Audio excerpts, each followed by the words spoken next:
Ladies and gentlemen, welcome to another day of LCK Summer 2017.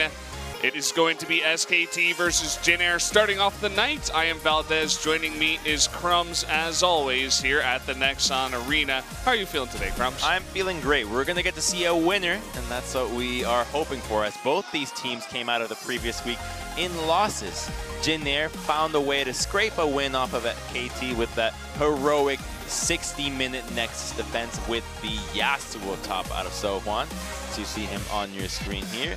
And then on the other hand, you've got SKT, who are coming off a 0-4 week. The first win streak that this team has had all split long. They are struggling in terms of morale. Their drafting might have fallen a little bit behind. They've kind of been getting surprised by the heavy, just 5-man dive compositions from Afreeca that Samsung was also able to bust out. But they're putting Blank and Nuntara in the starting lineup this time around to see if they can recapture the magic of their 13 and 19 game win streaks. Yeah, I do like that they're trying to mix it up a bit. You know, they were looking for combinations. I think they threw Nuntara and Peanut in one game and Hootie and Blank in one time. So this time they're just going to go with the double sub. We'll see if that does work out.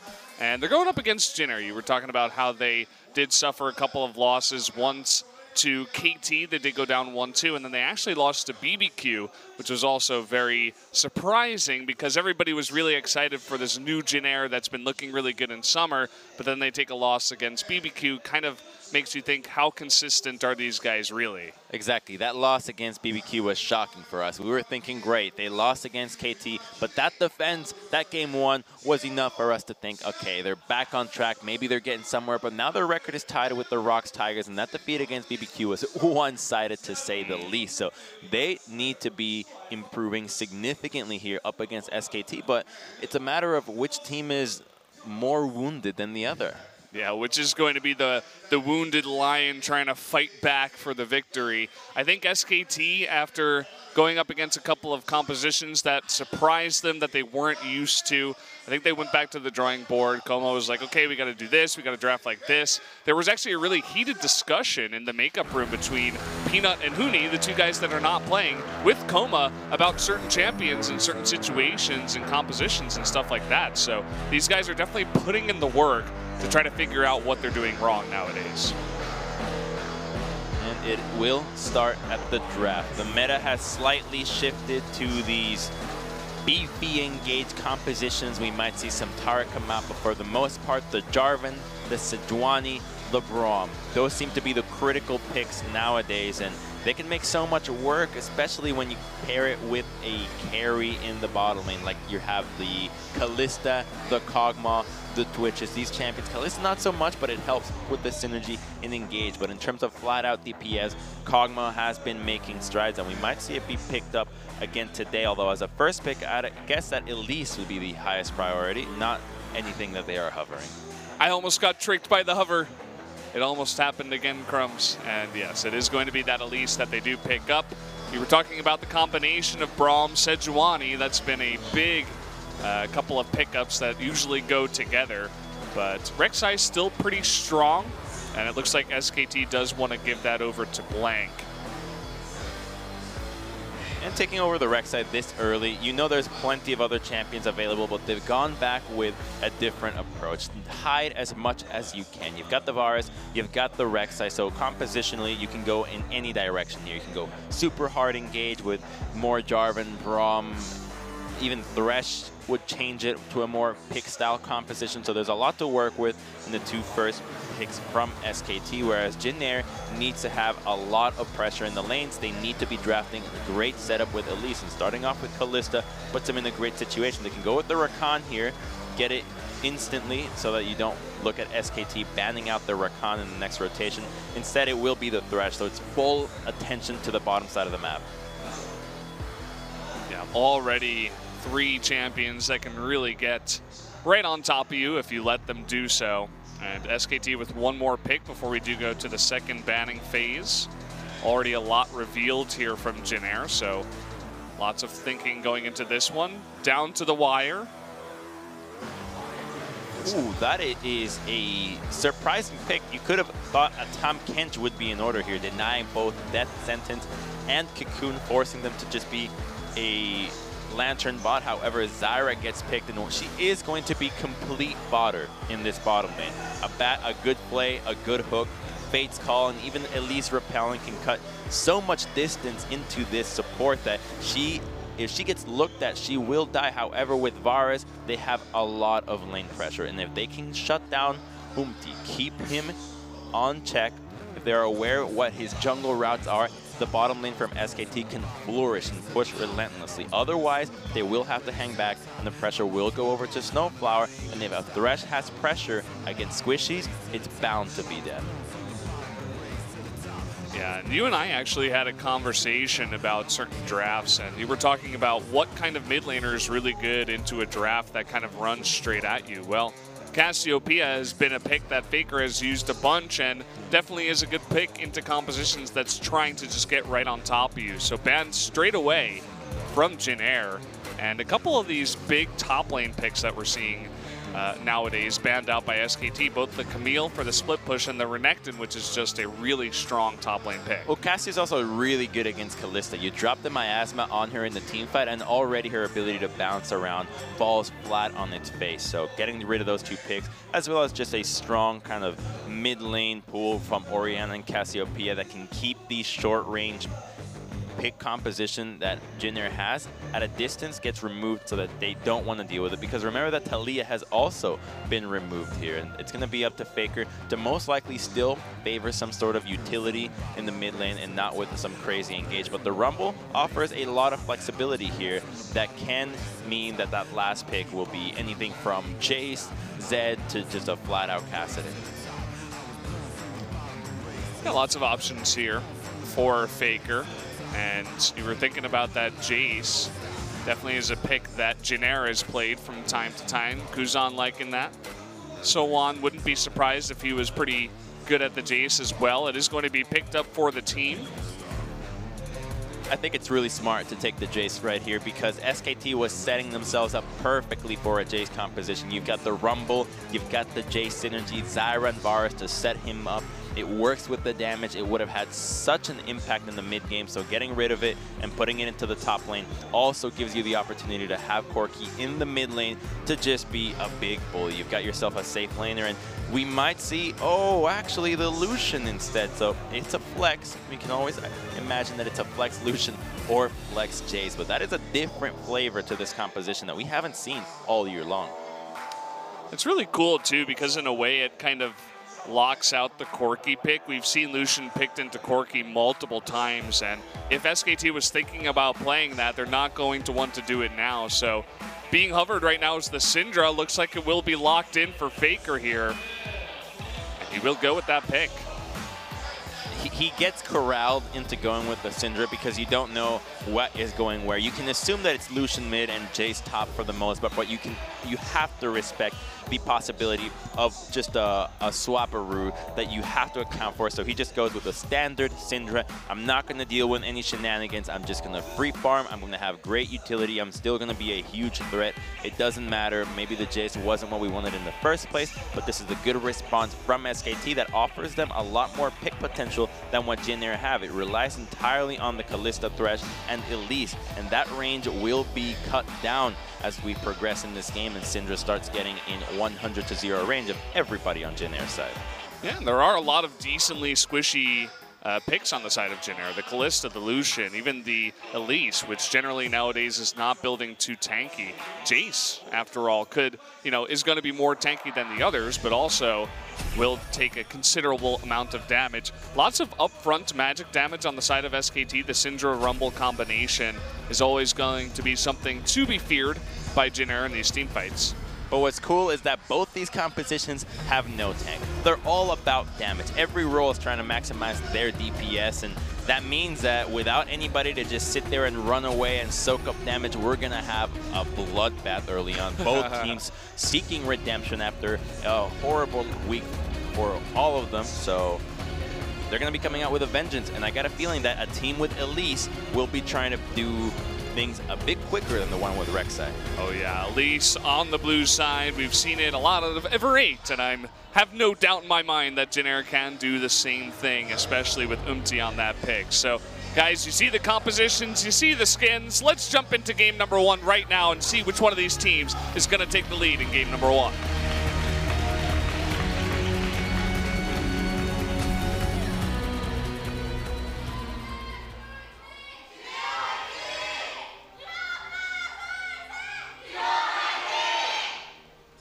Here we go, game number 1 between the Jin Air GreenWings and SK Telecom T1. FLICKR on the Syndra. People always like to see a guy like FLICKR, the Michael Jordan of League of Legends, if you will, on one of these picks that can make fireworks happen in the mid lane. Is there ever a pick that we don't want to see FLICKR on? Oh! Galio? The pause. That's why for me, Galio was always the pick that I was like, I don't want to see this, because there are so many talented, mechanically skilled mid laners in LCK that can play ridiculous champions like BDD on Zed, but instead of Zed, he goes for Galio.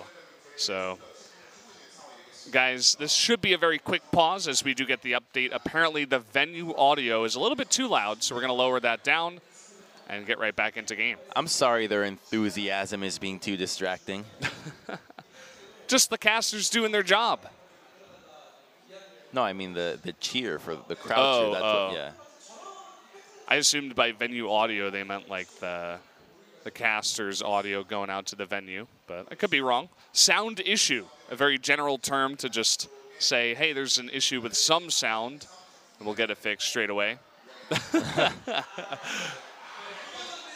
Nice try with the death stare on the camera. He lasted about a second and a half. Giving us a Snoop Ape throwback, Season 2 Worlds. Yeah. Good times. Good times. I had just come out to Korea. I actually casted that. You cast that tournament? Yeah, I casted the Season 2 finals. Wow. Probably no one remembers, but I mean, that was my first real casting gig. Torch and Moletrap were doing Season 2 at the time. And Torch had to go back to America because his brother had a wedding, I believe. So they were looking for a fill-in, and I was working with Azubu, who was kind of the sponsor company of Champions at the time. So I was pretty good at League of Legends. I had hit Diamond 1 on NA before I came out to Korea, so they knew that, and they were like, hey, can you do it? Diamond 1's like Bronze Korea. I know, it's true, but they were fooled at the time, right? It was only Season 2.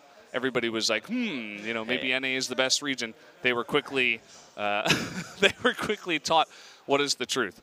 But yeah, so I got to fill in for the second half of Season 2. Did the finals. I think double lift cast with me and Moletrap. What? Yeah, I'm pretty sure that's what happened. It started raining towards the end. Wow. So apparently there's a new issue. SKT wants to change their skin. Wolf, okay, we're actually targeting him out. We cater to every issue here. Anything that a player wants, we will deliver it. Look at Soan's face. Skin? He's like, what the hell is this? You got it. You needed to rename your skin, your rune page differently. You got it. You need a new chair. We'll hook you up. Wolf says he picked it correctly in the client, but for some reason, it didn't come out in the game. I can't play like this. It's unacceptable. We're currently investigating. That's the current situation, guys. I'm on the case. Yeah, Crumbs, he's going to have to go investigate, talk to Wolf a little bit. Elemental, my dear Watson. Can I get a new chair? You're not happy with your chair? I like my chair, actually. Okay, he's just so sad that he doesn't have a skin. He's like, yes, I'm waiting for it. We know how important it is.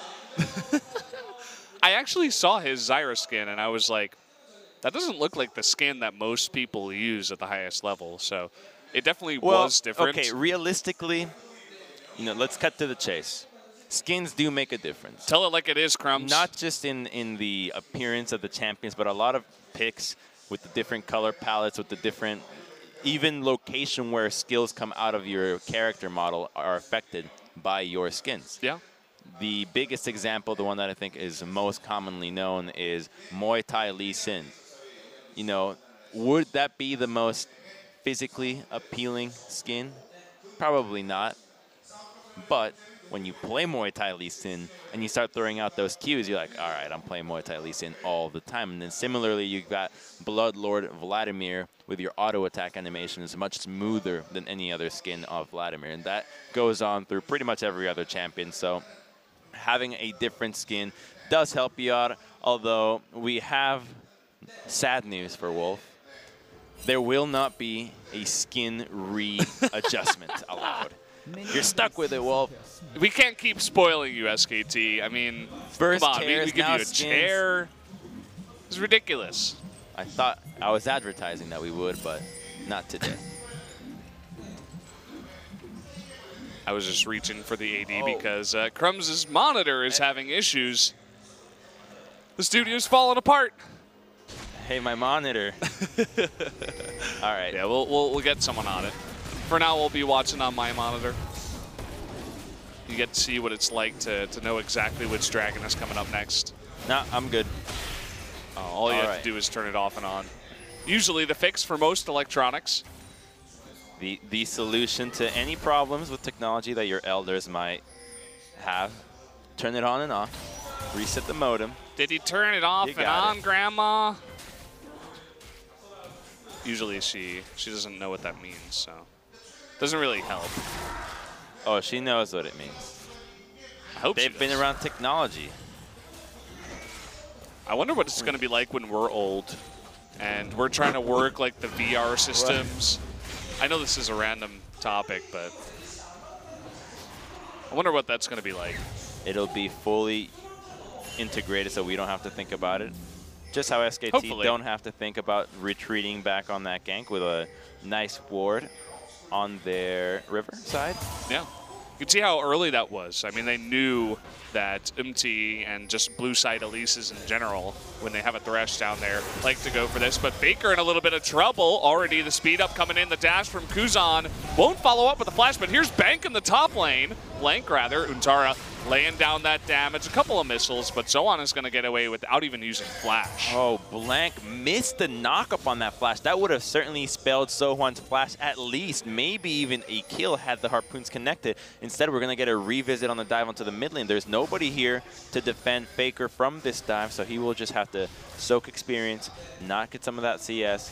Rek'Sai's on the way to relieve some pressure, so a great ward from FLICKR to spot that one out.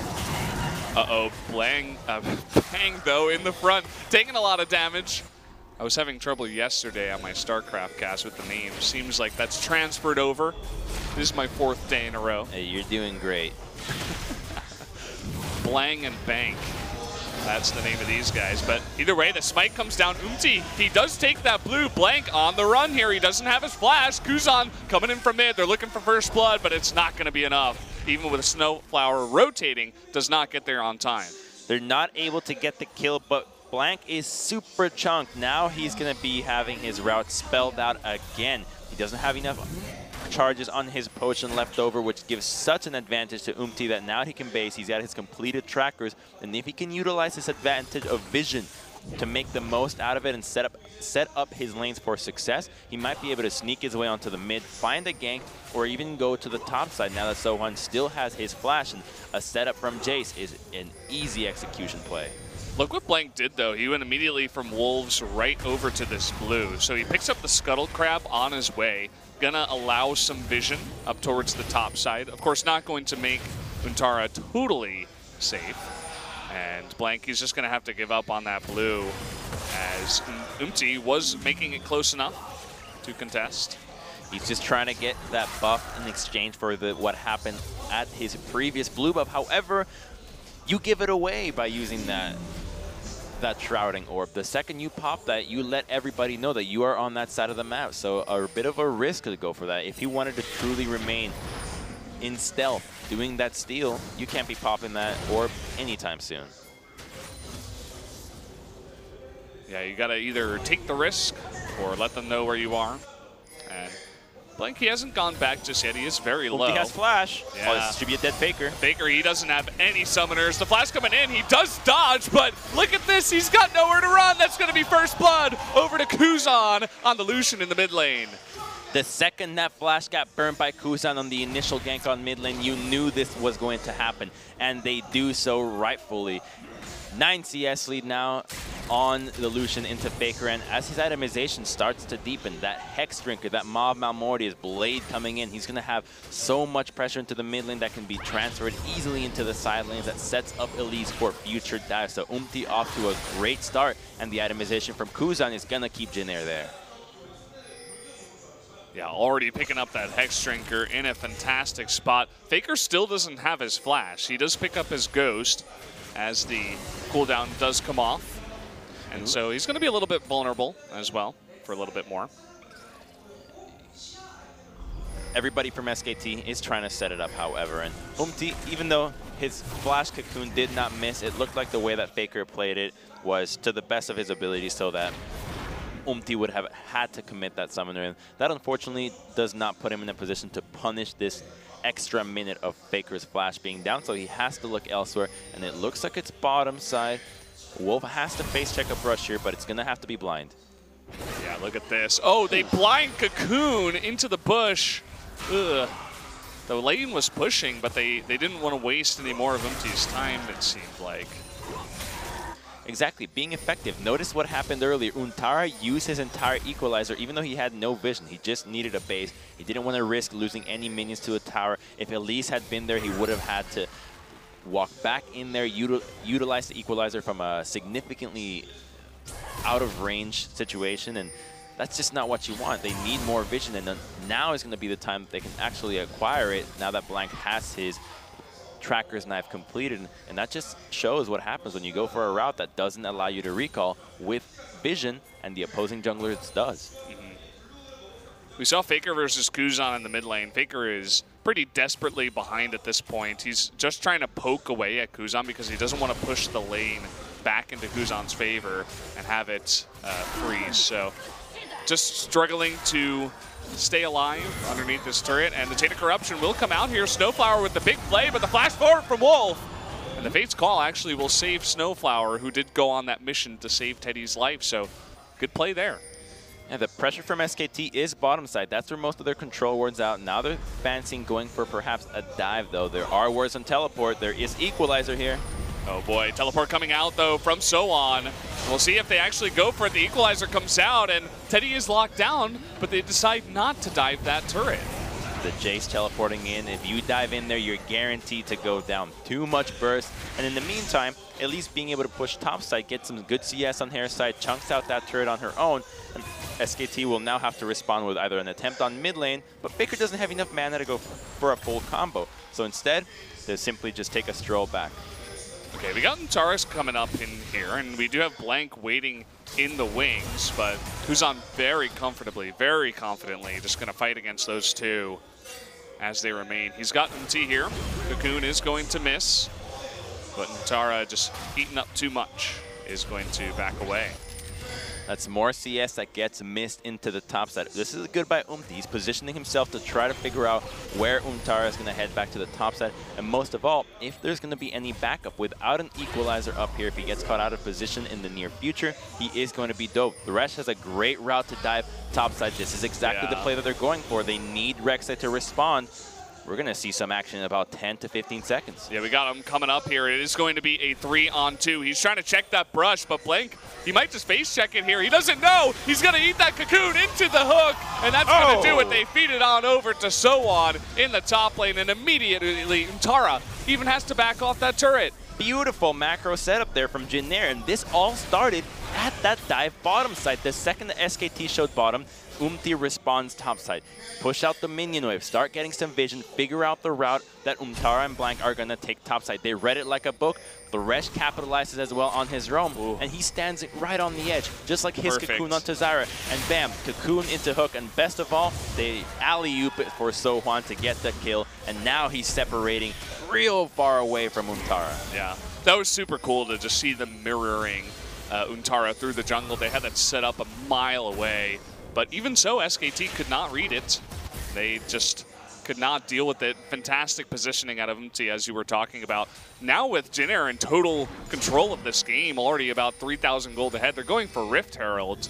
And it looks like SKT is going to respond with a push in the bot lane. The Rift Herald play is for the mid lane. FLICKR has been under pressure the entire game. If they can just drop that out there, but they're going to go for a dive onto bottom, they still have Fate's Call.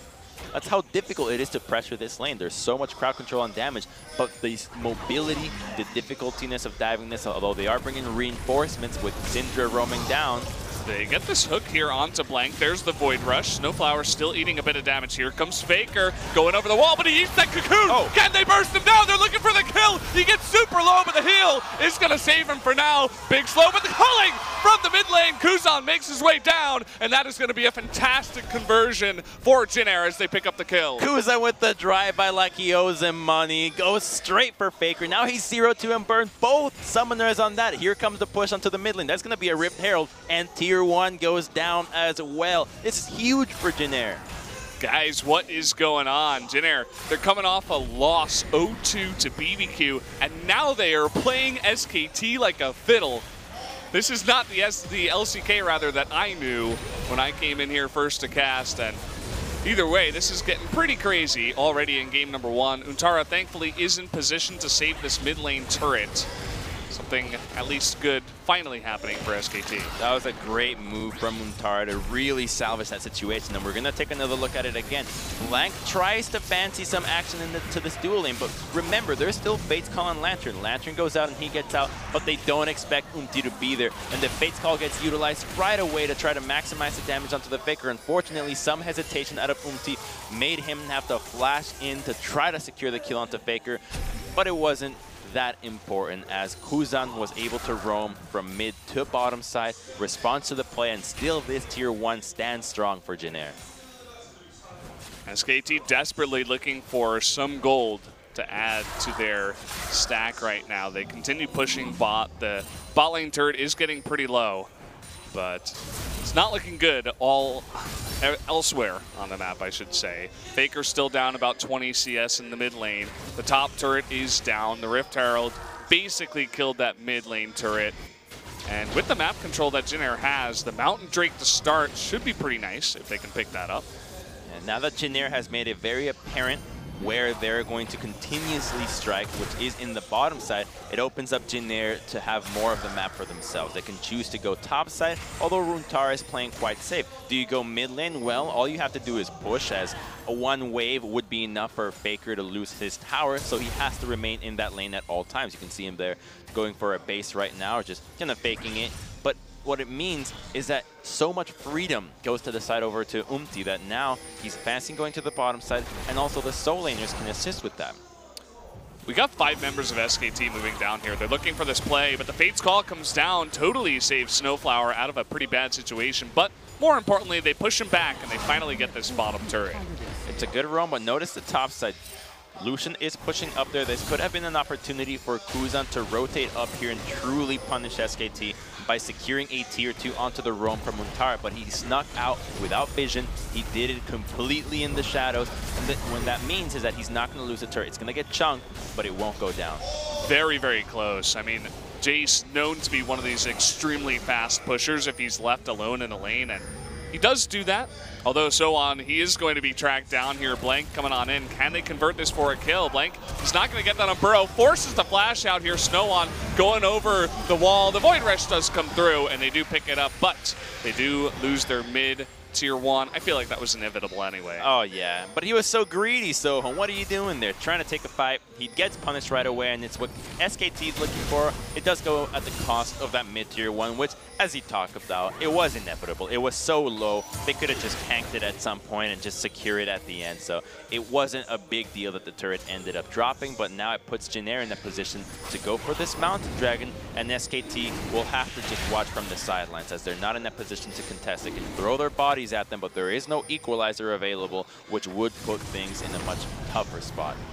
Jin Air with the massive respect, though. They see Varus coming in pretty much alone. I don't think they had seen Wolf. making his way down, but they just like, they don't want to take the chance. They're like, okay, this dragon just isn't worth it. Let's return to our lanes. Exactly. They could have secured it had Jin Air committed to Kuzan there, but that most likely would have started a fight with both Sohwan and Untara having to teleport out there. Sohwan would have lost on some CS into the top side, and the risk factor is likely to have been too high. It's not a big deal that they stall this out, but they are going to have to start thinking about getting some objectives soon, because the AoE damage that SKT's composition can provide, and CC that to just keep you in one place and zone you out from these short-range auto-attackers in Lucian and Kalista, points to me in a situation where SKT's late game will come out superior. Yeah, I mean, everybody's seen Wolf's highlights on the Zyra. I think it was in MSI, if I'm not mistaken, where he had that crazy flash over the wall, the double roots that totally turned the game around. SKT, they're not down 10,000 gold. It's only about 2,500 at this point, and one good team fight could easily turn this game around. So I love the fact, as you were talking about, that Jin Air is playing very, very safe, very standard. They don't want to take any big risks just yet. Definitely respecting the composition of SKT. They're going to sacrifice this dragon for that tier 2 top side. As soon as Umti shows up, it's going to be a respect play for Untara, where can see an equalizer be used in the near future. He's warding defensively, but Jin Air can just approach this, tank this out with the spiderlings. There's the equalizer, but it's still going to be the tier 2 going down. So overall, it's a trade that both these teams are well aware of, and one that Jin Air wanted to take, as it is gold. It's kind of funny to see Snowflower going in there, giving that dragon his death sentence, helping out a little bit with the damage. Oh, FLICKR getting very aggressive here. He's going to eat that cocoon, was trying to bait Kuzan and Umti into a fight, but smartly enough, they do back off. SKT is great at disengaging. They're also great at finding opportunities for Dragon. Wait, hold on.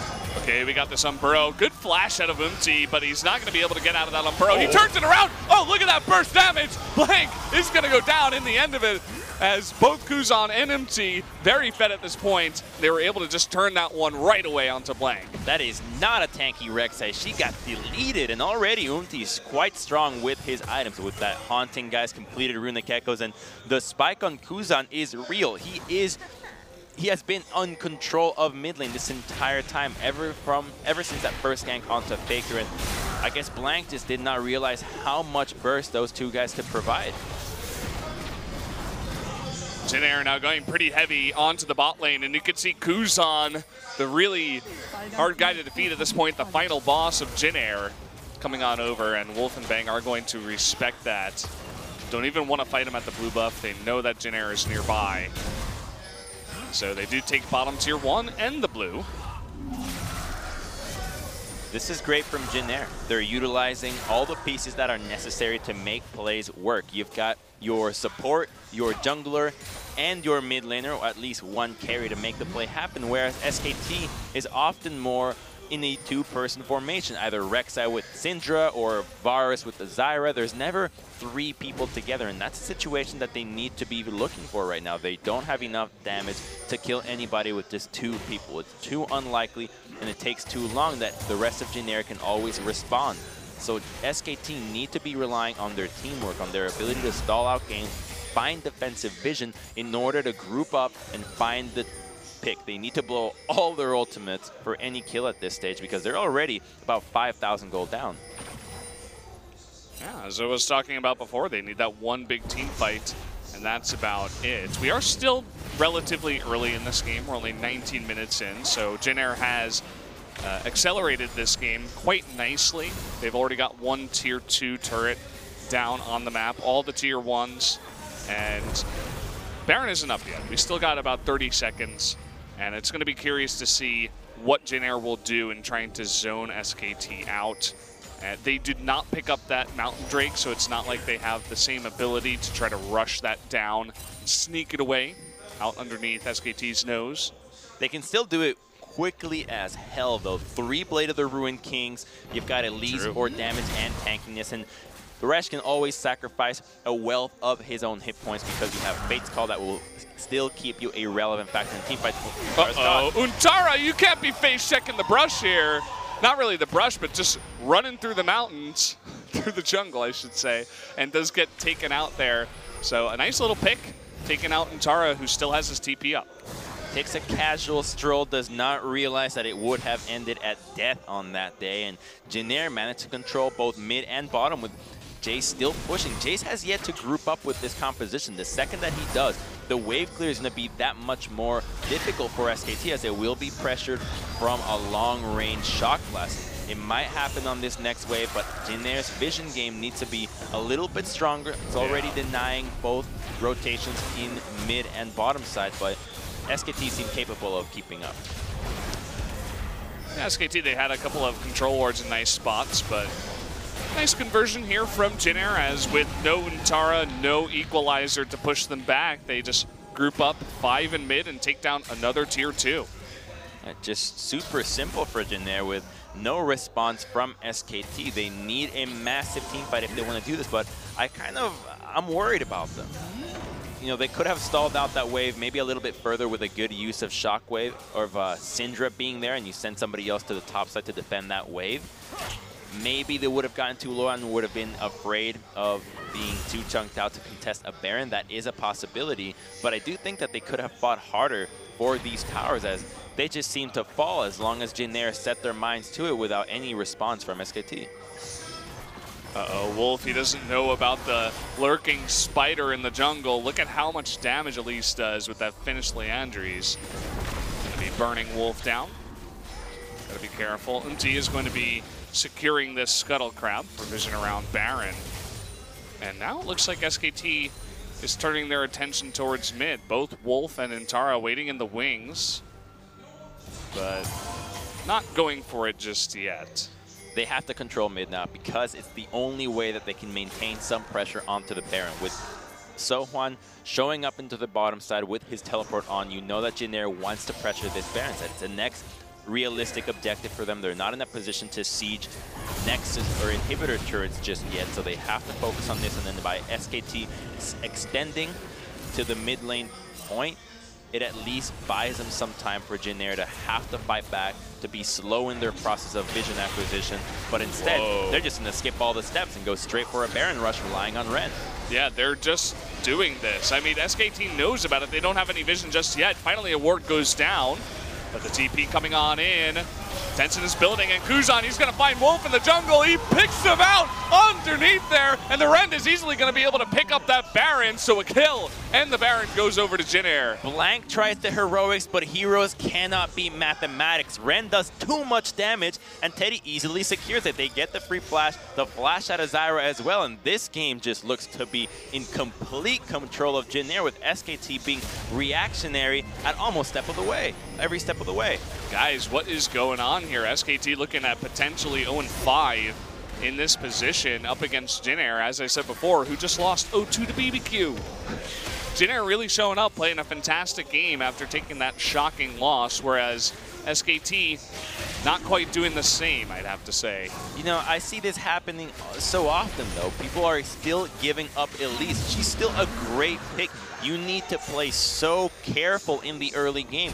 You usually pick a champion that can outscale her and outperform him later. Instead, we're going to look at the replay. On the side, Kuzan goes with another drive-by, secures the kill onto Wolf, and they try to combo an equalizer as well as the flash onto Blank, but it's Ren. You're not going to be able to beat that. Teddy was able to amass a huge amount of spears because he was there from the very get-go, two-manning it, which gives you a higher number of spears than had they started it with someone already there. We also got to look at Kuzan's one-on-one, if you can really call it that, against Wolf, where he just, incredible mechanics right on there. And look at this, they're trying to go for Kuzan. There's 4 members up in the top lane. Everybody's up there. 5 members of SKT are looking for a pick onto the Lucian as they're losing an inhibitor. Yeah, this is SKT being full desperation here. It's all falling apart for them. They're gonna already need to be looking at the second game, because not choosing to defend that tower against a no siege composition with short range carries when you have these Barons is not the proper move. Instead, FLICKR will now pay for his life. I don't see how he's getting out of this one, but who knows? He just might. Yeah, I mean, this is FLICKR, but as you said, mathematics, FLICKR even can't go and a 1v4 when he's down this much. So, as you said, desperation. This is not looking so good. so far in game number 1 for SKT. They got way far behind, and now they're 11,000 gold behind. And now they're trying to defend mid lane, top and bottom, and they don't have Syndra up just yet. She's not going to be in position by the time the wave crashes, and this could be triple inhibitors in under 30. FLICKR also used both of his summoners as he was trying to go 1v4, which generally is not a good idea. Felt like he had a chance to get out of that one, but as we could see, the 4 men collapsing did the job.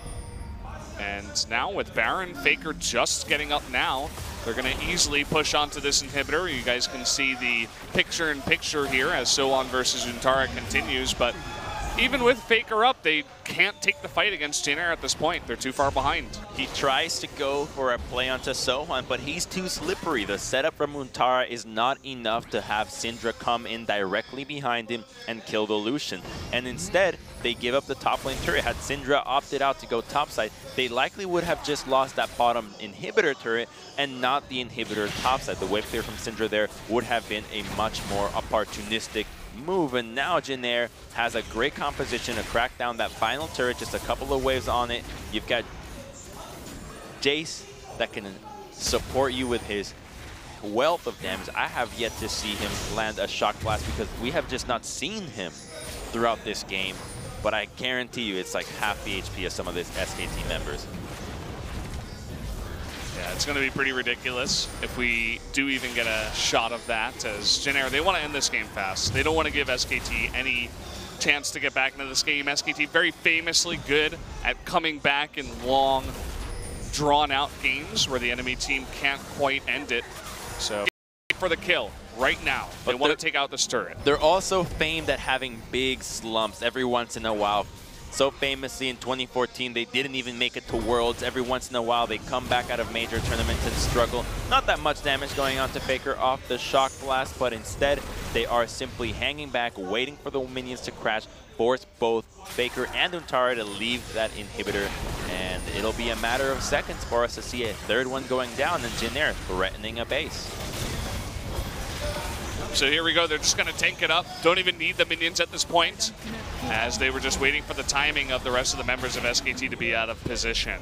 Very safe, very standard, secure push here from Jin Air, and not much that SKT can do about it. They're just laying over and dying at this point. They might be able to get Umti here as he comes out of the sky. Will flash away. Kuzan doing the culling on the left side, and they're just going for it. They're pushing. They got 3 lanes of super minions now. Big super minions, double super minions, and they're going to be going for a big death sentence into the cocoon. Goodbye, Untara, although he does get that Zhonya's there at the last second. Nice job by Wolf to try to make this interesting. They're looking for more kills. So many low members. Kuzan, 1v5. Can he do it? Looks like he should be able to. He's got a lot of health, too. Not quite 1v5 as Teddy's coming in here. That's going to be game number 1 going over to Jin Air in an absolute 28-minute-and-a-half stomp against SKT. Lean. This looks like game 1 of SKT against KT. It was so one-sided, and it felt like SKT was completely blown out of water. They had no idea what hit them. Jin Air just dispatched them, and they're looking onward to game 2. They're not even excited about this. And they're like, oh, I guess that was SKT? The 2 younger guys are getting into it a little bit. Umti, one of the rookies here for Jin Air, and Sohan, one of these subs coming in. Both of these guys have pretty fantastic games with the help. I love that Sohan has his shirt completely unbuttoned because they have the style that it looks like they have their ties. You get the idea that they're like in school with the school uniform, where he's just a rebel. He's like, nah, I don't care. He's got that kind of crazy hair, that too. kind of dude. It's like blown back, like he owns a motorcycle or something. I'm a rude dude. Yeah. You can't tell me to put on a tie and a shirt. FLICKR looks pale in the booth. Blank looks stunned. These guys don't look like the SKT we once knew. And, well, I hope they can put up a fight on blue side. You were talking about that key Elise pick that they essentially just had to give over to Jin Air, and Umti did work on that. Boy, did he. But I think SKT's just swimming upstream here. They are going with such an off-meta composition compared to what is super strong right now. Varus in the first rotation, you've got the Rexa, which makes sense, but for the most part, bruisers in the top side seem to be the real way to go, and Syndra has been in situations where people aren't even banning her against Septed out of all picks. Now that might be a testament to how weak Ever 8 is right now, but still, she's no longer a heavily prioritized pick, and as such, they are struggling with what Jin Air throws at them, and they feel like they just can't make anything happen on the map. Yeah, it just looks like desperation across the map. Desperate plays. They get behind. They try to do plays like this, but then they run straight into a cocoon. And the eventual rotation from Kuzan, who would happily pick up this kill. His Lucian in mid was quite good. Well, it's similar to the Sejuani composition approach, where these comps have specific timers at which they can fight. A Lucian can fight always. A Varus, not so much. You're waiting a lot on your chains of corruption. Ooh. Same thing with a Kalista. You fight all the time. Fate's Call is an added bonus to you, but you can easily turn a fight around without anything. Then you have Thresh, who can make picks 24/7. Elise doing the same. Jace constantly fighting, and the pace that Jin Air can exceed with this composition was something that SKT was unfamiliar with. They have been facing these heavy engaged compositions against Afreeca, against Samsung, but nothing like this against Jin Air, and every answer that they have shown is something of a more offbeat answer. You've got the Kalista and the Cassidy, which was the approach that they tried, but never what we see from him this time so far, which with putting Blanca and Nuntara, it just makes us think, let's just go back to what worked before. Let's give us the best chance possible by going full comfort. And if you showed this to someone watching in spring, they would think you were crazy. Jin Air ahead 13,000 gold in a 28-minute game. Jin Air doesn't do that, but they do that now, which is really fun and refreshing to see out of this team. Umti and Kuzan making work happen in the mid lane against Syndra. FLICKR on that champion, not looking too impressive. One would have thought that the champion or that the team names were reversed, that this would have been SKT, this patching of the GreenWings. Instead, we get the complete reverse, and context is so important. Both these teams came off of 2 losses. Yep, for sure, guys. So we are going to go to a quick commercial break. When we come back, Jin Air GreenWings versus SK Telecom T1, game number 2.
Welcome back, everybody, to more 2017 LCK Summer here at the Nexon Arena. We just had a 28-minute game that went in the direction of the Jin Air GreenWings over SKT. Definitely a big surprise for us coming in. Let's see who the MVP is. It is going to be Umti on that Elise. And 70% kill contribution, but just started the snowball single-handedly there with the first gank onto FLICKR, then reading out Blank's route with a great punish as well. So Umti, a well-deserved MVP, and this might be a flag for many teams to stop letting Elise go through with a serious answer to this pick, because every time it happens, you almost always get a crazy early game lead that seems insurmountable. Yeah, Umti just gave entire control over the map to his team with that Elise pick, and he's feeling pretty good about that. You could see how excited he and Sohan were in the booth afterwards. And we do have a sub. It looks like Peanut is going to fill in for Blank this time around. Yeah, he has been having his equal share of games after coming back out of Rift Rivals. But so far, SKT has been struggling to figure out the formation that best works for them. Either Huni or Blank, or Huni and Peanut, Untara and Blank, Untara and Peanut. They just don't know yet. And unfortunately, I think that it's not a matter of just these two. It seems to be an overall team slump that SKT is going through, as it so happens often for teams at the top. Expected to be just jitters falling by as the meta passes. And besides, we're going to get 7-14 coming out shortly, and we all know how that's going to shape up everything. Even though the Duskblade nerfs were there, still super good. Yeah, it's going to be a fun switch up towards the end of the season here in summer. We'll see how the teams do respond to that. And man, FLICKR really does not look too happy in the booth. Never really get to see too much emotion out of this player, even though he is so dominant in many times. But seems like today there's a little bit more on the line, as they have lost 5 games in a row. That's the first time that they've lost this many games all split long, so I can definitely imagine that they are feeling some shock, especially after coming back out of losses in Rift Rivals. So there's a lot on the line for this team in terms of the morale upswing that they want to be finding, as opposed to the downswing that is in front of them currently. And maybe they're starting to feel a little bit of whatever 8 has been feeling with so many of their own losses, that they might be able to take a page or two out of each other's book to get back on the horse. Yeah, so we are going to get into pick ban in just about 30 seconds. So just sit tight with us. Not sure exactly what the issue is coming into this one, but perhaps just making sure they got everything in order after some of the issues that we had in the beginning of game number 1. You gotta get your skins. Gotta make sure your skins are correct. I mean, they haven't even picked the champions yet, but it's definitely part of it. Okay, we got the thumbs up here from Snowflower. It's the universally known sign. I believe the most universally known word is okay. I think so, yeah. Okay. I mean, Snowflower gave it to us, so why isn't the game starting? The sign you give when you go scuba diving. You go scuba? You scuba off? I haven't done it. Have I scuba often? I haven't done it yet. No, I haven't tried it yet. I heard that you're not allowed to breathe unless it's through your nose. You're not allowed to breathe? Unless it's through your nose, because then, or no, unless it's through your mouth, because then it like fills up with water. Not 100% about that. I actually have no idea. Okay, I'll use the respirator next time. Guys, we're going to be jumping into pick ban for game 2. Starting off with the Thresh ban. I mean, we have seen this ban come out ever since they got their asses whooped by Mata in that game 1, and they got banned in game 2's and 3, but now it's being targeted at Jin Air, and hopefully we see SKT target out some more meta picks. You can expect Caitlyn, Zac, and Elise coming out of the red side from Jin Air, but what SKT banned themselves is most likely just what Jin Air ran in game 1. So you can expect a third ban similar to what Jin Air played in that first game, perhaps a Lucian and Elise themselves if they don't want to pick it.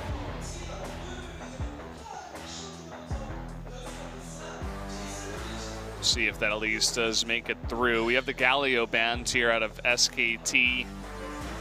Coma doing overtime, trying to fix SKT's issues. He's just doing his thing with that same old notepad he's always got. Well, it's no longer just a single coach effort. You've got Coma, you've got the head coach. The strategic head coach is no longer Coma.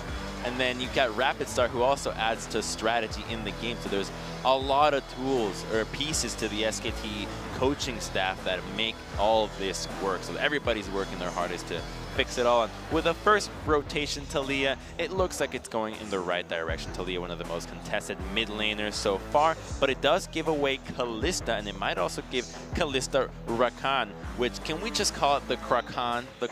Is that the Kraken? Release the Kraken. The Kraken. I like that, actually. Release the Kraken. You know, I don't know if I like it too. We'll use it every once in a while if it comes out, but I feel like you have to give it a name. I feel like it has to come out a little bit more often. I mean, it does already see a lot of time. It is Rakan's love affair, though. He was destined to be with Xayah, and all of a sudden, he's just always in bottom lane with Kalista. I mean, they were fighting all the time, to right? start asking questions like, who is she? Why is she green? Like, what's going on? Am I not sufficient enough for you? Do you need women from the underworld now? Those blue women with their blue eyes. Can't get enough.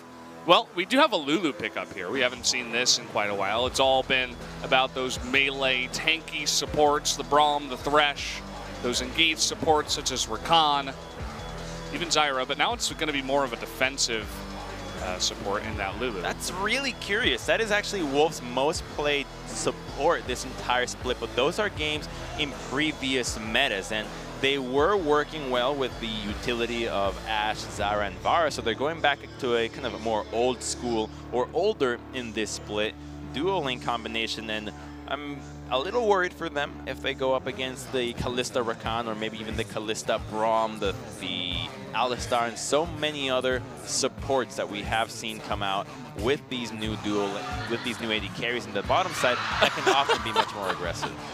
What did I miss? Oh boy.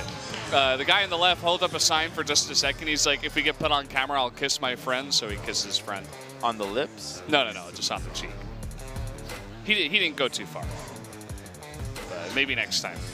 But yeah, look, I was very curious to see Kuzan's confident face right after he picked that LeBlanc. Definitely one of his bigger champions that he plays more often, and he was like pumping his fists. He's like, yeah, let's do this. I'm gonna wreck this kid mid lane. And I'm very excited to see what he can set up with Umti on a playmaking jungle like Lee Sin, going back to his roots. Well, it's a super deadly combination of LeBlanc Lee Sin. You're almost certainly guaranteed a kill on anybody that you latch onto, but it does mean that this team has to be hyperactive in the early game. Umti was capable of doing it on Elise in game 1, but Elise is a little bit more straightforward. You have more in-your-face ganking routes, whereas Lee Sin, creativity is often a bigger issue, as your skill shots are even more important for pulling these ganks off. So it's going to be a bit tougher for him this time around, but with Kuzan, the synergy that those two might come into place for them to affect the side lanes, and SKT will respond with a Jarvan, so a champion that is not the easiest to gank, and hopefully it is just a Jarvan top and not a Jarvan jungle with a better read on the meta. I like how Coma always goes over to whoever's picking what at the time, like what position they're going for, and we generally only see those kinds of body language movements when they're going for something pretty crazy, and this is going to be the Nidalee. Okay, never mind. You just fall. You're all about the hover hands, man. I don't know. It went to 0 seconds. I do not want to see your high school pictures. I was so happy, man, for just one moment, and then it all fell apart. But it's a page out of Afreeca, right? You've got the Jin Air, or the Afreeca, sorry, Jarvan and Rumble flex. So it could be the Jarvan top, or it could be the Rumble jungle. I'm kind of hoping that it is a Jarvan top and not a Rumble, or not a Rumble top, as I believe he's a bit more suitable in the jungle this time around, as the nerfs to the pushing power have come through, and that looks to be the case as they are doing the last second swaps with Peanut there. And this composition is a little bit more updated for what is currently played in 7-13, but Jin Air is playing one that relies on a lot of aggression and a quick snowball. They knew they were going into the Lulu, and they still picked up that Kennen, and they said, okay, here we go in the bot lane. Snowflower, interested to see if he can actually make that Kennen support work. I forget exactly who it was that was playing a lot of Kennen support. It was Gorilla. Okay, yeah. And he started playing it a while back as well. Way back, we had many times where Kennen support was a heavy favorite in the meta. Although now it's a different kind of Kennen, but still with the same approach to his playstyle. So Umti with the little fist pump, his hands in the air saying, I can do it on the Lee Sin. Curious to see if he can. Also, it wasn't the Nidalee, but the Rumble Jungle coming in for Peanuts. Definitely not a very common pick that we see in LCK.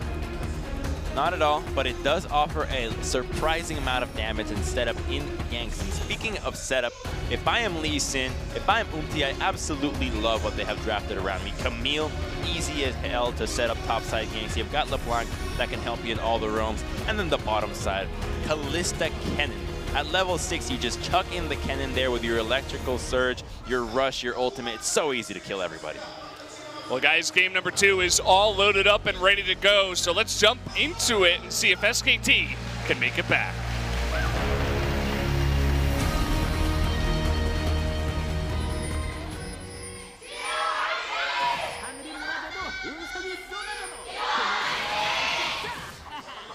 The Cheers hoping to cheer SKT back into this one, as they do not want to get O2'd for the 3rd time in the row.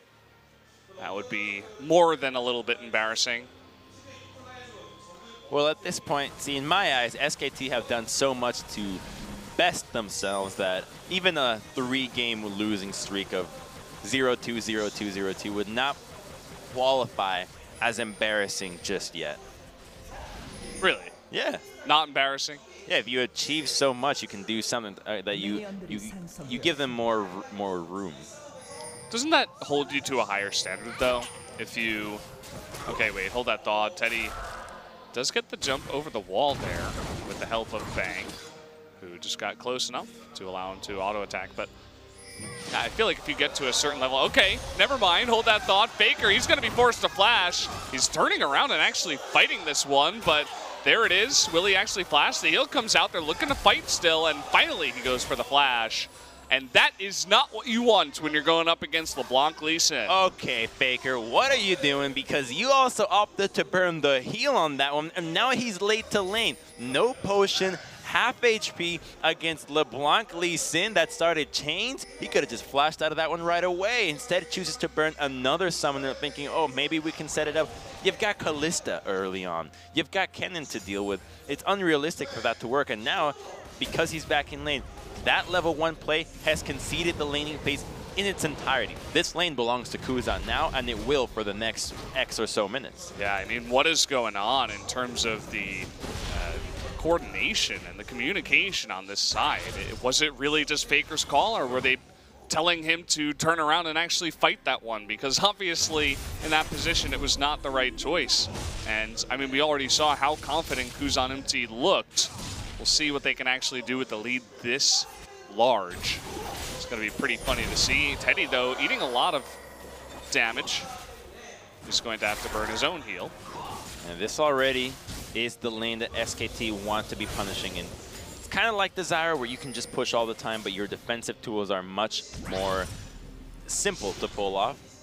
And now, so much of this game is going to revolve around Umti once again to make the most out of the situation. You've got mid lane that you can gank, but the bottom lane from SKT will be relentless. They are going to be in this position as long as they can. They'll chip down the turret, they'll try to find a window for them to hit level 6, then dive with a Rumble Equalizer, then dive with Intara teleporting into that lane. So the game plan, or a window into a safe mid lane for SKT, is already starting to creep through, and it's up to Jin Air to minimize that one and take their own, which right now is FLICKR, and start getting some advantages. You can see for now they weren't really setting anything up in the mid lane. They tried to get the level 2 gank with Umti, but After that, just stole a Gromp, went back and farmed his own jungle. So I'm not going to be looking for it. They still have a lot of time. Flash's cooldown still more than halfway left. And heal still pretty far away at the same time. You can see already the lead happening in the lane for Kuzan, even without that pressure from Umti. Yeah, FLICKR has to play super far back because he's so squishy as well. He has to respect that Kuzan can engage onto him with flash distortion and chain, and the distance of that is huge, which means that now he has to respect that range, respect Umti coming up from different angles, that he can get dove or killed 100 to 0 without the heal. So he has to play super far back, and that's why the CS lead starts to grow for Kuzan, which is why when the level 1 happens, we can confidently say, yeah, this lane is in a way over. FLICKR's unlikely to die if he doesn't put himself in that position, but in order to be in that place, he has to play defensive. And now Jin Air is trying to survive. They're trying to snoop out this dive, but the ward doesn't see it. Not waiting just for the blast cone. Yeah, blasting clone. You can see exactly how passively they're playing so far. They can sniff this one out. And here we go. They're going to spot it.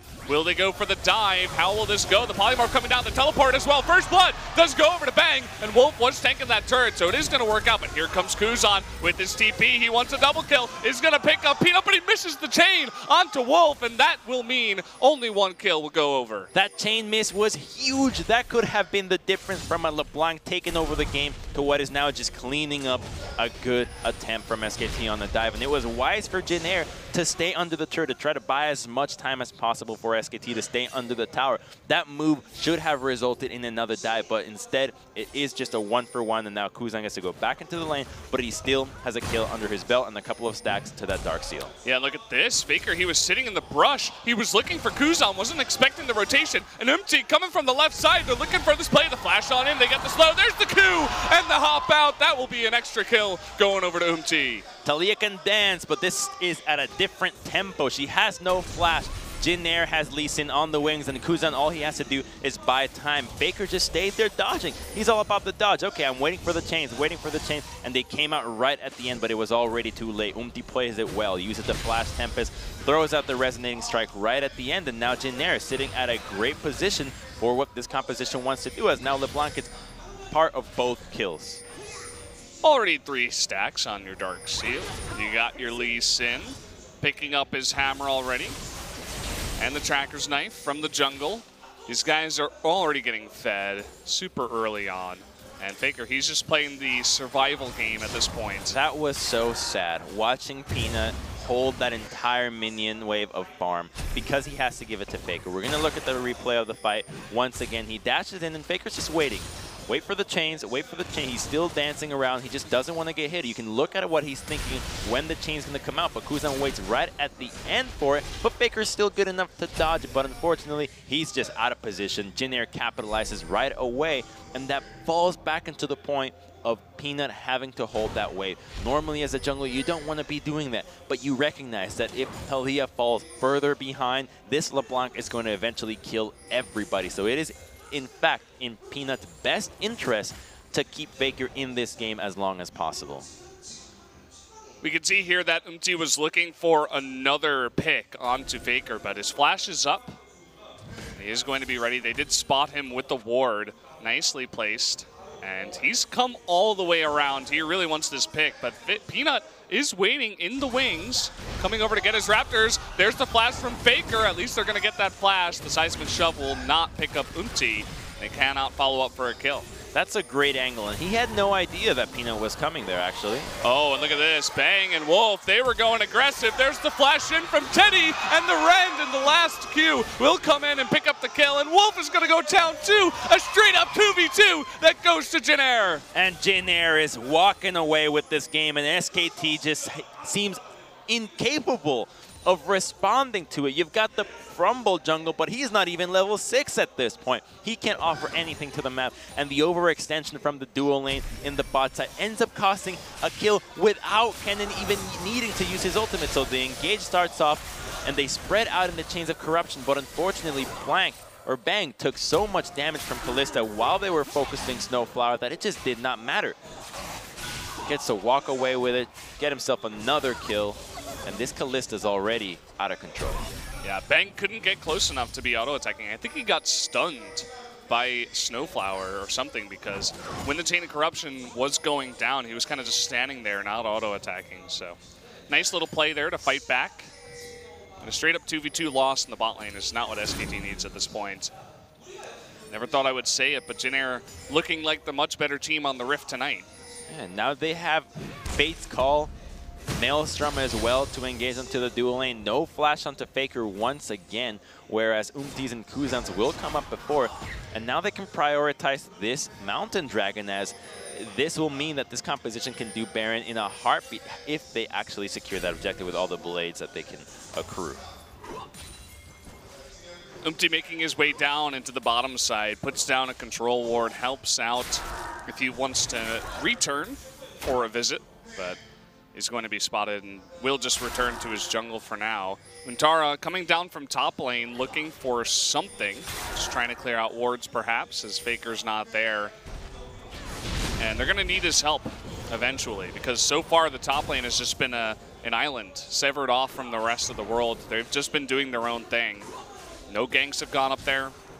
And with the rest of SKT not really doing much, they're going to need something. So here we go. Chain of Corruption comes down. There is the equalizer. Teddy taking a ton of damage, but the stun out of Snowflower. They still pick up the kill, though. And now Snowflower trying to turn around. That might just be his death. But look at this. The TP on in from Sowon and Kuzan. They're looking for more. They get Lulu. They get Varus. Peanut is going to go down to the turret. Can they get Untara? Doesn't look like it, but a big turnaround in all the TPs from Jin Air. That's good proactivity out of SKT. The range at which that engage can happen was so far that Jin Air just did not see it coming. The Chains of Corruption immediately onto Teddy with the equalizer on top means that he cannot get out of that immediately. He's going to cook for quite some time. And in the end, the Fate's Call looks like it was enough. So we're going to see it again. Here comes the Chains. Bam, as soon as the corner hits, go for the equalizer. Kalista is cooking, but the stun from Snowflower keeps everybody in place, that it forces not one, but two flashes to try to secure that kill. And while Kennen is able to get out, he stays a little bit too greedy in that range, and immediately the rest of Jin Air is here to clean house. A bit of a greed from Kennen could have actually resulted in just a 3-4-1 on the side of Jin Air, and that would have been a huge turnaround for what was the only attempt that SKT could go for on a play on the map.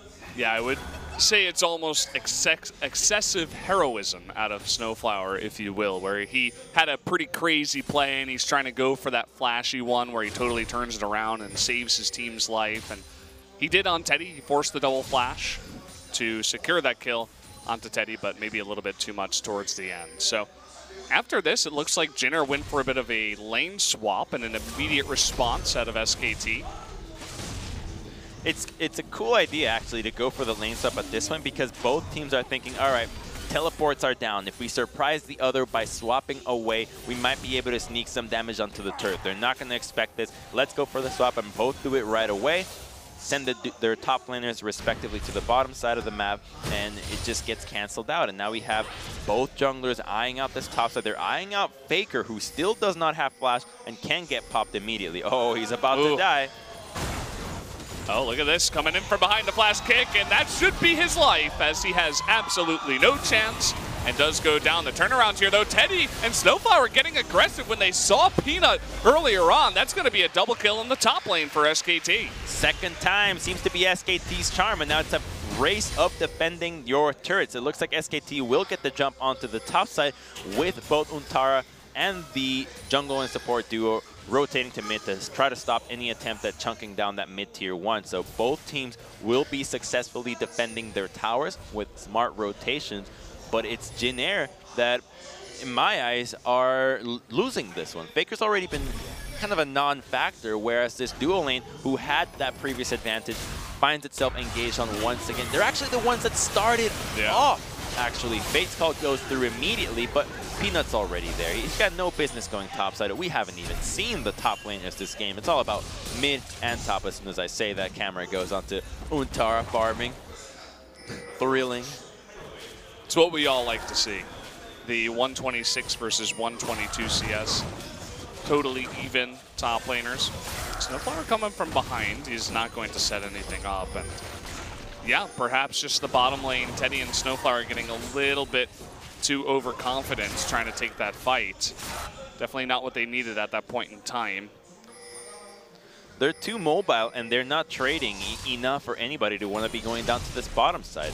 Sohwan is at 80% minimum this entire laning phase. Same with Untara, same with the mana pools, and ultimates don't get traded like crazy, which means that for anybody to look towards this lane, it's almost likely a waste of time. So they just bother with mid, with bottom lane that you can actually kill them quickly, and you don't think in your head, well, what if they just survive with good use of Cataclysm, Flash, hook, wall shot, or even the Hextech ultimatum that can turn anything under a tower. See that Camille win for an interesting itemization. Hasn't gotten boots at all yet. Not going tabby, not going anything at this point in time. Picked up a longsword extra instead of those boots after picking up that Trinity Force. As I say that, Umti's making his way bottom side. They could attempt to dive onto Jin Air. It's a lot harder for Jarvan Rumble to kill Camille than it is for LeBlanc, Lee Sin, and... Oh, here we go. He knows it's coming, it looks like. And, oh, nice kick out of the way of that combo. The hook shot coming in for the stun. Sohwan is going to be tanking that up, but it is going to be enough damage. Meanwhile, there's a big dive up in the top lane as they do secure the kill in the bot lane. There is no trade up in top, it looks like, as Teddy does survive. And that's going to be the tower going down first here to Jin Air in the bot lane. That was just beautiful execution from the side of Jin Air, utilizing the kick to stop the flag and drag and then combo it well, utilizing your Hextech ultimatum to dodge a turret shot, make sure that your spells come back in order. And this game has been all about Umti. Oh, and look at this. Snowflower, they're trying to go 2v4. What's going on? Why are you sticking around? That's not going to work. That's going to be 2 extra kills going over to SKT. But we do have this rotation out of Sohwan and out of Kuzan. Can they pick up more than just 1 kill? It doesn't look like it, but they get the bottom tier too.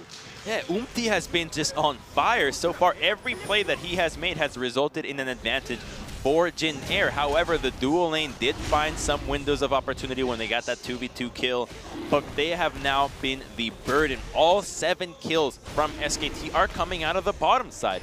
1-3 Cannon, 2-4 Callista, and it's gonna happen. Well, first we're gonna look at the bottom side. So he opens up with the Q, great, but immediately sees he's just gonna combo away. Denied.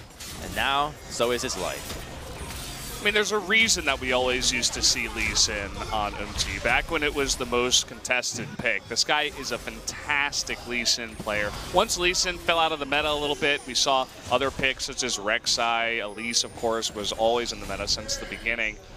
He did begin to move around onto other stuff, but it's really refreshing to see him back on this pick and have him go 5-0 too on it. So he's looking pretty good. Already a Maw finished for that Lee Sin. Yeah, think of what he's done. The ganks on FLICKR were all him and Kuzan. The collapses on bottom side were all him. That kill bottom side that got the first brick. The Dragon, a tier 1, a tier 2. Like, you could not be asking for more. And unfortunately, you are going to have to be doing just that, as the Jin Air bottom lane is struggling right now. And because there's so much gold onto the Lee Sin right now, and has damage itemization, he's going to have to be assassinating people all game long. I mean, Umti, we saw him in the beginning of spring. He was definitely this rookie that was extremely inconsistent. He would have fantastic games at times and then really awful games at times where he totally dropped the ball. But it seems like as he's getting experience in LCK, he just gets more and more consistent. And you're talking about how all the kills were set up by him in game number 2, but also in game number 1 on his Elise, the cocoons. It was really cool to see. He was mirroring his opponent so well, and now he's looking for more up in the top lane as Untara is in danger again. Here we go. He knows this is coming in. Can he stop that combo? Just going to go for the kick right away. They're taking out the turret first. Here comes the wall out of Talia, though. That is going to save Untara's life, but they do take down the turret. I think Sohwan might have gotten stuck in some sort of terrain there, as they could have tried to perhaps turn onto that one and secure a kill onto the Jarvan. Instead, they just decide against it, go for the turret, secure the objective, don't bother with the chance that Talia and Rumble can be there to turn things around. And now they're going onto this Herald, but Peanut has an idea that this is happening. There is vision around, but taking a 3v3 on in SKT's current situation with their solo and dual lanes can prove to be too much, especially now that the dual lane is also rotated from bottom into mid to stop any attempts at Herald. Looks like mass recall out of SKT as actually Jin Air backs off of the Rift Herald. So with that rotation, they buy enough time to at least stop the Rift Herald from going down, but they are going to give up some map pressure as they all recall at this point in time. Red buff is going to be given over to Bang. Definitely going to help out for the 2v2 in the bot lane if they do go head-to-head from here on out. Umti starts this Rift Herald again, and this time there's no vision, as he did clear it out. Yeah, he didn't get a chance to kill the ward, but instead he noticed how much time he had left before it went down. So you clear out the ward, you hang around, you wait for the vision to dissipate, and then you can easily secure the objective with no threat of it being bought over. And so now they've got a Rift Herald onto the top lane out of all champions, and it looks like that might mean that Untara, with no armor, still has a target on his back. He's basically just got the Ninja Tab, and that's not really going to be too much armor, as you were talking about. Just going to be sit and duck. We'll see if they can line up some more kills from Umti and so on a little bit later. You can see that so on goes immediately up towards top lane with that Rift Herald. Isn't going to try to go for any bottom lane shenanigans for the inhibitor turrets or anything risky like that. It would be pretty hard to set up ganks too with Umti if he had to go through the entire red side jungle of SKT. So SKT in the meanwhile, they're going to group up in mid and try to take out this turret. Jin Air thinking about a hold, but will just let it go down as So1 was not in position. This is SKT utilizing the tools that their composition has to offer to make an objective happen. So they group up as 5. They see, you know what, we're probably strongest in this formation. Rumble is a big factor with a completed Leandries. We've got the Hurricane already in Varus, so he's quite strong, whereas Kalista has a QSS. So the damage is definitely in their favor so far when it comes to just that plain 5v5, especially in AoE damage, and they need to be taking out as many turrets as possible to not allow the 1-3-1 formation that Jin Air want to go for. Uh-oh, Umti, he's caught in the jungle, and that's going to be him going down immediately. Everything used here by SKT in terms of ultimate abilities to make sure that they do take him out. That's big. That guy was 5-0. He was so critical for what Jin Air has been going for, and now SKT can continue to group up here. Without Umti, the engage is going to be lackluster. Wall comes out. Uh-oh, Snowflower in a little bit of trouble. The wall does go down, though, as it looks like they don't want too much more. Oh, the big engage here from Snowflower, the huge stun onto everybody. And look at Kuzan from the back. It looks like they're going to get a kill in the back here from So1. He's still alive. So many low members. It's going to be up to Kuzan and Teddy. They're looking for more. Snowflower's still alive somehow, some way. He got that stun onto Untara, and now it's Kuzan versus Untara, the 1v1. He misses that chains, and he is going to take the blasting plant. Will Kuzan go on the chase? Nice escape here from Untara for now. That should be Baron. They're looking for it. Untara, I mean, he's still on the run. Basically, they're just putting Kuzan on chasing duty, but that's about it. A huge fight win there from Jin Air, as they do pick that up. They won a 4v5. That was a 4v5 that Jin Air just found a way to engage, and so much of it came down to Snowflower tanking so much of the important damage.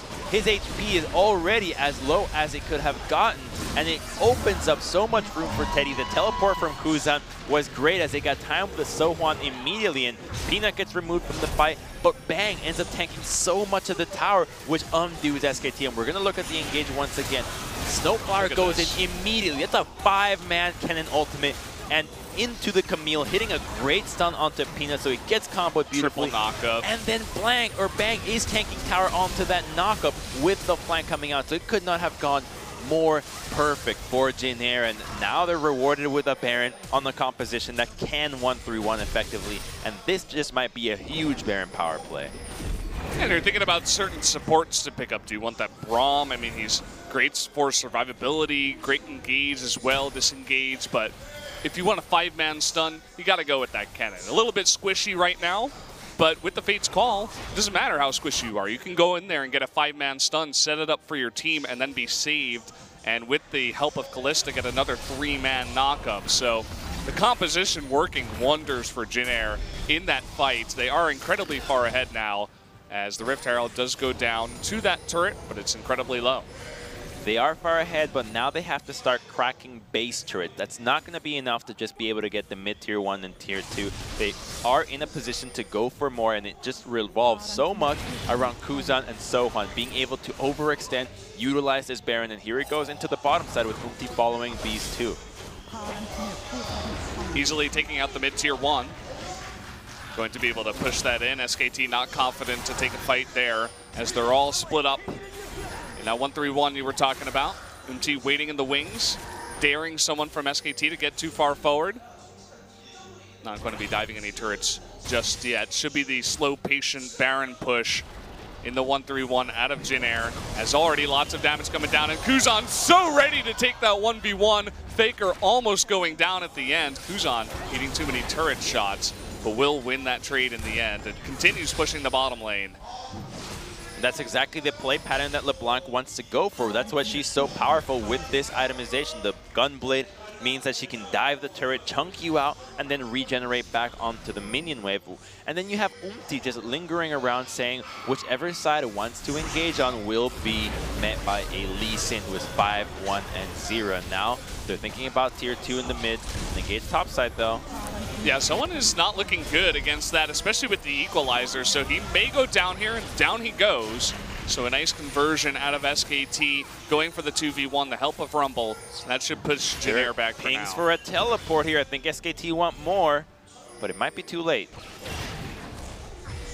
Yeah, not enough wards over there. There was one up in the red side, but they're thinking if Jin Air retreated through the lane, they would have pulled the trigger with the Jarvan. Instead, they go for the Dragon, and it's the right call to go for this objective. Now that they've lost a member, the push has been hindered. Fall back into the 25-minute Ocean Dragon, and that's just about as much priority as you should have for this objective. It shouldn't really not be valued over anything else. Look at what Kuzan is sitting on at 25 minutes, as you mentioned. Gunblade, Banshee's Veil, and a Void Staff that he just picked up. This guy is getting out of control. If you thought the trade went his way last time, well, let's see the next fight. You guys see here on screen how Sohan got clocked by him and the help from Peanut to pick up that kill. And even though he had a Hydra, I have to imagine that the reason why he was so low when that started is he continued to just ignore Untar to try to get turret damage. And with a Hydra, you're doing that AoE damage. You can't resort to lifesteal on the way without hitting the champion. And so he ends up paying with his life and just did not expect Peanut to burn an equalizer to kill him. Worked out in the end because Jin Air's push was kind of losing steam towards that point, and picking up that kill totally took that train off the tracks. They did go back and use all that gold they got, at least, to buy up some items. So no big objectives on the map just yet. Baron nowhere close, as it did just get taken off of Jin Air. But Jin Air very comfortably about 10,000 gold ahead, and still putting on pressure in these lanes. And this pressure just means that the vision becomes all theirs, that SKT gets the jungle camps tonight, and that puts Peanut in an unfavorable situation. Even though his levels are still the same with Umti's, the overall levels are in the favor of Jin Air by about 2 or 3 right now, and as they continue to do this, it will only grow in their favor. They have cracked down that tier 1 into the bottom side, the inhibitor turret, or tier 3, that will most likely be taken advantage of come this next Baron. So right now we can just expect no action for about a minute 30, minute 40 until Baron truly spawns, and then we can see everybody migrating to the top side of the map. You can see that they're edging down towards bottom, as Kuzan is the lane that will put the most pressure on because he's pretty far ahead of FLICKR at this point. So always at the ready are Bang and Wolf to rotate down, need be, if a fight does break out. No farts in this game, not yet. And yeah, it looks like you were right. No real action so far. Although FLICKR is coming in here looking for that knockup, but he's facing up against that LeBlanc, so having a bit of trouble with that one. There's no need. You can do this, and just how we got shown in the vision, if you do this for a long enough time, you don't even have to bother clearing out vision. Only control wards can survive, which means that everything is guaranteed to have died off from when it comes to SKT regular vision. And so just buying time that you know they're in their own base means that you guarantee not having any wards. The base call just gets popped, so not a big deal. It's not a greatly long cooldown, so they will just have Kennen heal back up, and now the vision begins around Baron as it spawns in 35. Yeah, just a trade for trade on the ultimates. Bang using that chain of corruption, saving his life was Teddy. And here we go. SKT really trying to come on through and put down whatever vision that they can. And looks like Sohan with a pretty nice wave down in bottom lane. Someone's going to have to go deal with that. It looks like the answer is Untara for now. Sohan is 2 levels on him. Fighting over the red buff. It looks like Jin Air has delegated 2 people down here, and it might... Oh, we're going to see a high-octane decision-making happen real soon as this duel lane. They're going to surprise Jarvan, so they're going to kill Untara, but SKT needs to respond with Baron. Oh, they don't actually go for the Hextech ultimatum. So they cannot lock him down, even though Kuzan is still waiting in the wings, looking for that high-octane play you were talking about. The wall comes down here, and FLICKR, he jumps on over very confidently, taking a bunch of damage from Teddy. And the teleport coming in will have to be canceled. But look at the bottom lane. SKT doesn't get anything, and the inhibitor is going to go down. Bold TP there, and Sohan with red buff with LeBlanc behind him. She gets spotted in the ward. It just cannot defend. Untara has no business, just gets to look at his inhibitor just get decimated, and he had no chance of even fighting that one in the first place. So Jin Air just playing the map well. SKT looks for picks, unfortunately, between Fate's Call and how mobile the entire lineup of Jin Air is, they just haven't found anything. SKT really struggling at this point. Sohan is still putting on immense pressure in the bot lane, and Wolf he's resorting to tactics that, again, we can only describe as desperate. He's trying to put down control wards just to spot if the Baron is being taken over the wall, whereas Jin Air is just waiting for those wards, clearing them out. They did thankfully get that Scuttle Crab, which definitely helps out in showing any normal Baron take coming through from Jin Air. That was a big steal on that final Harpoon from Peanut. Otherwise, the re-engage onto Baron attempt from Jin Air would have had the threat of a turnaround be that much more obvious, because with the Scuttle Crab there from SKT, at least they know when the team is going to turn off, who's around Baron for the most part. There are glimpses of vision, and now it looks like Jin Air still wants to control this bottom side. Unfortunately, I don't think Untara will be priming himself to get dove by Camille and LeBlanc, because he doesn't have any business leaving his base at this stage. Yeah, you can see how safe he is playing in his base. Sohan trying to engage on him, trying to push on in. And he's just struggling with those super minions. Kuzan hasn't really shown himself just yet. They want to push on in with the wave. And here we go. How is SKT going to respond? Looks like Kuzan and Sohan, though, are not going to commit just yet. Very carefully pushing in. You know, it's in these moments where you could truly see the value of a LeBlanc clone. SKT would lose their brains, but they're going to lose Jarvan. And look at the wall coming down. FLICKR, he wants to come on in. Untara, though, is going to eat it, and all of a sudden this turns into a 1v2 for FLICKR. The rest of SKT, they're trying to rotate on down, but Jin Air's following them. The chains are going to come here, but SKT, they're not confident to take the fight. And so that's just going to be a dead Jarvan for 40 seconds, and Jin Air's control of the Rift. Curious that Jin Air did not opt out to amp the pressure even further by starting out at Baron. There was no vision available. Instead, they will TP Sohan into the bottom side to continue to pressure this lane, or perhaps offer a bodyguard position in this new Baron attempt from Jin Air. But it gets started out right away, and there is no vision, so they are going to have to rush in here to check it out. Yeah. And again, Teddy's on this Kalista. He has the Ren stacks already building up, and SKT, they're just going to have to give this one away. Not willing to fight a 4v5 would certainly mean the game going over to Jin Air, so they will just have to accept Jin Air taking the Baron. The position that Jin Air put them was a bit of a stranglehold. You defend the Jarvan, who can get dove 100-0, even under 2 Nexus towers, or you try to force a fight at Baron. The only choice they truly had was trying to force a fight, but they needed to have not only won that fight, but at the same time defended the minion wave bottom enough that Jin Air can't just turn around with double teleports and end the game. So SKT being forced into a difficult macro situation, see the worst of it. And now they're facing not only a Lost Inhibitor, 2 crazy split pushers, and an entire team with Baron. Not the position they wanted to be in, of course, coming into game number 2, but Jin Air playing this out almost flawlessly. Looks almost too careful at times, but really making it work here towards the end. Taking their time with this one. They want that 2-0 over SKT on their record.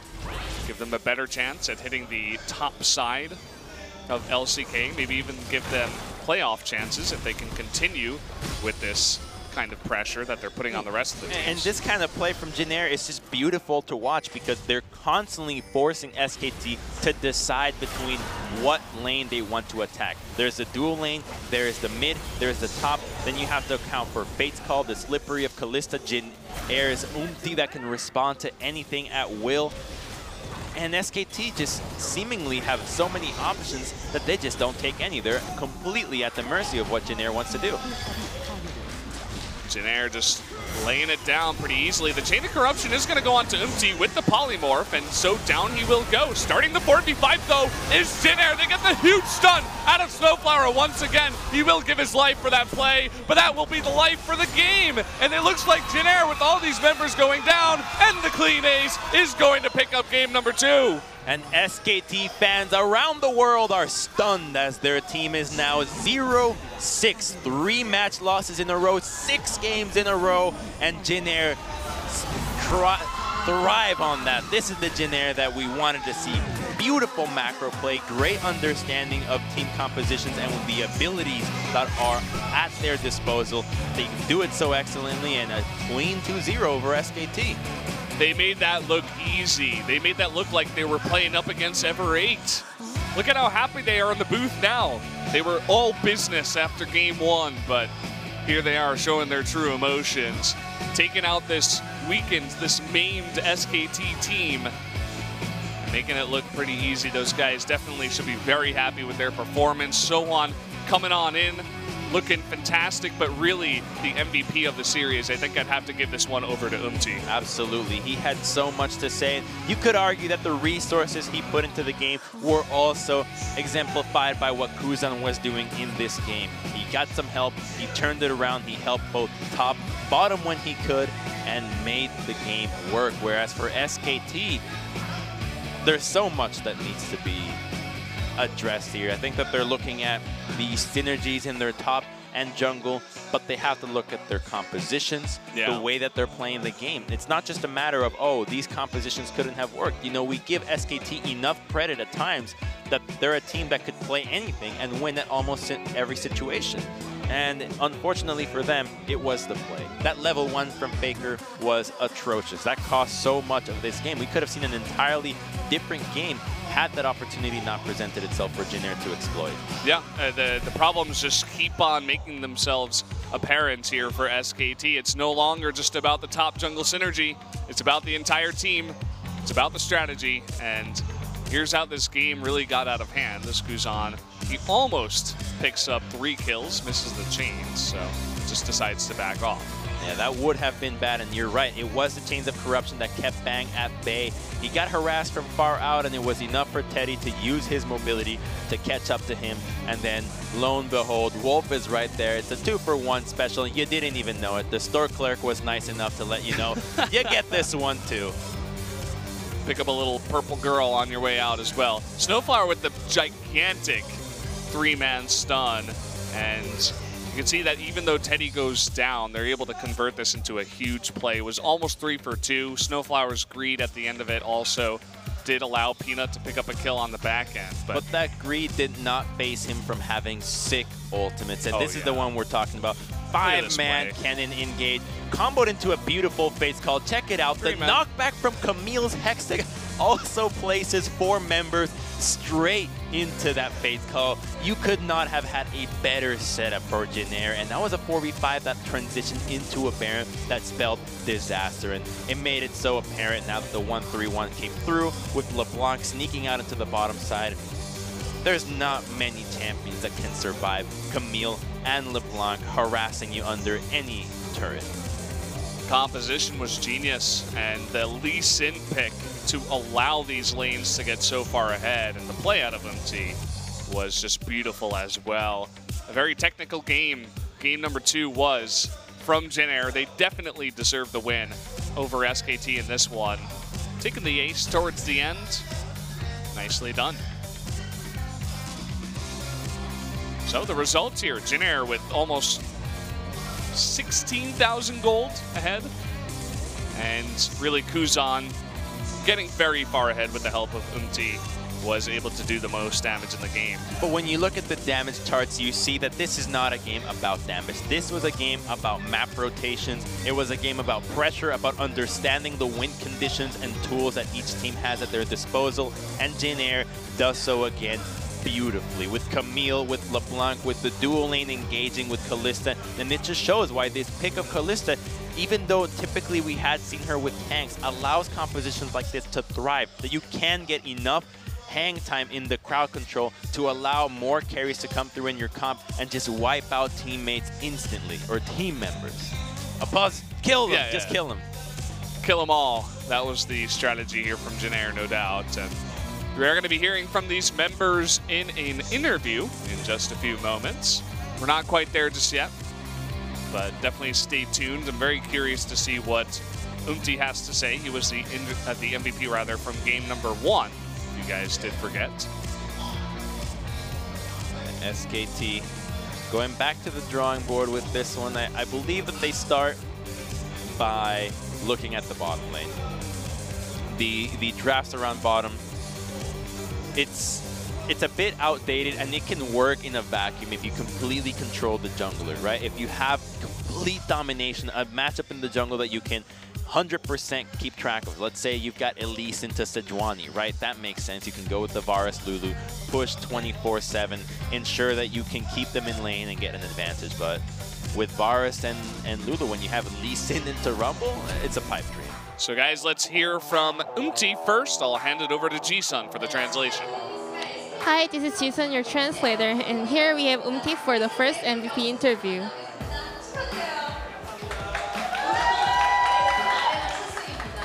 So it's your first victory at Nexon Arena. Yeah, we lost every time we played in Nexon Arena, so I thought we had some kind of jinx. But after our performance was getting better, I knew we were going to win today. So you dominated the early games. What's your plan? Well, I didn't have many plans to go gank in the bot lane, but I saw they picking Jaira, so I thought I would rather go bot lane and put many ganks, and I think I made a lot of bleed in that.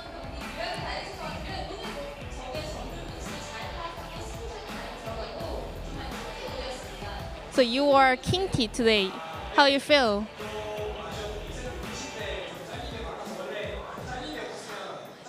Well, I'm not really that satisfied from the second game because I died playing Lee Sin, so I think I should get improved from it.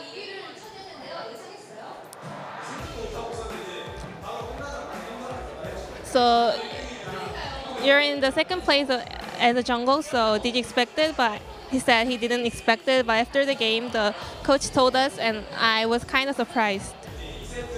Then let's call out for our second MVP.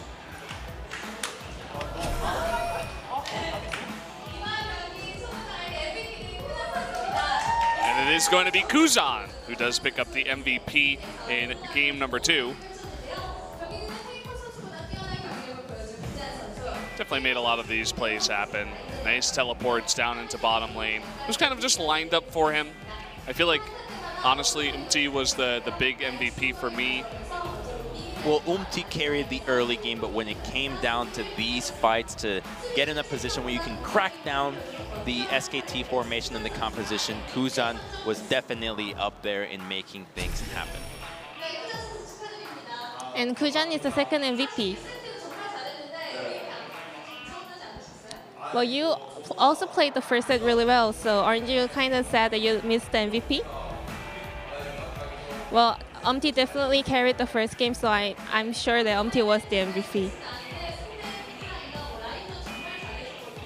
You played in the laning phase really well against FLICKR. How did you prepare for it?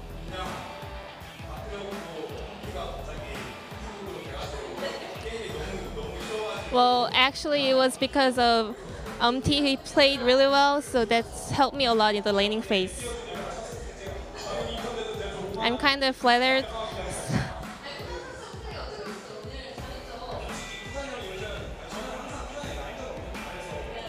I always knew that Kujan plays really well in the laning phase, so I always believed in him.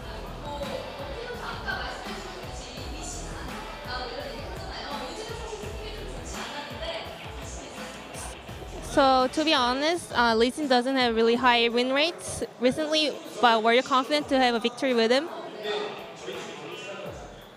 Well, he is not really a good champion recently, but I'm sure that I can play him really well, and our team believes that Lee Sin is really good. And also, Kujan said that, well, Umti's Lee Sin is different. He's sure that we can win with Umti's Lee Sin.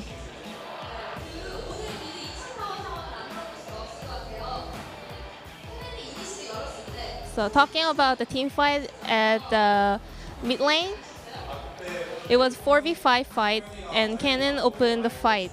How was it? Well, I was actually trying to just trade some objects, but Snowflowers made a shot call that he can open the team fight, so that's how we ended up winning it. Do you care much about your ranks? I care a lot. I care about solo link ranks and also the MVP points and all the ranks I'm concerned with. And then your last message for your fans? We kind of win against strong team, and we also lose a lot to the weak teams, so we're going to try harder to win against all kinds of teams. As Kujan said, so it's the end of time of winning the stronger team and losing for the weak team. We're going to try hard to win all the teams. Thank you for the cheers. And this was the end of the interview. Thank you very much, Ji-san, for that translation. King T and Kuzan doing well together, especially in game number 2. I think Snowflower definitely had a couple of really nice highlight plays, but overall, as an MVP, did have to give it over to someone else. So the current standings, SKT, they just continue falling. Another loss on the board. SKT continues to fall, but we just want to see them get back into form. Not like this, not the way that they're losing that has no foothold onto clawing back into the game. We want to see some more fire into SKT, and the reason is, you know, this team is at the top and has been at the top for so long in the world. They hold order. If SKT starts crumbling, people don't know what's good, what's bad, what makes sense, what's up from down, and so we need this team to maintain their composure so that the rest of the world can look onto SKT and figure out, no, this is the way that things are done. Yes, yes, this is how we should be playing. And if they are continuing this slump, we might just see chaos take over all League of Legends regions. Yeah, I don't know, man. It's just looking like actually TSM is definitely on the same level as SKT right now. No memes. No memes, only dreams, just like the one that Jin Air has going on for them. I'm so happy to see that this team is finally utilizing macro. That's one of the big things that I see about this team and this particular set of players. They always pull through when it comes down to making a strong macro play. Sometimes it falls apart like it did against SKT, or KT rather, but today it showed. They're understanding the meta. They care about everything in the ranks, their camaraderie, and I hope that we're going to see them in some sort of playoff or gauntlet run. They're trying to make it up. There's still a couple of wins behind Afreeca, I believe, or maybe just one. So definitely need to be more consistent, as they were saying in the interview. Have to do better against the weaker teams and continue doing well against the strong teams, as we already are. So if they could play like they did tonight, I think they're going to be in a pretty good shape to actually get a chance to get there. But guys, we are going to go to a big break before we come back with the second series of the night.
the golden lead.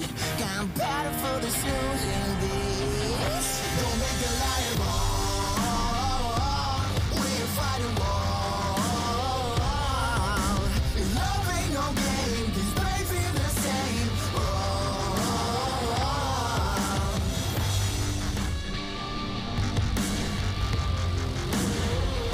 Don't make the lion wrong. We're fighting war. Love ain't no game, 'cause brave feel the same. Don't make the lion wrong.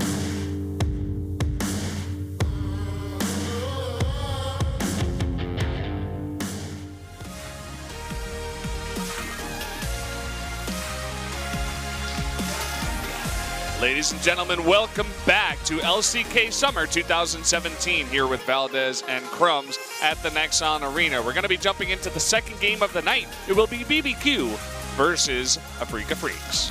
That's right. That's a BBQ that just came back from 2-0ing the Jin Air that we just saw 2-0 our very own SK Telecom. So they're coming off a good victory for themselves, as it was in a relatively clean fashion. But they're up against the Afreeca Freecs, who have also found a way to 2-0 SKT. It seems like now everybody just gets one of those free passes to beat SKT.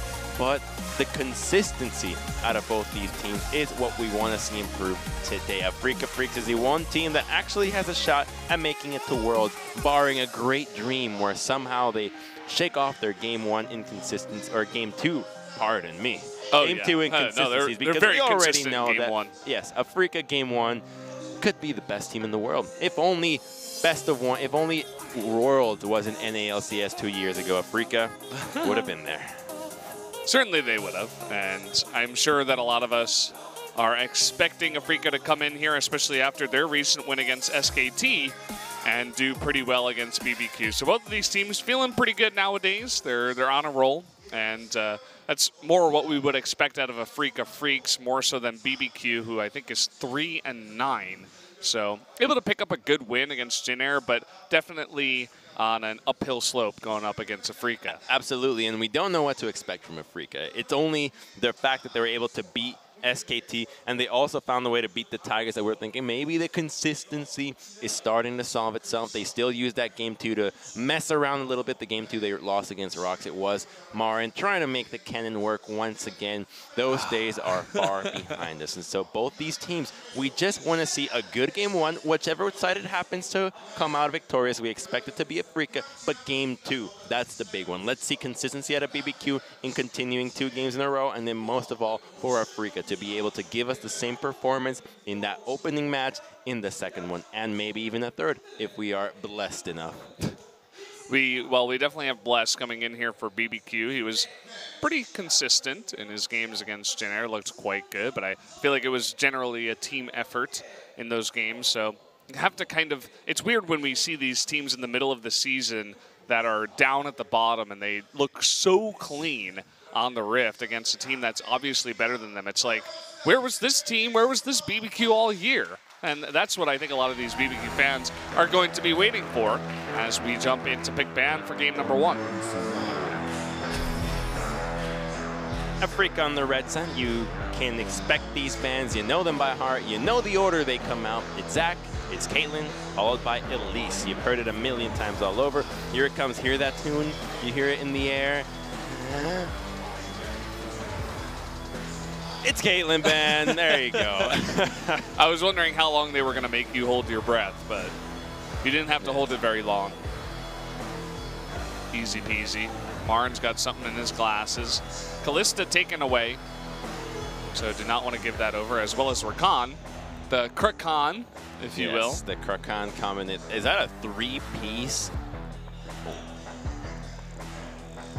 Afreeca Freecs World Cup. That's what it says on the left. All right. Well, the Talia gets banned out, so Elise gets first, and you know it's going to be first pick. We've seen this happen a million times before. Yeah, and they decide to go with that Talia ban. You know, you were talking about how crazy the Elise can be on blue side if you let teams get away with it.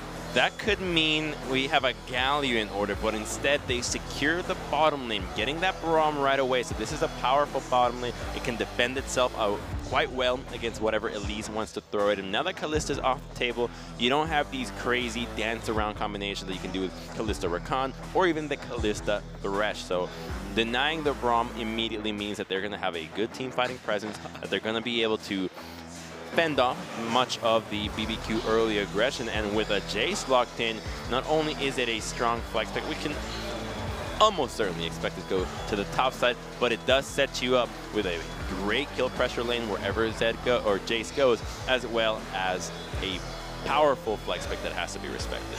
That picture was hilarious. A bunch of roosters in the car saying, "Let's charge the Nexus." We'll see if they actually attempt to do that here. And the other signs before it said a couple of fans from Hong Kong actually coming down to support Afreeca, I believe it was. Kuro fan amongst them. They're following the train from Rift Rivals. Hopefully they got to see it there live, and they get to see it here as well. And we're going to get to see Marin's Jarvan again. But there is also Galio still up on the table. We can see it as a ban from BBQ. The Galio would be questionable, as there is not a lot of divers on the side of BBQ that can truly benefit from that pick. And I would most likely expect to see BBQ banning it, as the Jarvan Galio combination, we've seen how devastating it can be, and there it is. First ban Galio. We're not going to let Marin have that one. We're going to go for Kuro, going with a different kind of pick.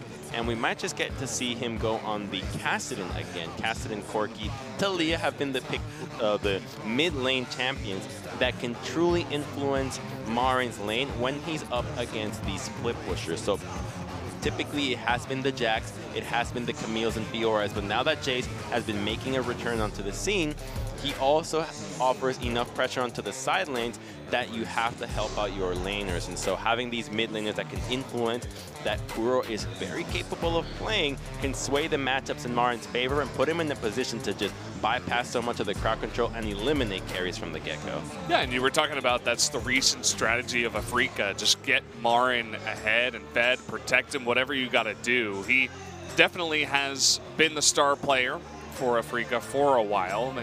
Sometimes he falls off, decides to play AP Kennen, and it goes totally wrong for a couple of weeks. But then he comes back and he plays his Renekton and totally crushes face, nearly always wins his lane. It's pretty ridiculous when you look at the stats. So playing around Marin is definitely an obvious choice for Afreeca. Let's hope they do it here. He's going to be on the Jarvan, of course. Orianna picked up for Tempt on the side of BBQ. Just going with the safest mid laner he can come up with. You can expect Kuro to go with Kassadin or Corki, and so taking the Orianna right away is going to have a decent matchup into both of those, so he's going to be able to just synergize well with the composition. You've got your late game carry in the Tristana. Unfortunately, it's not your Cog, it's not your Twitch, or even your Caitlyn, so he's going to have to rely on the Tristana instead, that we have seen be played suboptimally, so we're hoping to see if Ghost can make that pick work, and there it is. It's going to be the Corki from Kuro. Just super simple. You synergize well with Braum having the shield to protect you, as opposed to a Kassadin that can be vulnerable when it comes down to BBQ sieging into the mid lane. You need wave clear here. They go for it, and both teams have solid compositions. Yeah, I like the compositions here because although they're solid, they're also very fun to watch because there's tons of setup for Orianna on the side of BBQ. You have lots of stuns on the side. I mean, you go the Alistair rather jumps in. You can have him as a ball carrier, get it going there with the shockwave, and also on the side of Afreeca. I mean, we all saw the crazy GIF with a ton of knockups. Of course, Galio was in that game, but it also included Gragas and it also included Jarvan, and adding in a Braum into the mix is just going to make it another fun bouncy house potentially for the Afreeca Freecs up against BBQ. So it should be a fun game one to start. Absolutely. Both have a ton of damage on both sides. There's CC to spare as well to set up for kills. So vision early on is going to have to be looked at through a microscope here. Whichever team can get some vision ahead can surprise the opponent with a good jungle path, can start making a difference. You get your jungler ahead, Mobies on Elise, if she pops up, can spell disaster. But Spirit, he's also gotten Mobies on Gragas if he gets ahead and has been able to make it work. So both these teams capable of snowballing, and so much of it is going to fall on the shoulders of the junglers early on. But I have to put more emphasis on Bless as he is playing the jungler that gets outscaled. We'll see what he could do on that Elise. We've seen tons of crazy Elise games on Blue's side out of teams from the top to the bottom. Ever8, Samsung, they've all done it. So let's see what they can actually do going into this one. Going to use the SKT skin for his Elise, funnily enough, after they got O2'd by Jin Air. We'll see if he can reverse the curse for that skin at least, jumping into game number 1.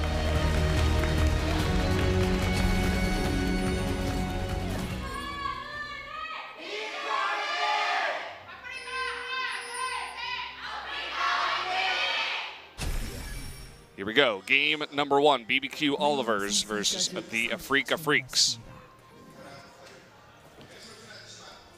Bless can aim for making plays topside quite a bit. Crazy has lots of opportunities to get both Marin and himself low enough that you can almost certainly draw the attention of Spirit to make it to that top side of the map. So I expect him to be jungling from red to the top side as opposed to starting at blue buff. And it's going to be up to Afreeca to not get hit by a minute 3 gank that is so common that you can expect it. Instead, the defensive ward from Spirit tells us that he's starting topside, and instead we'll be routing out to bottom. So if the map does get split, as the vision indicates, so much of it is going to fall on Marin being able to play defensively to not give up any kills. And so far, we just have both these teams making it known as to where they are starting. They want to contest the Raptor camp, and while they are unable to deny any, they at least are aware of the route that Bless is going to take. It's always funny to see these teams try to go in there and snipe just one Raptor to help them out. That red almost leashed. Got to be careful about that. That was a bit of a weak start. The leash on the dual lane on the red buff got so far back that Bless opted out to go straight to the red buff instead of finishing the smaller camp to hit level 2 and guarantee it. And that means he's going to have to use his smite on that camp and might not be as ahead as he would have initially been through all the help that his allies got him. As now you see Spirit making his way onto the second camp already, and Bless is just about to arrive. Yeah, Bless gonna mix it up a little bit, goes for the blue. Definitely has some options open. You can see already Marin's taking a little bit of damage at level 1. Crazy hit level 2 first. So definitely happy to take that trade. It's just gonna be fine with that potion healing on up, and Bless isn't gonna get on the map all too fast. He actually goes for the Gromp first. He's going to be playing the top side slowly, trying to figure out where Spirit is. Control of Scuttlecrab has to come next, absolutely. And then get some vision around that area because you see how aggressive Crazy is playing right now. And in this matchup against a melee, Jace can always dictate when he goes in. Anytime that Marin steps up to last it with an auto attack, you can always just use your Do the Skies, get in there, get some minion damage, and you might almost win the trade if the minion aggro is not favoring Marin tremendously. And so that opens up a big opportunity in the top set, and Marin is respecting it, and he's respecting it so much so that he's currently 11 to 20 CS. Yeah, he's got a bit of a wave pushing in, but definitely tons of respect coming out of him. But look at this route here from Bless. There's no ward over here. There's one in the tri-brush, but Kramer, he's just going to face check it. That should be an easy pickup for first blood. Who are they going to give this one over to is really the question. They'll give it to Bless. They had no idea that route was coming. If you see the path that Bless took, he has not based yet. He found the way to sneak back onto the bottom side. They were expecting the top side river for Elise to be controlling that map. Instead, she reroutes bottom, and the vision is only at the try. They didn't have any idea what was going on in the river because Spirit got too low from his own jungle route, so instead couldn't control the Scuttlecrab earlier. Elise seized the opportunity, and Afreeca had no idea it was coming. They were going for defensive vision, and instead are met with an Elise face check, an Elise right there, and first blood going off to her. See good communication too by, I assume it was Bless. Lots of pings going down to try to spot exactly where Spirit could be on the map. And one was at the top Scuttlecrab, one was in the bush. And immediately after that, Crazy backed off and put down a couple of wards, so now he's very safe. But good communication. Yeah, here it comes again. Cameras is trying to go for a deep vision, at least in the corner of the barrage. So gets too close, and as soon as the Cocoon connects, he is dead. At least Tristana is one of those champions that can make it not obvious that there's somebody there as she carefully approaches the brush and instead can just use the rocket jump to secure herself, being in range to follow it up, whereas champions like, say, an Ashe or maybe a Varus, maybe even Callista could not be able of following up on that, or at least without giving it away. Yeah, the Tristana Alistair composition, the duo down in the bot, seen a lot of play in the history of League of Legends, and we see it again today. It's made its way back as Tristana has become more popular, as teams began to realize, hey, having a ton of range is pretty damn good, as Caitlyn got super strong. And while the champions are slightly different now, the strength that has made this duo of Tristana Alistar so viable throughout the years is the utility that they can bring. It's a relatively safe lane. You can always survive just getting your heals in. And wait a minute, hold that thought though. Marin's quite low. He's gonna get himself dove here. Oh, he's so dead. He's staying. I mean, he's gonna wait for this wave, and as you said, should be an easy follow-up. Not going to get the ward. And actually, the Cocoon is going to miss. He's going to try to combo, but an easy repel from Bless, waiting for that combo. And there it is, another kill. That was great. Okay, even though the Q missed and the Cocoon were not connecting, he waited for the flag and drag backwards and then repels out of it to ensure himself that not only can he follow through if Marin were to flash immediately, that he dodges out the knockup, dodges out any turret shots that might have come at the same time. And now that's a 37 CS Jarvan to a 56 Jace, who on top of it all has gone the Cole, but so has Marin, and he's no stranger to being greedy to try to salvage a situation. But this is just going to open him up even more to dying in this lane. Yeah, at least he didn't burn his flash. He didn't go crazy. He knew that he was kind of dead the second he saw Elise, so he did his best to get out of there without his flash. We'll have that available for the next gank that does come around. And you can see that Spirit had to go top to pick up all that vision, or the minions there. So he made himself known. The bottom side was totally safe, and Ghost and Totoro were just pushing it in as much as possible. In fact, it was only Ghost alone, so even more safe than he could have imagined. Speaking of safe, both the jungler and mid laner from BBQ are playing it safe with their itemizations. You have a completed Runic Echoes already from Bless, who is sitting at 2-0, so he's nice and fed. But instead of going for the mobility boots, even though he found that first blood, he's opting out to go for a more guaranteed kind of build where you're not dealing with the inevitability of being useless with the mobilities, barring a team fight that will start to happen. And then you have Orianna, who is capable of laning against Corki evenly, but has gone with Mercury Tread, so not putting herself in the position to get ganked by Spirit. But wait a minute. Look at this, easy setup as Tushin just checking the brushes, and Totoro waiting for him, pings it over. And now Kramer in a little bit of trouble. The flash over the wall, Kramer's even gonna burn his flash, but I think he's in a ton of trouble just waiting for that Alistair stun, and there it is, into the knockup. Should be enough. There's the heal though, the flash forward from Ghost to make sure that he gets that. And there's another one going over to BBQ. And they wipe the bottom lane and get all their combat summoners too. Now Tushin only has flash, but this bottom lane is going to get the wave denied. The blue buff was the initial attempt, but Totoro had to jump on it. They had pressure into the bottom lane. They found a way to sneak in and get some kills. And sure, you don't get the blue buff, but you got so much out of it. Yeah, what a fantastic start here for BBQ. And again, we were talking about that Elise. It's not only the Elise, but already 3-0 on the blue side so far is Bless, making his presence known. And again, Tushin, he just face checks here, not expecting Totoro to be there. And easy follow-up for Bless. Bit of a late exhaust there. If he really wanted to save his life, he should have used the exhaust a bit earlier. But as soon as Kramer also decides to face check, then he's dead as well. There's not a whole lot of chance there. Ghost thinking that his ultimate does a lot of damage. That's not AP Tristana, although some of us wish that was still the meta.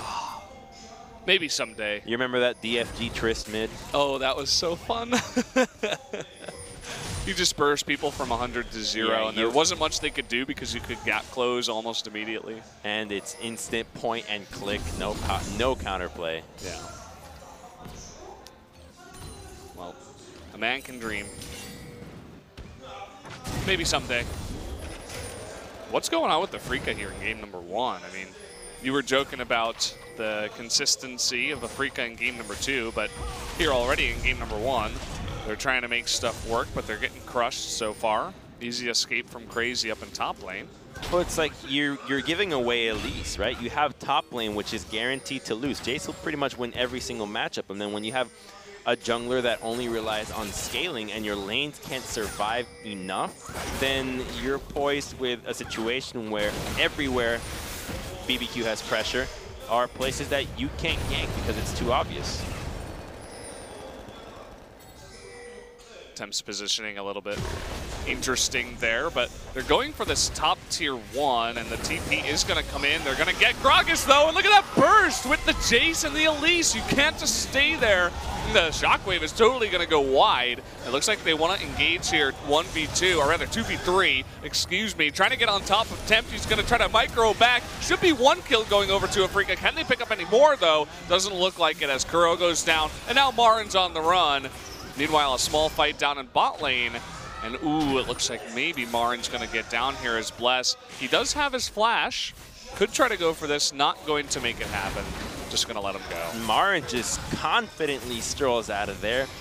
Still has his flash. No need to burn it. Now he's got Spirit as backup. But that's what happens. You have these lanes that are not strong enough. If you want to go defend somewhere, you are going to be weaker. It's Elise that is 4-0. Early game is her kingdom, and she is making sure that all of Afreeca knows, as she's now part of 5 out of these 6 kills. Her itemization this early on is perfect for just fighting in these skirmishes, and so she can jump onto Spirit, knows that Jace in his follow-up is going to be more impactful than Marin, who also had previously burned his Cataclysm under the tower.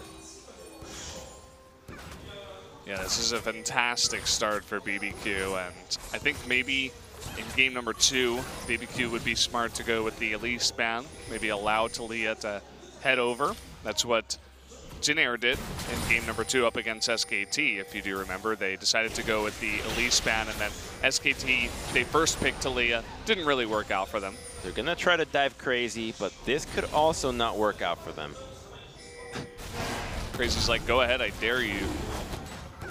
And it seems like maybe they smelled that one coming. They're going to start the Infernal Drake, regardless of if they knew Spirit's position or not. They take that out easily. No play from Afreeca. That's going to be the first, or rather the second turret going down in the bottom lane as well to BBQ. Well, the issue is that Marin had stayed on that gank, so he was still low enough, but he was so low that if he was next to the minion wave, it would have been a signal for Crazy to engage. So we're going to take another look at that fight topside where it happened a bit earlier. And Spirit gets greedy. You know that everybody's there, but the damage that Jace and Elise can provide this early on is not manageable. You need to wait so you can take these fights on. And now they're on the retreat because they're thinking, there's a brand new Kura that can take these fights on, but there is no Cataclysm. And BBQ just has to stall for their next rotation of spells. But still, they trade just a 2-for-1 in the favor of BBQ, and Marin can walk out. But the turret advantage still went over to BBQ, so that's what they came there for. They got it, and they got the teleport to boast.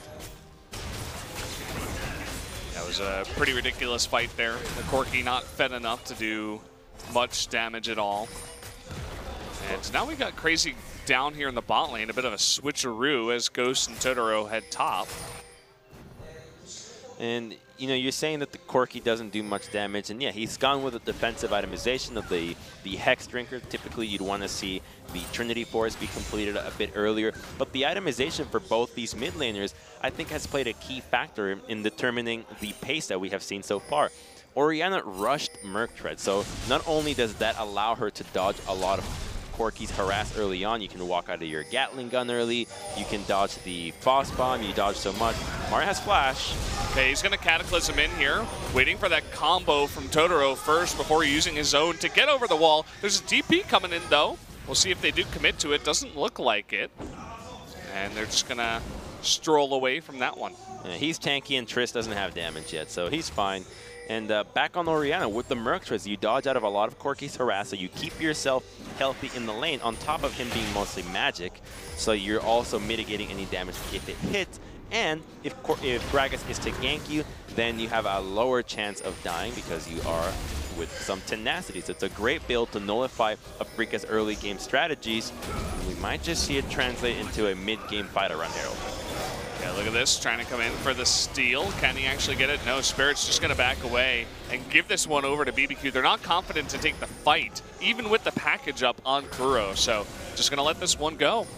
The formation of 5 from BBQ was already there. If they pulled the trigger on that one, Marin would not have been able to make it to the fight. So wisely do they back away. And it was good for BBQ to force everybody on that side of the map. They're not losing anything else. And they secured the objective that can crack down that mid-tier 1 that we want to see them use, because this siege can translate into a tier 2 if they pull it off correctly. If the Jace can rotate a Fed at least in a Tristana with a Rift Herald, can take 2 towers in one use. We'll see where they do want to use this, but BBQ totally in the driver's seat in this one, already about 4,000 gold ahead, and fantastic start, the best you could have hoped for out of this Elise, and getting those lanes fed. You can just tell how crazy he's reading the way that Marin is playing to know that the gank is not going to work. He also recognizes that most of his team has base, so there's no need for him to be playing aggressive. But the second that Marin steps up to the wave, you gotta smell that something is up. You know, he has not been playing the laning phase like this aggressively. So he's also aware that he's not in a position to get ganked. Both teams are well aware where their respective teammates are, so nothing happens into the bottom side. But it's interesting to see how just by the actions of one, you can infer the entire actions of a team. Yeah, definitely is pretty cool. Smart play out of Crazy.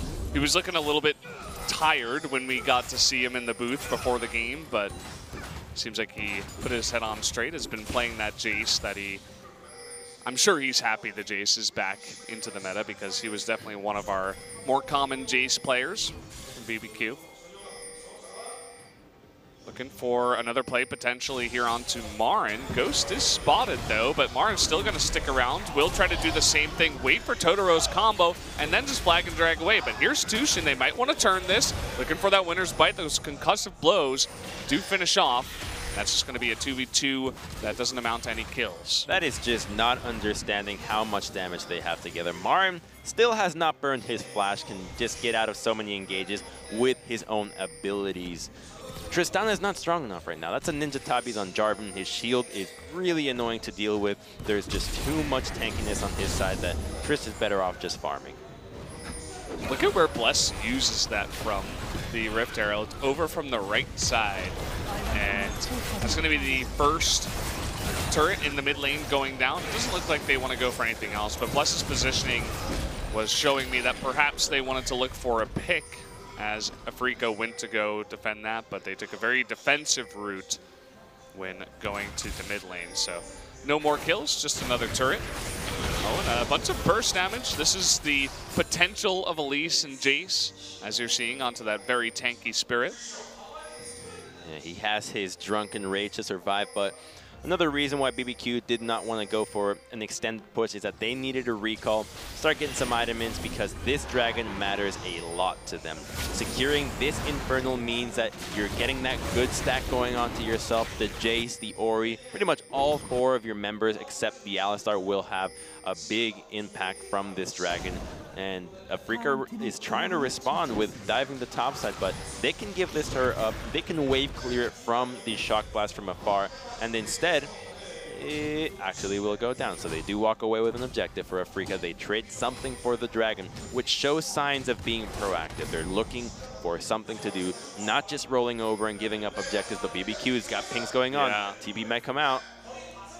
Doesn't look like they'll go for it, as in fact just the threat of BBQ coming up is going to force Afreeca back, and they do not get that top turret. So you're talking about going for an objective. They tried, they got it very low, but that gold will not come through for them just yet. And before that TP play went out, we actually saw pings into the bottom side, pinging that tier 1. And I like looking at pings because I see it as trying to lip read what a team is trying to tell you. They communicate with pings. Some teams communicate a lot more with pings, some others, some a lot less. There's often always a big amount of information that is within the pings, and if a team happens to communicate a specific play with a lot of pings, you're almost certainly guaranteed to be able to look at it intelligently, to analyze the reasons why these pings might be coming out and figure out, oh, this is what they were thinking. This is the information that they had in mind and what they were playing for and what they were trying to do. And here we can assume that pings went on to the bottom side, Crazy saying, I want to catch this farm, I don't want to TP to the top side, try to make something that might not get us everything. Baron wasn't even up at the time. Let me just get this farm bottom, let's get some pressure out. I'm crushing it in my lane, I've got red buff, let's not do this play, the risk might be too high. That's definitely always very cool to see that. And I was thinking, while you're talking, who's really going to be the savior here for Afreeca? When you're this far behind, about 5,000 gold already at 20 minutes into the game, who's going to do it? Because let's just get out of this one. Like, the Xayah is 0-2-0. The Corki 0-1. He has 1 assist from the 1 kill that Afreeca picked up, but he's not really all that either. He's just picked up his Trinity Force at 20 minutes with the Hex Drinker. So who's going to do it? There's not too much damage coming out of Marin and the Gragas. They're really just going to look for the big play. I think it's kind of that situation that we were talking about SKT in the previous series, where it's like they're behind, but there is potential. If BBQ gets out of position, a couple of their members, we could see kind of a mini wombo combo out of Jarvan, out of Gragas, out of this Braum to try to set something up. And that really does look like the only play that I see right now for Afreeca. Well, the saviors are Kuro and Marin. They're the ones that actually were able to shut down Jaxes, to shut down Castles, to shut down many picks with the synergy between mid and the jungle. Right now, they're going to try to go onto Ghost, but he's just not going to cut it. You need the Jarvan and you need the Corki. Utilizing package are the big plays that they can have. Utilizing teleport, unfortunately, that dictates that they need to have immaculate control of mid and top side if they're not to lose Baron or a mid-tier 2. So it has to be punishing Crazy. He's the one that is most susceptible to getting ganked. However, getting his flash might be the first step in starting a chain of possibilities for Afreeca to keep looking towards that top side of the map. Going into the dual lane is most likely going to result into a deficit for them. Fighting with Gragas into the Alistar might be really difficult for you, especially when you go into use of cast. A bad cast can be Totoro just wiping the floor with Afreeca. Crazy, you can see the trades that are going on here. Actually, Tempt was looking for a rotation down into bot, as they weren't really scared of Baron being taken away. But Crazy would love the blue buff. He's really low on his mana right now. He's trying to regen it in that hammer form, but if he could have that and consistently pressure Marin with those shock blasts, that would make that bottom lane even harder for Marin than it already is. You can see the Blade of the Rune King picked up early for the Jace. He really wants to be trading with this Jarvan in the lane. Yeah, he's all about the 1v1. Every time somebody goes for the Blade, it's all about just taking that one-on-one fight, guaranteeing you to have chase potential, to have sustain in the lane, whereas Marin is just trying to farm up, get to a position where he can team fight and eliminate somebody with the Titanic Hydra instead. So both these players have different goals, and it's up to BBQ to accelerate the pace of the game. They don't have to worry too much. They have a solid late game, but if it comes to the late game, you are opening yourself up to Afreeca going with a crazy team fight that can result in a fight that wins and wins you the game, because late game, one fight is all it takes. We can see the result of that rotation from Kuro. BBQ coming together as 4, removing a lot of this vision. They haven't gotten really deep vision into the red side, just now clearing out the vision around Baron. That's about it. Waiting here, trying to bait in some members, but Afreeca very smartly not even entering this side of the jungle really just yet. Afreeca can check brushes effectively with Beryl, with Kuro, with Braum. So they're not going to be too hindered by the lack of vision on their side. They can confidently walk forward and know that they can stop any engages that come onto them, so they can easily reclaim that, and with at least showing it's even more obvious that they're safe to just go back to the lanes and continue to farm, and that's what they're looking for, and that's what they're getting. Yeah, good delay so far. A lot of pings going down from Afreeca towards the Cloud Drake. Generally not a Drake that we see as extremely important when we go into, 25 minutes into this game, but perhaps they want to deny another elemental Drake on the side of BBQ, which would make it 3. Perhaps they're saying, hey, maybe BBQ's going to go there. This will be our chance to clear out vision around Baron at least. And it looks like for now it's just going to be Tempt coming down here, although Bless and Totoro are going to join in and help a little bit. Getting the Scuttle Crab earlier was simply a means to identify when BBQ was going to move forward so they can start getting some more time onto these turrets to safely go for trades. So it's nice to see that Afreeca does not respond to the Cloud Dragon. Instead, they're looking to get their own advantages on the map. They got a little bit of gold, and now we might see them go for a flank onto the mid lane. Even though Corki's not in position, this could be a double teleport play. Pings are going out. Yes, they are. Oh, look at that burst damage. Kramer, a couple of spells from Tempt, from Crazy, and he's got to go home. So, Tempt and Bless, they were looking for a play, trying to pressure that mid-tier 2 in the trade, but don't really get all too much damage down onto that one. More so just damage onto Kramer on that Xayah, but he's back. It's all good. Afreeca doing a decent job so far of delaying this. And all of a sudden, the TP coming behind. They want Crazy. He's all alone here against 3. Got the others following up, too. He will flash the wall, but there's the Winter's Bite. Is going to land. Can they get that concussive blows? Yes, they can, and that's going to be easy peasy cleanup. But they do use the TP for that, and they pick up the kill. Tucson makes his way to the bottom side and finds a way to kill Crazy, and that's exactly what Afreeca is looking for, to kill Jace as much as possible. He is so important to this BBQ composition at this moment.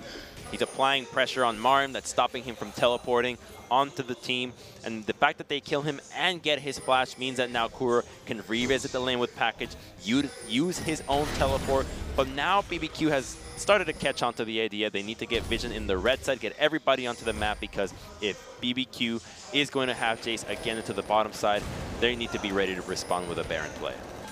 Look at Ghost here. He's thinking about a play onto Kuro. Gonna land that down. The static shift coming forward. Look at that burst. He does get the Hex Drinker rather, to proc, and here's the speed up from the Orianna. Should get that last shot, and a nice job cleaning up Kuro. Good surprise there on Tristana jumping Kuro. Did not see it coming. Typically, you would imagine that this matchup could sway the other way, where Corki just pops him immediately, but he waited patiently for the spell rotations, the auto attacks, and with the red buff gets the surprise Kuro. And if that wasn't enough, you've also got heal, and you've got Tempt to back you up with a shield, had it been necessary. This could be the engage that we're looking for, but there's only 20 seconds on Kuro. So BBQ instead get the turret for free, and now they're poised to look at an inhibitor turret, or at least a tier 2 that Tristana is hammering away. Yeah, Tristana will get bottom. You see nice wave clear in the mid lane, and especially with the red buff and just the siege potential of this Tristana, will easily get this turret.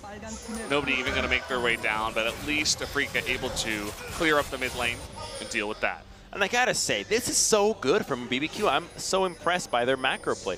They're not overextending when they're weak. Here comes the TP from Kuro, so actually Ghost might be getting caught out here. Yeah, they're going to flash Cataclysm, and, well, Ghost, you tried. He is going to heal, but the package does come out, and Kuro picks him up. Of course, as soon as I go for the compliment, they back off, but I'll still go through with it. I think that BBQ has been playing the macro quite well, pushing when they can push and not overextending crazily, barring that moment.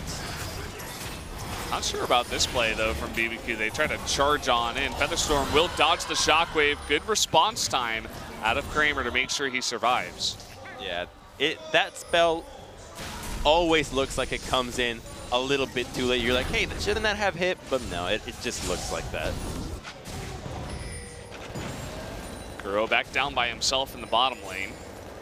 Immediately, Crazy back on the map, but he is going to be late.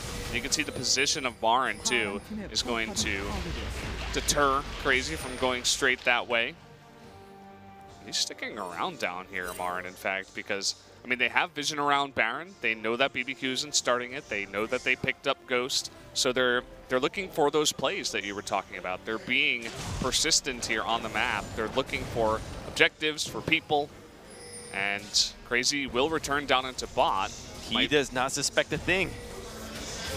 Okay, here we go. The Cataclysm will come down, and again, Crazy, he does not have his flash just yet. Bit of burst damage coming out here from Kuro, but not quite enough, as they do not pick up the Jace. Great sidestep there from Crazy. The initial auto actually went onto the tower from Kuro, not onto Crazy, but he's got Tabis, he's got his Hammer form, and he's got Black Cleaver, so he is decently tanky, although I felt like Afreeca got a little bit too desperate on that play. Perhaps they could have waited for Crazy to use it to the skies there to hammer out the back line of the minion. Instead, they go in under the tower, and they go in because the pressure is quite high on that play.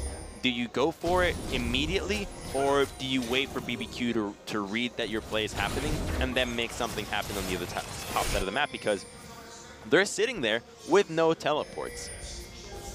Look at this play. Okay, a little bit of a party bush from BBQ. They pick up the jungler of Spirit. Now what are they going to go for? They got a third Infernal Drake about to spawn, but there's also that Baron, but also they could go for mid lane, and they will rotate over here. Shockwave is a big cooldown, as well as Flash on Alistar, so they need to be quite careful which new fight they take. Especially Gargoyle Stoneplate finished up on Marin on this Jarvan. He's going to be a massive help in these team fights once he jumps in. You can see he was looking for it. He's not defending the bottom lane just yet. And BBQ, they don't go for Baron, but should be an easy third Infernal Drake, and that is really scary. They continue to control the objectives well, and they have been good to them as well. They've been pampered by these. You could not ask for a better combination at this stage in the game. When you're running a poke composition, triple fire, as well as a mountain to dodge out of the potential engage is just beautiful. Yeah, definitely the Cloud Drake will help out. And Crazy, I was talking about that blue buff. Take it, buddy. You can see that Marin, though, is coming here. And look at Kuro. He's getting very close, but Marin is very low. But he still has that stone plate. Gonna jump on Crazy, but Crazy, he will fight back. There's the stone plate coming through, but it's not enough. We'll trade 1-for-1 at the end of it all. And in fact, Kuro will pick up his blue buff. But every trade that goes for Afreeca of at least a 1-for-1 is in their interest. So this is good for them to keep stalling out. You're getting items onto Corki that can make a big difference in these fights. There's not a whole lot of magic resistance stacked up just yet, and we're going to look at the fight again. It's just baiting. They're just waiting for Corki to make it over here. He knows what's going on, so he utilizes his Aegis right on time and then tries to combo in onto Crazy. And even though he does get knocked back, he somehow turns into Kayn, walks through the wall of his own Cataclysm, and enters his own demise. So how poetic-ish. It looks like Kayn, like a new Kayn in solo queue, just walks the wall into his own death. Look at that ward. That's going to give Afreeca all the information they need. They know that the Baron has started, but look at how fast it goes down. Triple fire. It's going to be up to Spirit for the steal here. He's not going to get it. Bless will pick it up. In fact, Spirit didn't even go over. And Kramer will be able to get out of here. Crazy blows his teleport. And that's going to be the Baron cleanly going over to BBQ. It was Totoro who was the hero there. They see Spirit, so he just goes over the wall, secures the Baron by not allowing Spirit to make it onto the pit. So well coordinated from BBQ. Never had a chance of going for a Baron steal. And when you're in that situation, when you're the Gragas, it takes a lot of practice for you to recognize how you should be playing into these situations. And to be honest, over the years, I think that the actual way of handling those moments is that, first of all, you need vision denial on your own side. So you need to at least be in the brush, and you always have to commit with flashing. There's no other way. You can flash out of the headbutt, so you have to flash inside, get yourself over the pit, as opposed to lingering over in places where he can spot you and headbutt you away. Well, definitely the idea there, but Spirit did not want to commit that hard. The rest of his team would have had trouble getting in, and seems, as you were talking about, Totoro's play was quite good. Didn't quite catch that myself. Would love to see the replay, but here we go with that Baron. Ghost's going to be up top by his lonesome. They're sending Crazy down into bot, who seems actually pretty scared of a gank, and smartly so, as Kuro and Marin, we're heading down there. He should only be scared of a gank when his team is not in position to capitalize. So he continues to push here, even though he hasn't actually seen Jarvan or Corki be on the map. Actually, they did see them on the middle ward, but if they were to be MIA, it's still okay with him because the team needs to be ready to capitalize. His death can buy enough time for the team to get an inhibitor, and now they've made their way from the bottom side jungle to the top, looking for a fight. Yeah, no TP this time from Crazy. Good play from Totoro to knock Marin away, but will they commit? Gonna get on top of Bless here. Still has his repel. We'll see when he goes for it. Will buy some time, but he is gonna flash, in fact. There's no knockup. Nice cast, though. Is gonna bring him back into the team, and they finally find a kill. But we got Crazy down in bottom lane, pushing this one in. He's got Baron minions to try to take down this turret, and he does so much damage to it. It's definitely dead. Okay, that's a Jace for you guys. The TP's coming in from miles away, so they really want to collapse onto Crazy. This is going to be Kuro coming from behind. Marin on the chase. And he's going to try to 1v1 for now. Kuro taking an immense amount of damage, but he's going to Valkyrie in. Once that kill, there's the flash, and the Guardian Angel will pop. With Spirit coming on over here, should be easy to pick this kill up. Nice knockaway, though. Gonna buy as much time as possible, but Kramer does come over and pick up the kill. And the kill goes over to Talia, which is great, but the rest of BBQ are not in position to capitalize anything from how much time Crazy was able to buy. So in the end, it turns out that he was overextended, did not foresee the teleport from Kuro. And by the way, that control ward has been there for about 20 minutes. So yeah, they have been thinking about this play for a long time, and they're finally able to execute it. Yeah, you can see you were talking about the control ward. There's one in bottom lane, but there's also one in top lane. So Afreeca, they've been known to have some pretty sick teleports in the past. Marin, really fantastic about getting those positions, but it's a team effort to get those kinds of wards down. And hold that thought, Marin, okay, never mind. Was thinking about an engage, but Tushin's pretty low. They're pretty close to the turret. Hey, you're right. Those are some actually really cool wards to put in. So many times do teams do their due diligence in clearing out vision, and it typically revolves around the blue or red side jungle, but never that far back. And it might just be that these wards that are so far back are the answer to getting these engages into the potential siege that BBQ want to go for. However, those two wards there means that you're dealing with vision denial on 3 control wards in the red side jungle, whereas typically you find yourself putting 4, even 5 to secure an area well. So that weakens the vision from Afreeca, but it does strengthen their opportunities when it comes to a team fight. So BBQ, they weren't able to get any inhibitors from their Baron, but we do have the Elder Drake spawning, and they have 4 Elemental Drakes. With 3 Infernals and an Elder Drake push, I don't think Afreeca from this far behind can stand up to that unless they get the perfect engage. Oh, no, they cannot, and that's why they're trying to move in to stop this, but it goes down so fast. And they got a good engage onto Tushin, too, who's forced back. Nice knock up here to save his life. The TP's coming in, will be forced to cancel from Marin. That's going to be an Elder Drake for 2.5 minutes. And 4 Elemental Drakes on the side of BBQ. Yeah, there is legitimately too much damage on the side of BBQ. Afreeca have to run away from them. The chances of them winning a 5v5 with legitimately 4 carries on this stage, now that that's a 5-1 at least, are just not there. They need to give up pretty much whatever BBQ wants to shoot their way. And unfortunately, with an open inhibitor bot side, it could be 2 inhibitors.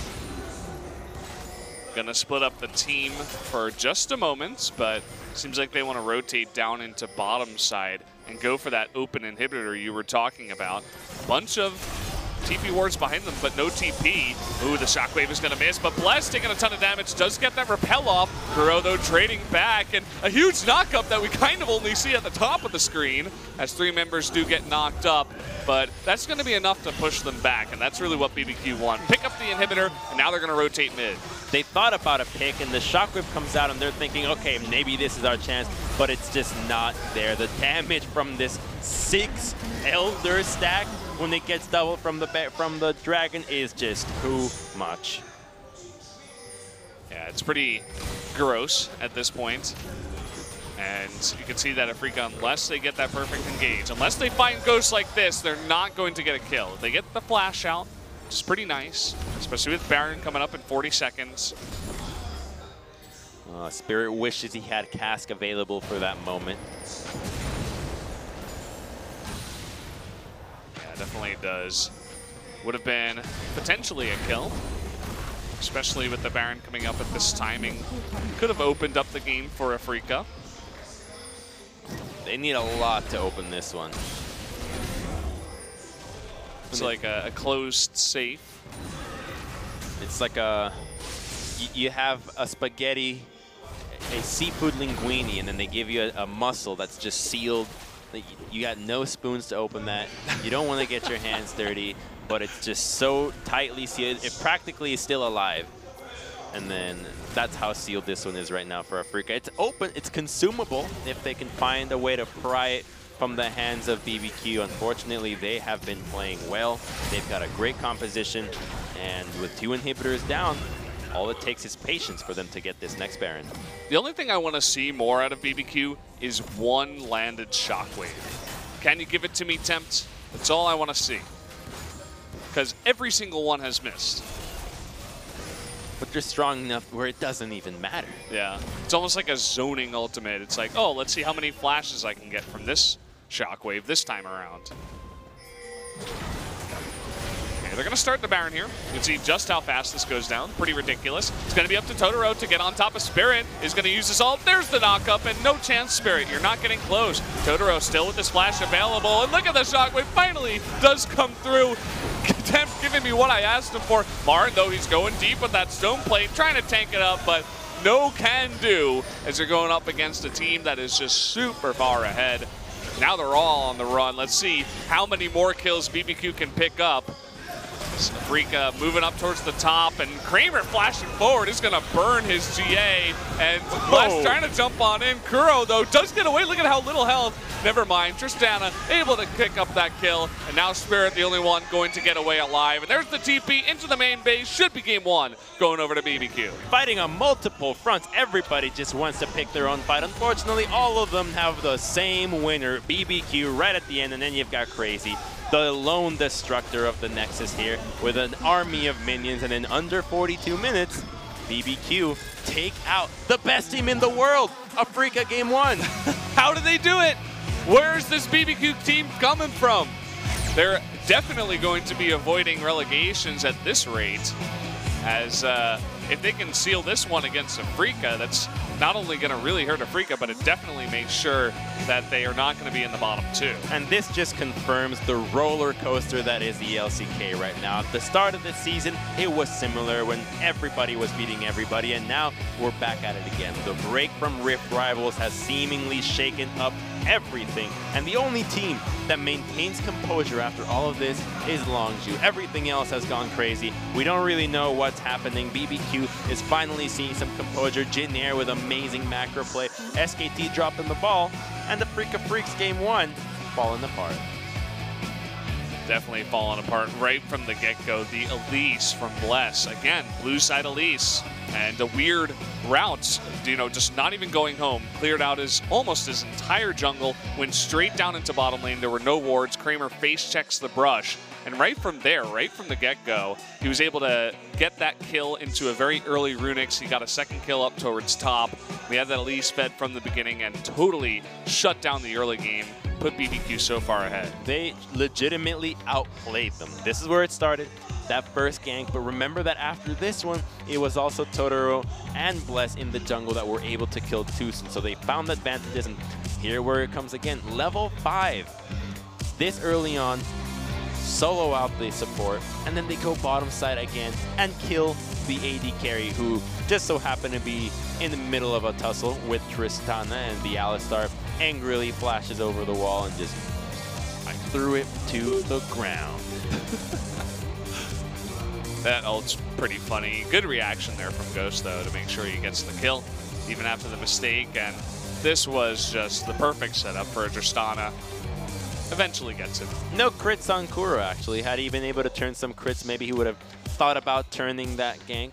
Unfortunately, SKT was just too weak. And this is the only attempt that Afreeca could have legitimately gone for, to continuously punish Crazy. But he does a great job of sidestepping a lot of these spells from the Corki. But in the end, so much of it revolved around BBQ just getting the fights that they wanted. The Alistar and the Elise were on point this time around, and it just so happened that the supporting squad that had so much damage got the best dragons possible. They got the greatest setup and were able to just pump out endless DPS. Toter on that Alistar. Pretty nice pick to bring in with the Tristana.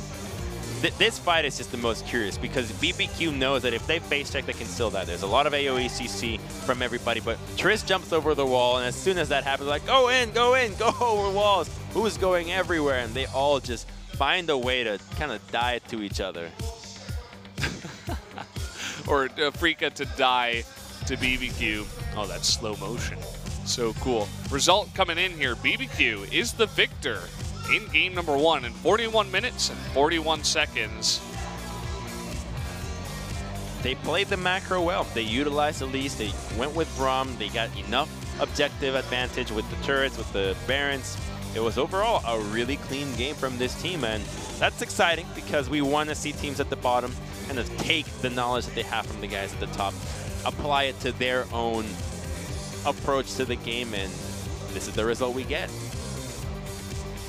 Yeah, it's always a fun league when the bottom teams can actually go up against the top teams. I know in spring it was not like that most of the time. It was generally very one-sided. But either way, guys, looks like we got a sub for Afreeca as we jump into a break before game number 2.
Welcome back, everybody, to more LCK Summer at the Nexon Arena.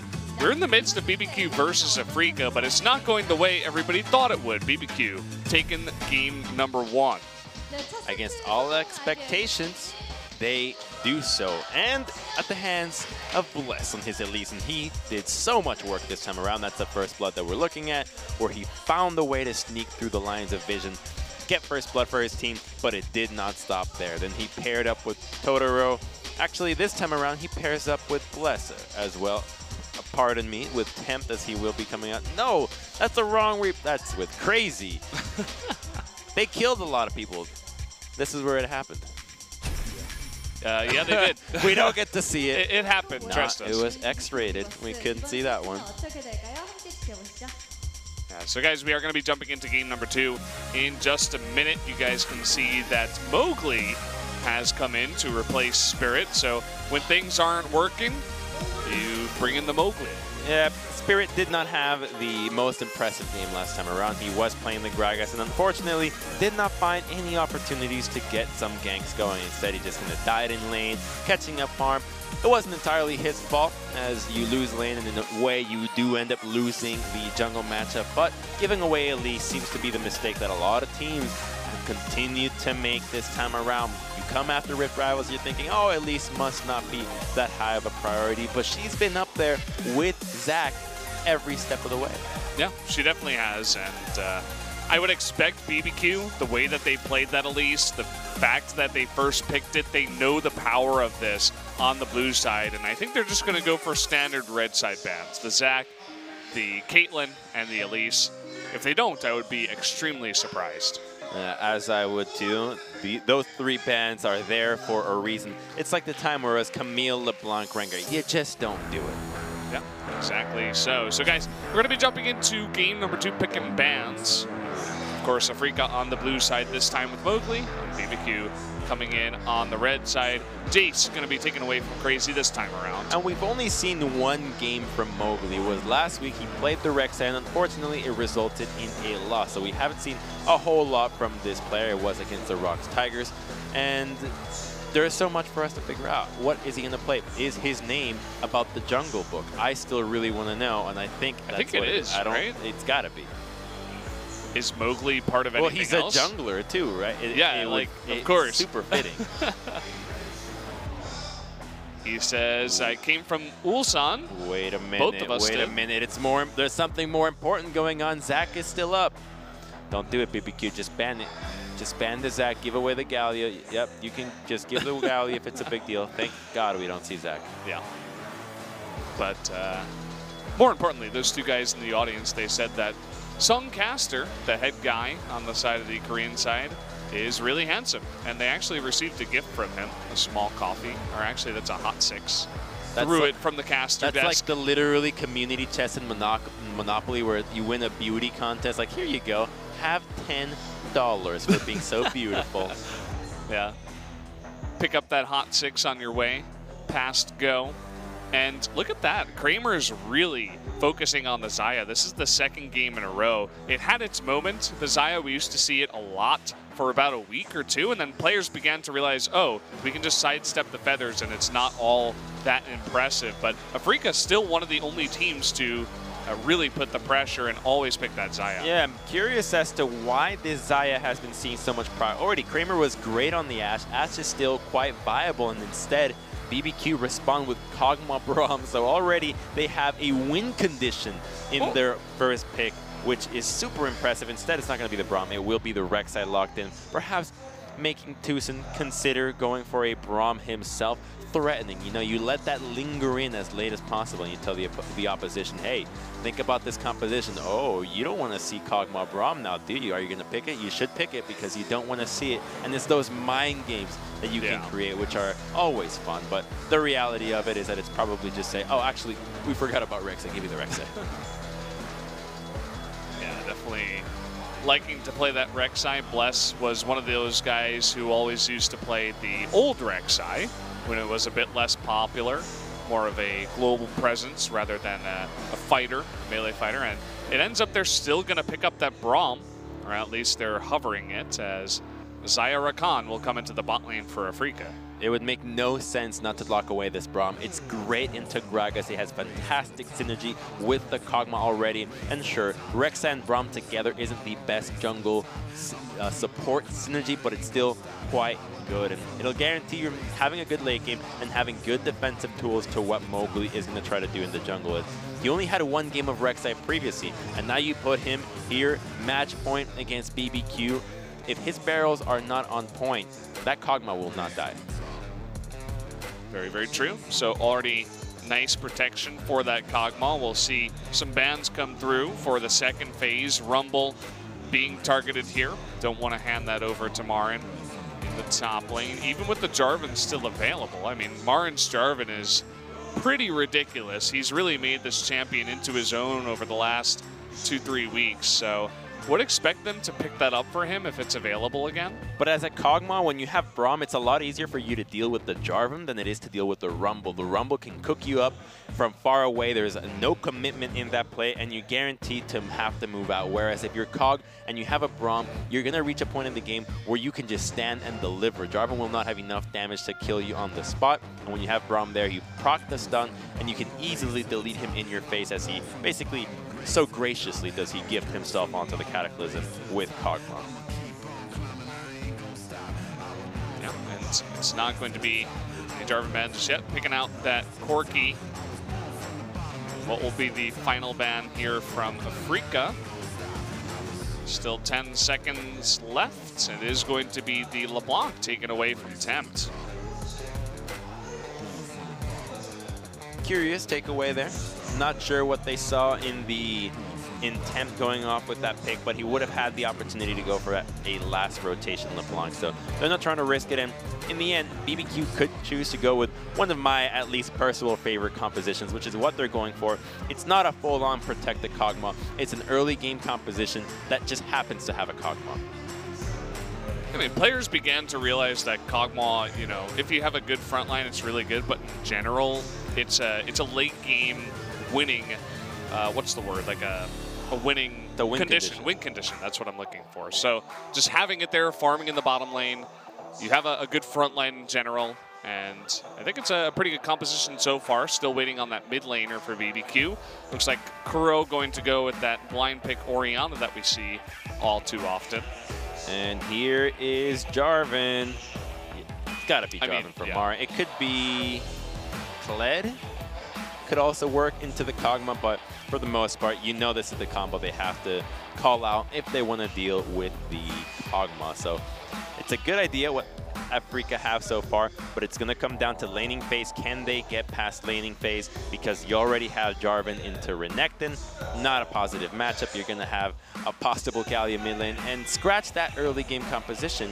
You now have the Gallia to guarantee yourself full access to Kog'Maw's life in late game. He's going to be so beefy. There's going to be a locket on him. There's going to be Knight's Vows. Pretty much everything a Kog'Maw, a little Pugmaw, I hope, Crumbs, could hope for. And you were talking about the early game. The Rek'Sai and the Renekton are going to be quite nice for that. You have Galio once he hits 6 to help out with any pressure that you're feeling in the side lanes. And it's a very defensive comp. We'll see what they can do towards that late game. Oh no, I love what BBQ have drafted here so far. The pressure that they have on Temp can mean that they can accelerate the game any way that they want. And so Afreeca are also going to be on the defensive tail end this time around, because Kog'Maw Braum can get out of control. When you hit that level 6, the ultimate on Kog'Maw, the Living Artillery, does so much damage that can sway your 2v2s significantly. And when you have Gragas in the jungle matchup against Rek'Sai, once again, a strong early game jungler, you do inadvertently concede some pressure in your lanes. That can start a snowball from BBQ that we have seen them be very capable of snowballing quickly. Yeah, and I'm really hoping that this Zaya does something for Kramer down in the bot lane. We've seen Rakan work with a lot of other picks, but Kramer seems very, very comfortable on this Zaya. I'm not sure if it's a team decision or if it's just a comfort bit for Kramer, but either way, I want him to prove it here in game number 2. I'm just happy we see the lovers bottom lane back together. They're meant for each other. What was he thinking with that other... The blue lady. Oh, I can't say that word. I was going to say. That farming tool, what was she doing with that? Exactly. Well, no Pugmaw this time around, guys, so I'm a little bit disappointed. But either way, we are going to be jumping into game number 2. We'll see if Afreeca can bring it back.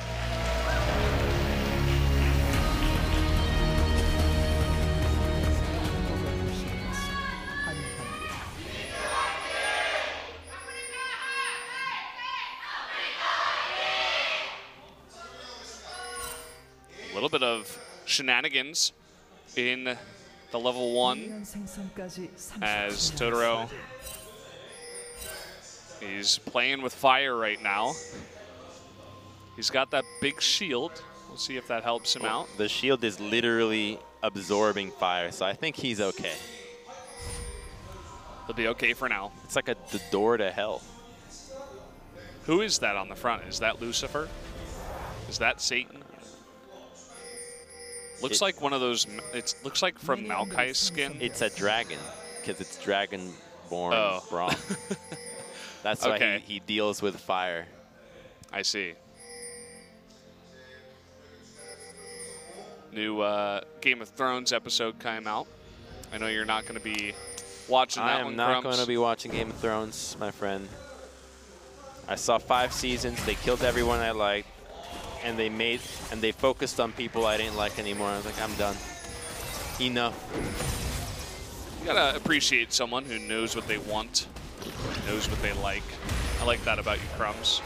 I know that Jon Snow is not for me. Same with Daenerys Targaryen. Mm-hmm. We should probably stop talking about Game of Thrones.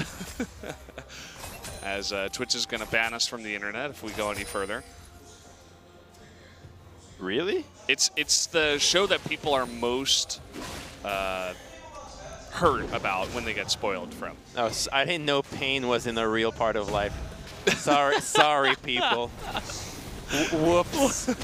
Whoopsies. Wow. I see how it is, Crumbs. Don't care for other people's pain. Bless coming in here with the quick level 3. We'll see if they can make something work on Takuro. He's going to come out here before Tempt has his level 3 for his taunt. Or never mind, he does have his taunt. Doesn't have the Justice Punch. He's going to cleanse and flash, so they get both of the summoners out of him.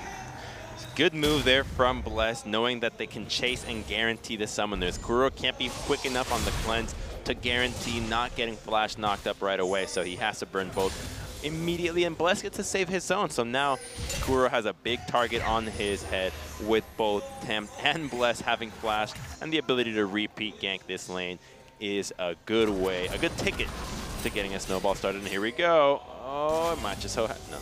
He's playing safe. Just wait for the wave. Gonna take that big raptor as he waits. Meanwhile, Mowgli making his way top and crazy. He's got a big wave, but there's no ward coming in, and Marin can easily combo this. And here he goes. Crazy knows about it. Can he slice and dice immediately into the stun? The double slice and dice and the TP coming out will cancel that at the last second, but it saves Crazy's life. That was so nice for BBQ. Crazy dashes out, and so many times do we usually see Gragas open up the gank with the body slam, and that's kind of what I expected to happen. Just open up with body slam. Don't let Renekton get even a chance at getting the stun off. But the teleport from Temp goes until the very last second, and Afreeca have to commit to thinking, well, if we go through with this, there's a big minion wave, there's a Gallia that can TP onto this, let's just back off and go for a repeat, and here we go. Crazy. Now, he still does have his flash, but look at how aggressive he's playing. He's slicing and dicing into the flash. He's going to get away again. And pings are going down. Kuro's coming in, but he's in trouble. The flash coming forward and into the stun, and Bless even making his way over. That's going to be first blood. Given over to Tempt. What a play. This man's a genius. He's unleashed. He's off the chains. Can you believe that he gets ganked the first time around, casually dodges it out with the help of his team, and now with a sick reverse dodge, dodges into the team, finds his way onto the first blood. What just mental presence to have, and calmness to just sit there and say, okay, I know exactly what's going on. Hold that thought, though. Bottom lane, Ghost in a lot of trouble here. The exhaust does come down. Rakan trying to finish him off, but there's the heal. is going to come out, just force that at least, but in the end, he does get away. Yeah, Oriana's like, hey guys, I thought you were ganking top. Why am I dead? That's not the way I envisioned this happening. And now Bless has his own flash up again. Actually, Kura's going to have cleanse back up, so unfortunately there is no other opportunity to go into mid lane again. I'm always a big proponent to repeat ganking members that don't have flash. You start tilt. It's a mental warfare. It's a mental game. You got to use tilt to your advantage. Not utilizing the fact that you can tilt somebody else is not using every advantage that you have at your disposal. Well, we're going to get another look at this. I love this play. He sees Mowgli the instant he does. Just an instant decision to slice and dice, flash, slice and dice again. And then Kuro's like, oh, I'm going to go kill him. Doesn't even have a lot of mana. He knows that he can always go for that escape route. If you play enough champions that have dodge abilities into the top lane, you always practice flashing over that wall in case you're too overextended and can find another avenue to escape. And it was just coincidence that Kuro also made his way from top into mid lane to meet the Renekton for a kill.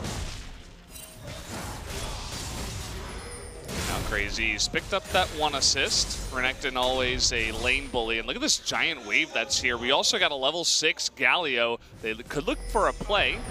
Oh, Kuro, you are in trouble, my friend. Look at that, the 2-pronged attack. They're waiting for him, but Mowgli spots it out. Wait, he's out of the brush. That's like Aurelion Soul hiding in a brush. He's trying to be a statue, like a gargoyle statue. He's like, I'm not here. You can't see me. You're just drunk. Go away, Gragas. I wish that could be the case. He's just drunk. Don't. Imagine if when you played Gragas and you drink too much, he has like hallucinations. Listen, I haven't been streaming in a while, okay? For you to even say something like that. Oh, man. That would be a pretty crazy game mechanic, though. Just like hallucinate champions. You're like, I don't know if it's real. You got to rely on your teammates to really know. And Marin's going to rely on his own life as he's getting 3-manned. Yeah, I mean, this is 1-on-3. What can he do? Nice double knock-up, but does get stunned. The Cataclysm coming in. Is there enough damage? Doesn't look like it. And Marin is going to survive. This guy knows the limits of his champion so well. Still did not burn his flash on that one, so confidently can go into that situation and gets to go back onto the lane. He's like, oh, actually, I'm just going to catch this mini, but he's going to die here. Okay, TP coming in as Bless tries to steal the blue, but let's take a look up at top. We got to see how that's going to go. The flash here right after the stun, so he does at least have to lose his flash.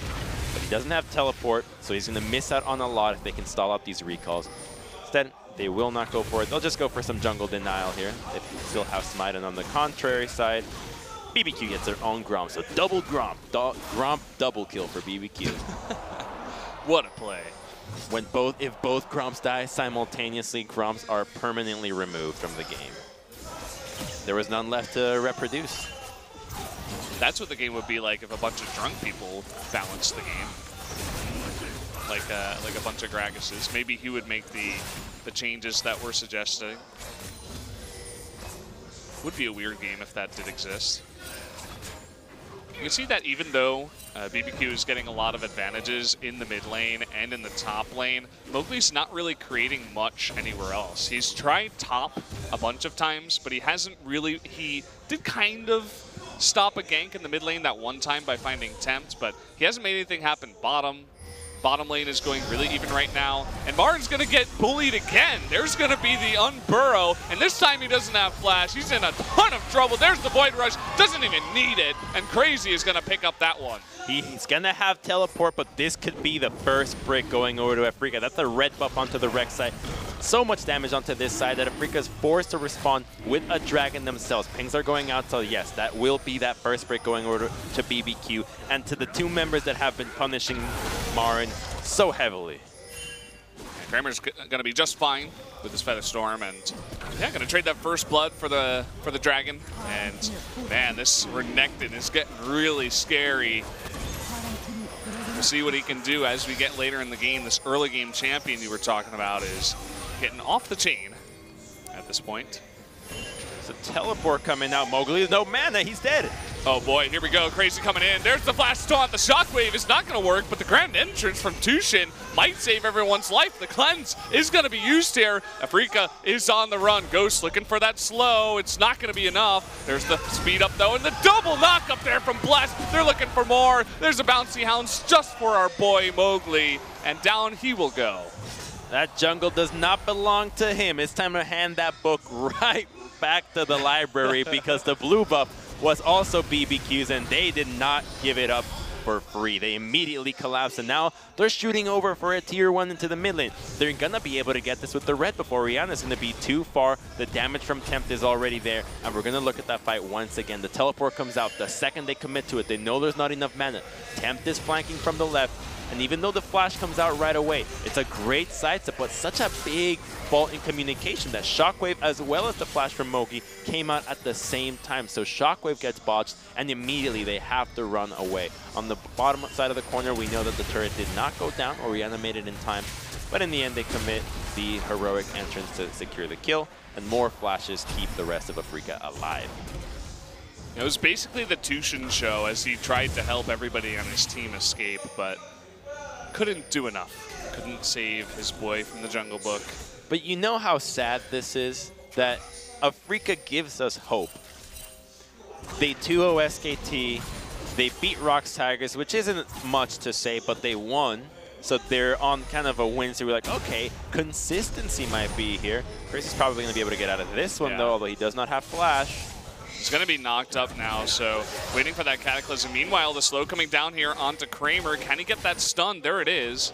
The Crazy, he makes it away. He just goes the opposite way, and that's, what is that, the third time? Second or third time that Mowgli's gone top, and a failed gank over and over in the same exact way out of this Gragas. And it's the vision that he has. He sees Gragas coming from River. He sees the control ward with Orianna, so he's capable of dodging out quite easily out of any attempt that Afreeca throws their way, which, again, the inconsistencies of Afreeca. We thought that this team, this match could be the one we're thinking, finally, they're getting back on track. Surely they wouldn't struggle against a team that is lower in the standings that they are, but that has not been the case. It has been BBQ just dancing all over. Team inconsistency strikes again, and well, they're going to go for a play here onto Tempt, who has a lot of MR, but that's about it. But you can see he's still so tanky. The cask is going to come out. Can he actually make his way out? The answer is no, as finally Afreeca puts a score on the board. That's what they have to do. They need to commit 3 people to every play that they go for, and unfortunately, they have been trying to kill Crazy this entire time, but he's on fire. He's got the vision. He's been playing smartly, so he's not getting himself caught. And this first kill onto Temp might just mean that now they're going to continue to focus the mid lane. It is a window for them to go for kills over and over.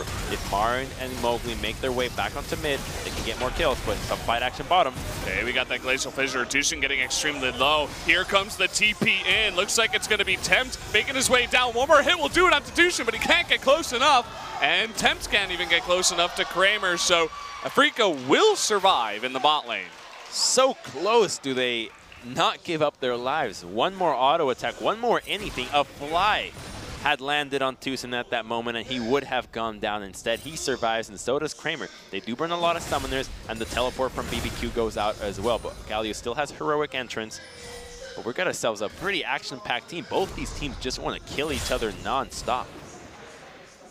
Yeah, it's a lot of fun to see, and it's really cool to see BBQ finally having some success in this. I think it's, you know, we were talking about the inconsistency of Afreeca, but definitely BBQ looking better as a team overall as well will add to their success. And a lot of plays towards the top side. They're really picking on Marin. I was talking about how Marin's definitely the key player from Afreeca. Play around him and you can generally win. His Jarvan is pretty insane nowadays, but when you get Bless and Crazy and even Tempt on the Galio up top, like over and over and over and over again, it's kind of hard to play around that Jarvan who's getting camped. Oh, and I just want to go on what we just saw right now. That I gotta say, you know, Mowgli is kind of new, and this is a big rookie mistake there from Mowgli. There's a teleport coming out bottom. That's a Renekton in here.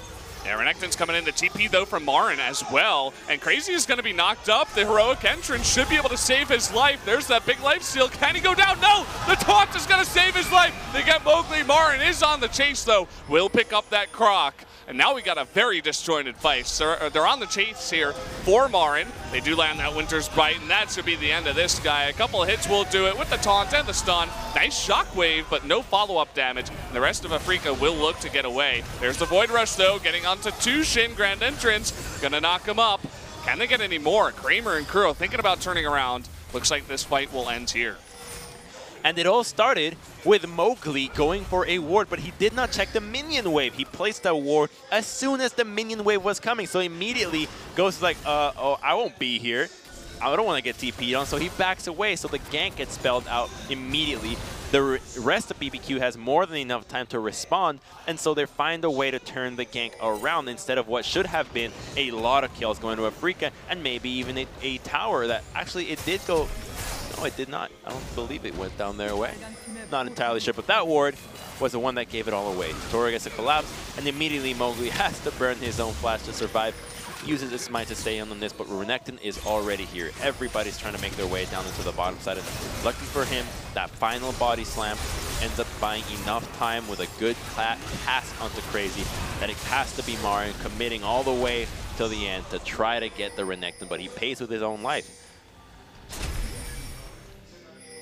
Yeah, ends up being very favorable for BBQ. And now they're looking to pick up their own Drake down in the bottom lane.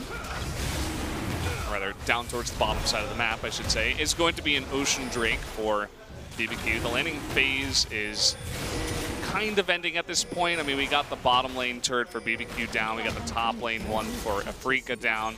Already the Rift Herald is going to be focused here by Afreeca. This is spotted by BBQ. Doesn't look like they want to make a play. They want to take out turrets instead.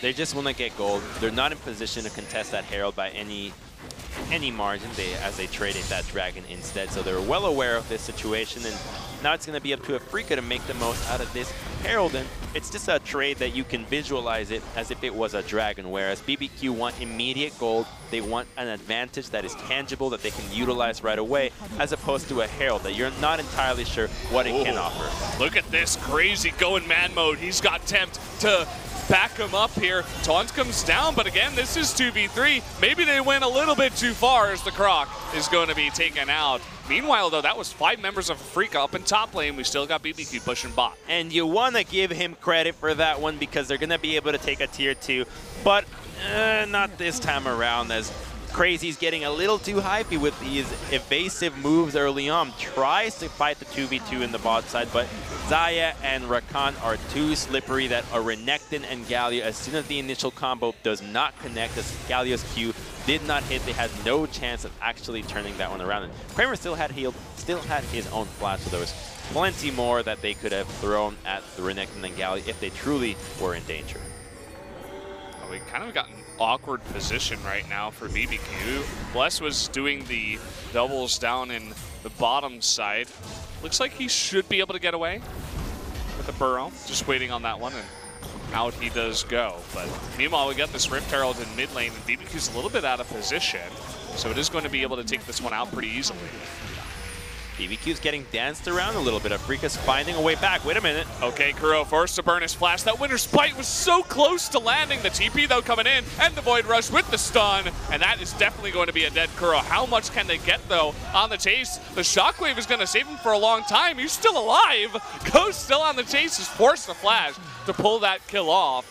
Not the cleanest one, to be honest. They secured the kill, and now they have to teleport to try to kill Xayah. So in the end, Afreeca seems to be the one that is assertive, that now BBQ continues to respond to what Afreeca is doing. It's a good sign of life for them. They're still fighting. They're still kicking in this game. And even though they are up against a Kog'Maw that has Braum, that has a Galio to protect them, you can never count out Jarvan and Orianna, who right now, she's so important for BBQ to kill. They're focusing everything onto her, and while the Winter's Bite misses, Rek'Sai can now chase better than ever. She utilizes Void Rush, close the gap, but by this time, Ghost can pop over with the Blast Cone to get himself a kill onto the Afreeca carry.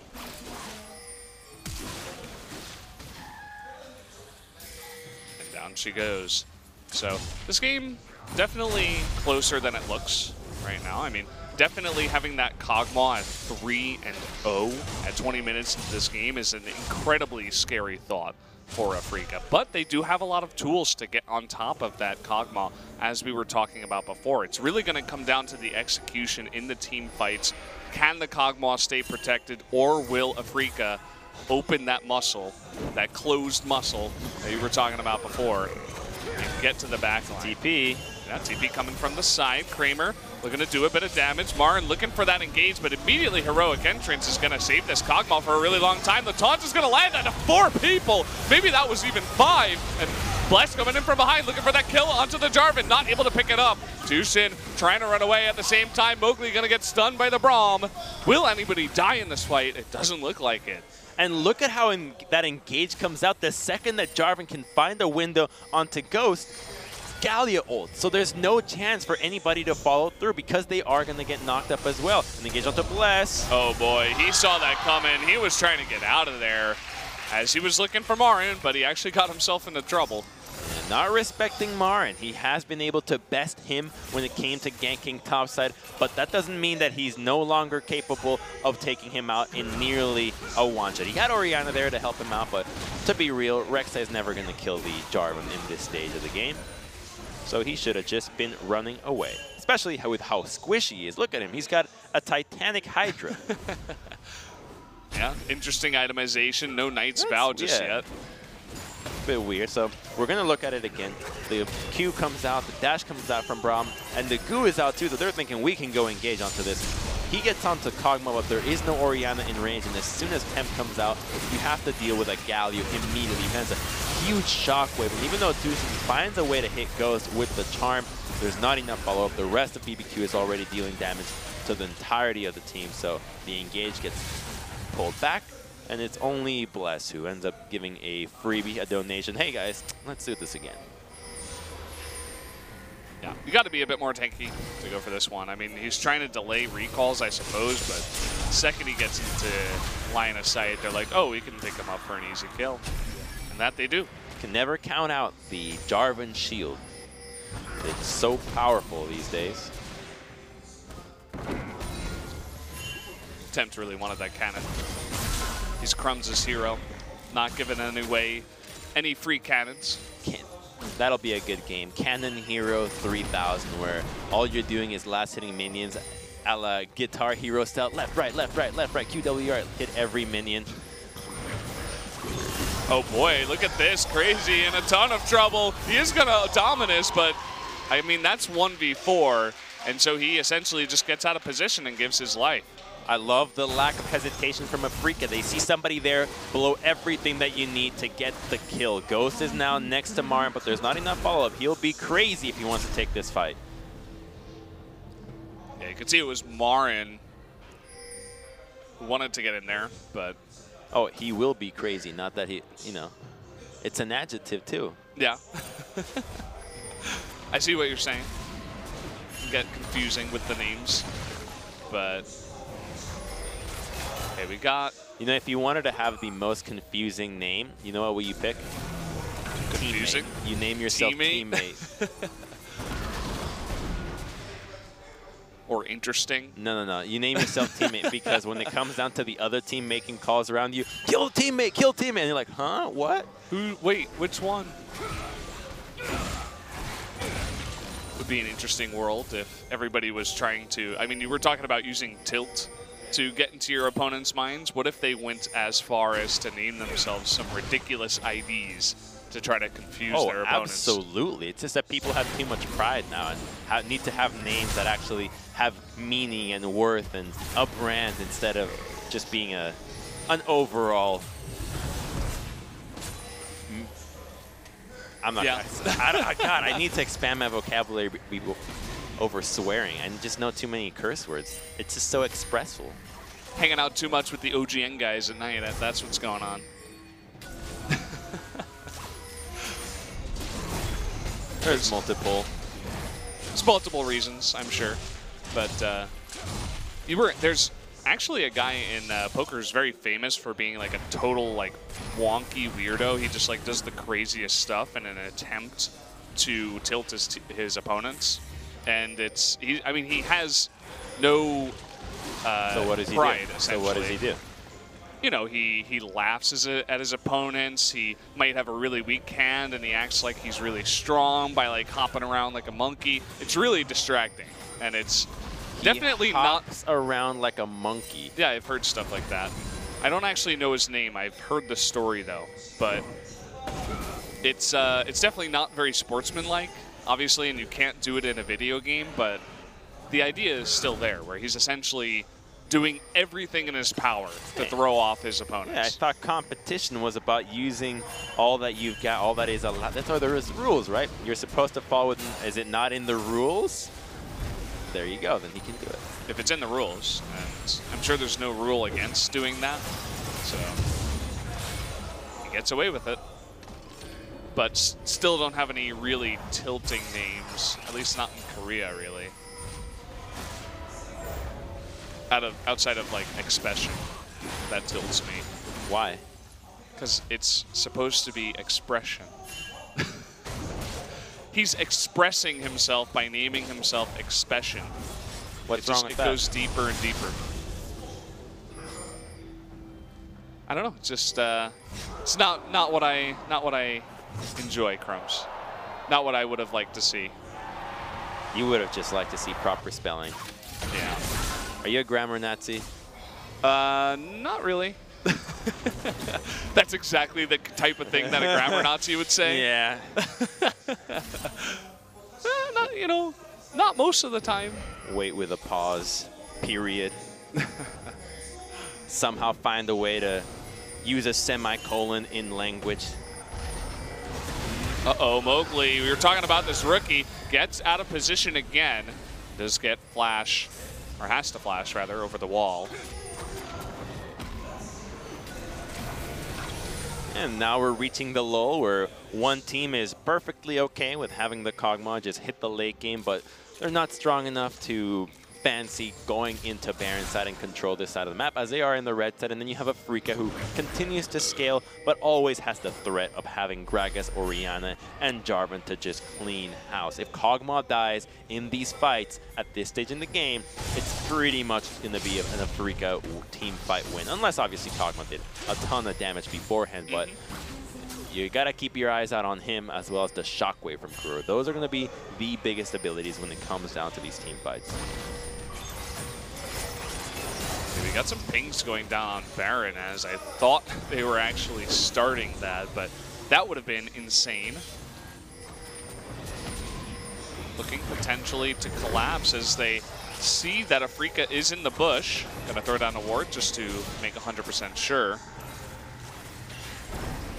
And it seems like that bottom lane, the two top lane guys, it's going pretty even, although Marin is 2 levels up on Crazy somehow.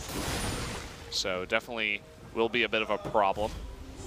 He's been farming, he's been making his ways around the map, not teleporting to everything that moves, but what these teams should be doing at this stage in the game is thinking about scenarios of team fighting around the objectives that they're going to plan, how they want to take the fights out, who is going to peel and what, because they can be thinking, okay, it's going to be Rakan diving in with Jarvan, maybe the Gragas as well, and then they'll try to Shockwave, combo the Shockwave onto this. All right, then what can we do to disrupt this combination? Then you can have Crazy say, well, I can go zone out the Orianna to try to minimize the distance at which Shockwave. And that Gallia says, I'm going to ult instantly. Totoro, you save your Unbreakable for every Gallia, for the Gragas ult. There's nothing more important than that. And they think about how they're going to pull these fights off, and that can hopefully translate into a more thought-out fight. But here we go. Yeah, the TP coming in from Galio, but look at that. Taking a ton of damage already is Bless.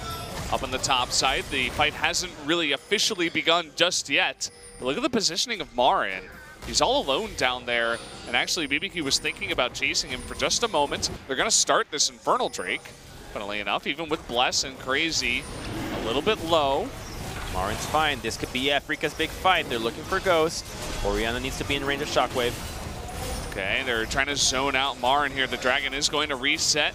Still down to about 1/3 health. It's getting incredibly low. BBQ still getting very low as a team. They're trying to burst this down. It is going to go over to BBQ, but the big knock up. The shockwave is totally misses there as it only goes on to Kuro, and that is going to be the route as everybody from Afreeca is on the run. Can they get a kill here? Bless is on the chase for Mowgli. Is even going to flash in. They're looking for this big time. The knockup comes in, hit the Void Rush, but with Marin coming over, he will survive. It looked so good. The charm from Tucson was there, everything connected, but I think it was the wall from Totoro that actually saved everything from happening. I want to see that replay because that could have been the reason why the ball didn't connect. I got to see it again, but in the end, it was a huge whiff from Kuro on that shockwave. That could have been everything that Afreeca wanted. Unfortunately, it results in 3 major flashes being blown from them. And only the Kog'Maw, actually only 2 members. Kog'Maw's no flash on him means that they can try this again, but Marin needs to be there. No more flanking Jarvan. And no shockwave and no quickness. So they really got to rely on this. They're starting the Baron. I think that's a little bit too frisky, as now Tem's going to get out of position here. He's going to be locked down. Uh-oh, double knockup. Can they get on top of this Galio, who's extremely tanky? It looks like it. They're going to take out this Galio. Oh, Tempt is too cool for school. Refuses to go with his entire team. Instead takes the long route. And it's going to be even longer than he expected, as his death is now a 40-second timer. Oh, they're looking for the shockwave. They actually pick off Bless. That is a huge pick, as now 2 members of BBQ down, and Afreeca is pushing the top lane. That's Baron. They can just go straight to that objective now. It should be the play that they can go for now. They don't need to be thinking about breaking the base anytime soon. Just go for that objective. There is no smite. They can tank it forever. I might think we're going to have a game 3 at this point. Yeah, BBQ really struggling when they're not miles ahead, and they don't have that Elise that's 4-0.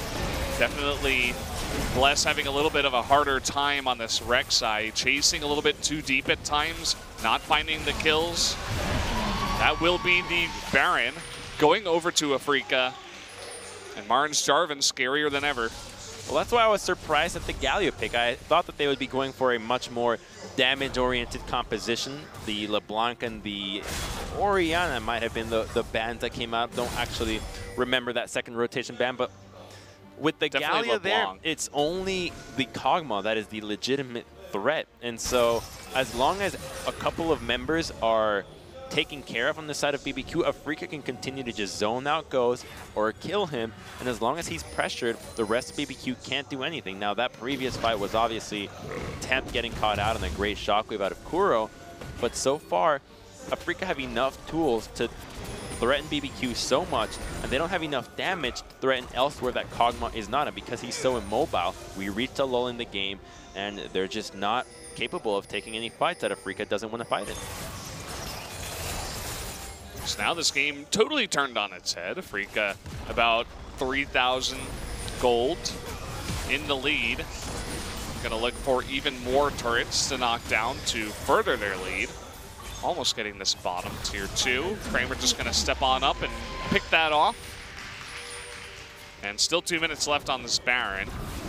Let's see, nobody's really brave enough to go up against Marin, as finally Crazy comes up here. He's down 3 levels.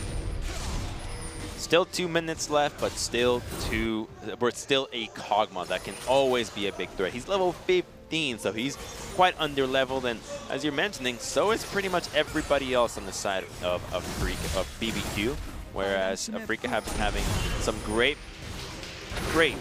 minion control, jungle control, that they just move back and forth, and with a couple of 1 fights, the team composition that doesn't need to group as often is unsurprisingly farther ahead in levels in every role, except the support.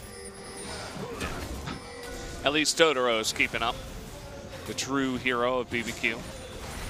Hey, but as a support, you just lane. You're like, actually, I'm not going to roam a lot. I'll just sit there and lane. And when they look at the game, I'll be the same level. Yeah, someday. Well, we might have a fight here as BBQ is thinking about defending, just trying to clear the wave as much as possible, but the cannon is still up and they just walk straight up on top of that. And it should be the inhibitor as well, as BBQ just gonna let this one go. there's not much they can do. If they engage, Kog'Maw has to be dealing damage. Otherwise, it's all in vain. And if they don't engage, then Afreeca does not have to worry about the damage from the front line. It's only Kog'Maw here. There's no mid lane threat. They're already tanky enough that they can just walk in here, and as long as Ghost isn't hitting anybody, they'll continually be aggressive. I think they've got to fight this one. Are they just going to give up the double inhibitor? Crazy coming from bot. Looking for it. You can see Kramer is getting a little bit lower. Kuro with pretty low mana. Redemption is going to come in. This might give them the push to take out this inhibitor. Looks like it, as Kramer just going to hit that one down. Not finding an opportunity to engage in there. It's Rek'Sai and Renekton that have to run straight at you, and it needs to be done in synergy with the Galio to come in. And all those keys, all those components of the composition that need to find and engage are also important to peel against Kog'Maw. And so the composition finds itself split in two fronts. Do you engage or do you peel? Well, the other team's choosing not to engage onto us, so our peeling strategies are not working too well. Yeah, they might be able to fight a better fight here, as Afreeca might be forced to engage on them. I believe typically when China was running these compositions with the Kog'Maw, Kled was a big pick, but hold that thought, there's a teleport.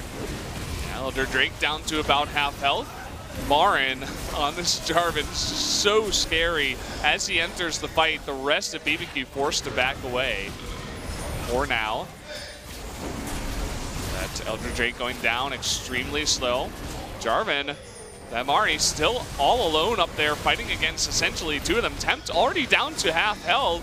Marin and Mowgli now getting in there. The Drake is super low, trying to get that double knock up. Marin, though, he's taking a ton of damage, popping that snowplate. He doesn't go down, and a huge wombo combo there from Afreeca is going to take out the majority of the members. Ghost still in the back, still alive, trying to carry the team on his back. Can he actually do it? Marin's getting low, but it looks like it's not going to work out as everybody from Afreeca survives. And Ghost, he's still too low. He's not able to get into the fight. The Elder Drake goes over to Afreeca. And now this little butterfly, we'll see if he can run away, or at least try to delay this game, because there's not much time left. Run like a butterfly, sting like a bee. Can he trade it? No, he goes down. And that's Elder Dragon, and that should be the end of the game for Afreeca to come back in a Game 2 victory. Yeah, it looks like it. A very tumultuous team fight there at the very end. Ghost almost did it, but not quite. They were too far behind, and Afreeca will bring this to a game number 3. It looked good in the start. Crazy. His fancy foot antics yielded first blood, dodged multiple ganks on his own, but in the end, Afreeca, with superior team fighting, with superior shot calling, were able to walk away with some clean fights that we weren't truly sure what to expect when it all started. When the beginning was so in the favor of BBQ, like, oh, could Afreeca go down 2-0? Well, they're not gonna go down without a fight, and that's exciting. And I kind of hate myself every time I say that, because I always try not to get excited for them, but then they give me a win, and it's like, it's just enough for me to want to keep going into it. They're playing mysterious. They're playing hard to get Afreeca. Yeah. They're pulling your heartstrings, man, as they do to pretty much everybody watching. And I think BBQ's going to have to go to the drawing board. They pulled a very different composition for game number 2 on the blue side. I doubt that Afreeca gives them a lease on blue side for game 3, so we should see a very different game for game 3 as well. I think so as well. I think that the Galio, if you want to draft that composition, you need to be incredibly proactive. And we're going to look at some of the first gank avoids from Crazy. He dodges out of the top set and then strolls down the river, goes down the path of least resistance to find an unsuspecting Kuro just waiting, just eager to give some gold away. I got it in my pocket. Who wants it? Give it over to the giant gargoyle. And this is a good play out of Afreeca to set up this kill, this gank onto Tempt, the 1v3, basically using everything that they possibly could. against this guy in the mid lane. And here's where BBQ started giving away their lead. They walked into a 2v3, by the way. This is what they're fancying. They're like, you know what, yeah, let's take the 2v3. Let's not try to go for any other significantly more successful or higher chance of success plays, and then some more random throws here and there. So in the end, it was BBQ's lack of composure in the face of a stoic Afreeca that cost them the game. And another face check there from Afreeca, from Crazy. I don't know if you can count that as a face check. I'm going to do it as well because he walked into a brush and died right away. Yeah, it kind of was. And this is what allowed them to take that. He walked up there to get a Prey Seeker. He died for a Prey Seeker. He was like, I got a Prey Seeker this fat wave, otherwise it's not going to go down. No, you got to understand your role in a team. You got no business Prey Seeking anything. Don't die. That's all he needed to do. He needed to keep a smite available so that Afreeca could not take the Baron, but that was not the case. You guys can see the damage charts here and exactly how ahead Afreeca was. It was a very action-packed game, even though it was only 16 kills in almost 40 minutes. 17 kills, rather. Math is hard. We got to get better at math. Yeah, definitely a project for the future. But guys, we are going to go to our last break of the night before we go into our last game of the night. Game 3 of BBQ Olivers versus the Afreeca Freecs coming up next.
We are back at the Nexon Arena for the final game of the night between BBQ and Afreeca. Afreeca able to tie it up in Game 2 and make this a pretty interesting series. They've gone with the switcheroo, going with a Game 2 victory this time around, and the MVP out of that one is going to be Tucson, with a lot of engages, already at 300 MVP points, and deservedly so, as he had a pretty great game post to laning phase, just enabling so much of his team's actual engages, peeling effectively and living in situations where nobody thought who would live. And here we go, the fight. Let's look at Kuro. Hits the shockwave, followed into a great charm there from Tucson. Even finds a way to latch onto the Kog'Maw. So it's oftentimes that just a surge of light goes by in a team fight, and you wonder, why is everybody CC'd? Well, it's the charm. It's real Cupid. They get hit with love, followed by death. Real Cupid. His name is Rakan. So guys, Mowgli is going to stay in, even after his relatively weak early game, I'd say, up against BBQ in game number 2. So they're relying on this guy. They don't want to take him out and just switch in Spirit again, because, I mean, both of these guys didn't have the strongest jungle. Well, Game 2 Mowgli looked better than Game 1 Spirit, so I can see why they're keeping him in, although we can still see why they start Spirit pretty much all the time over him. Spirit, a world-class veteran, whereas you have Mowgli still trying to make his way up there, but still plagued with rookie mistakes that will be ironed out as you play and watch more League of Legends. Yeah, eventually. He's still working on it, and he definitely has a lot of potential. We've seen him with some nice plays, especially in spring, do you remember? And good way, guys, it looks like we're ready to go into the pick and ban for game number 3.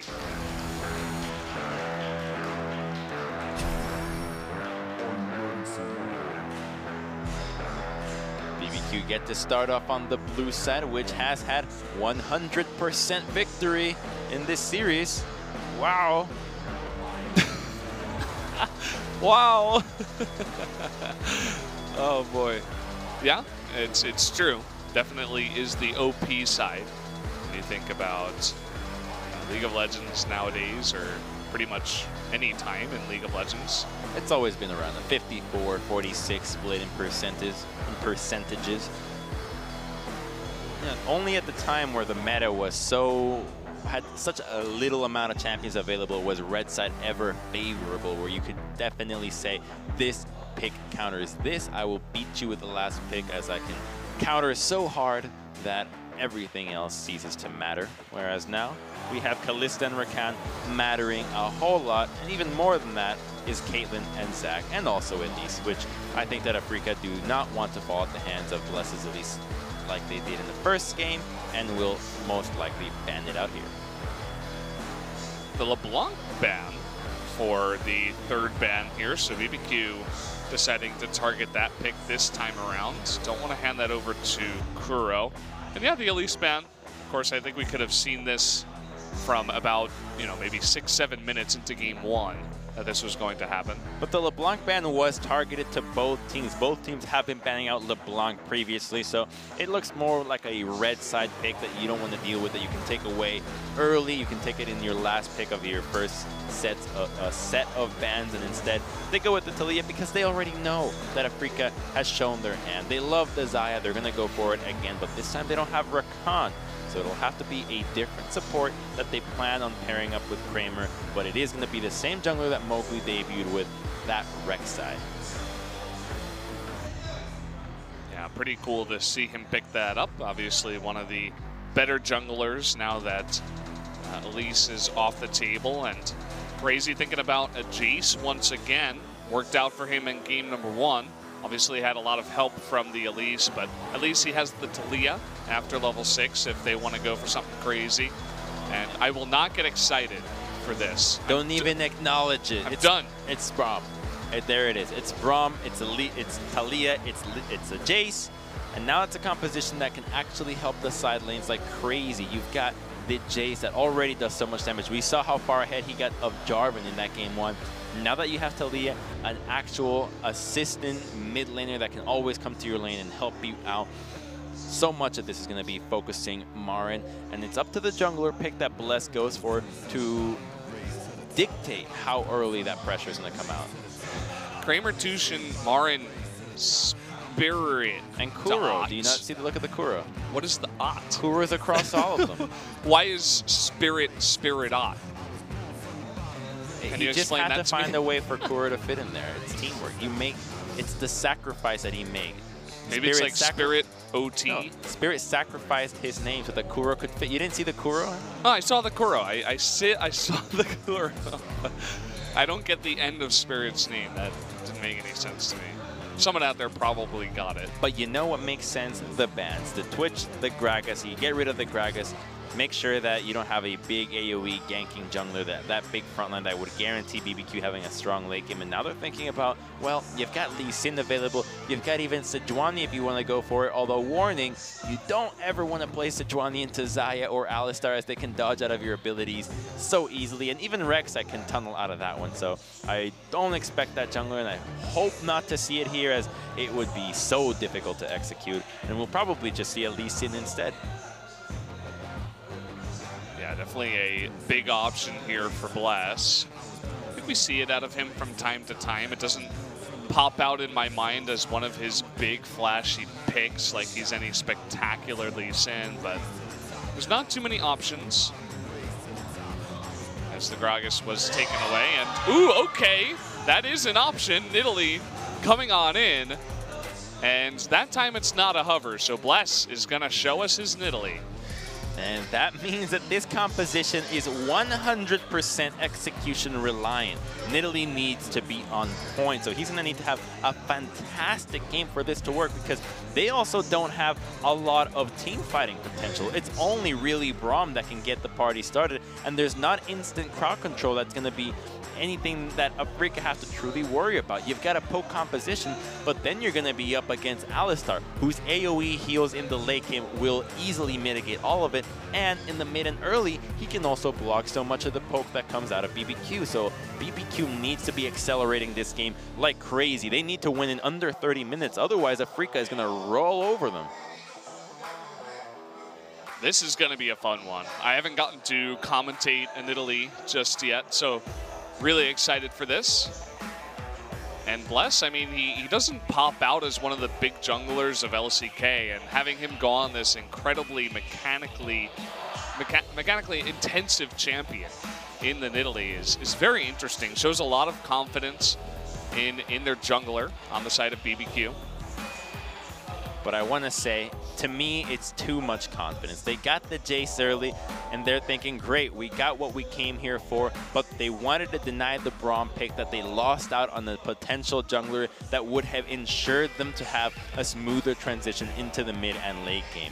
With the Gragas being removed so intelligently from Afreeca, they're now having either the Lee or the Nidalee, or maybe a Kha'Zix or something worse, but no matter what, it's not the optimal pick to hit a mid or late game. Yeah, it's not Cuz, it's not Longju, so no Kha'Zix. It's basically his champion at this point. Don't really see it too many times on other teams. Well, remember that Nidalee here doesn't have any setup. Who's gonna keep anybody stunned for spears to hit?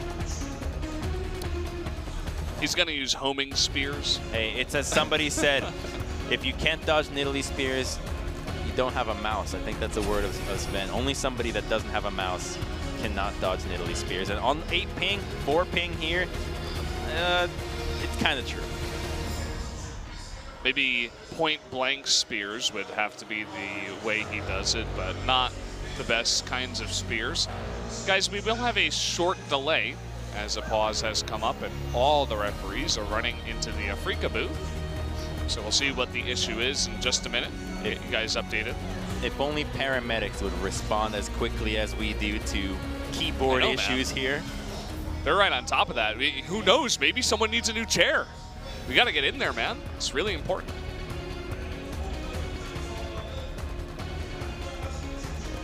So, again, Marin says that this skin issue is here. The incorrect skin has showed up in the game. Not sure how that's possible. I would love to click on him and see if he has the right runes.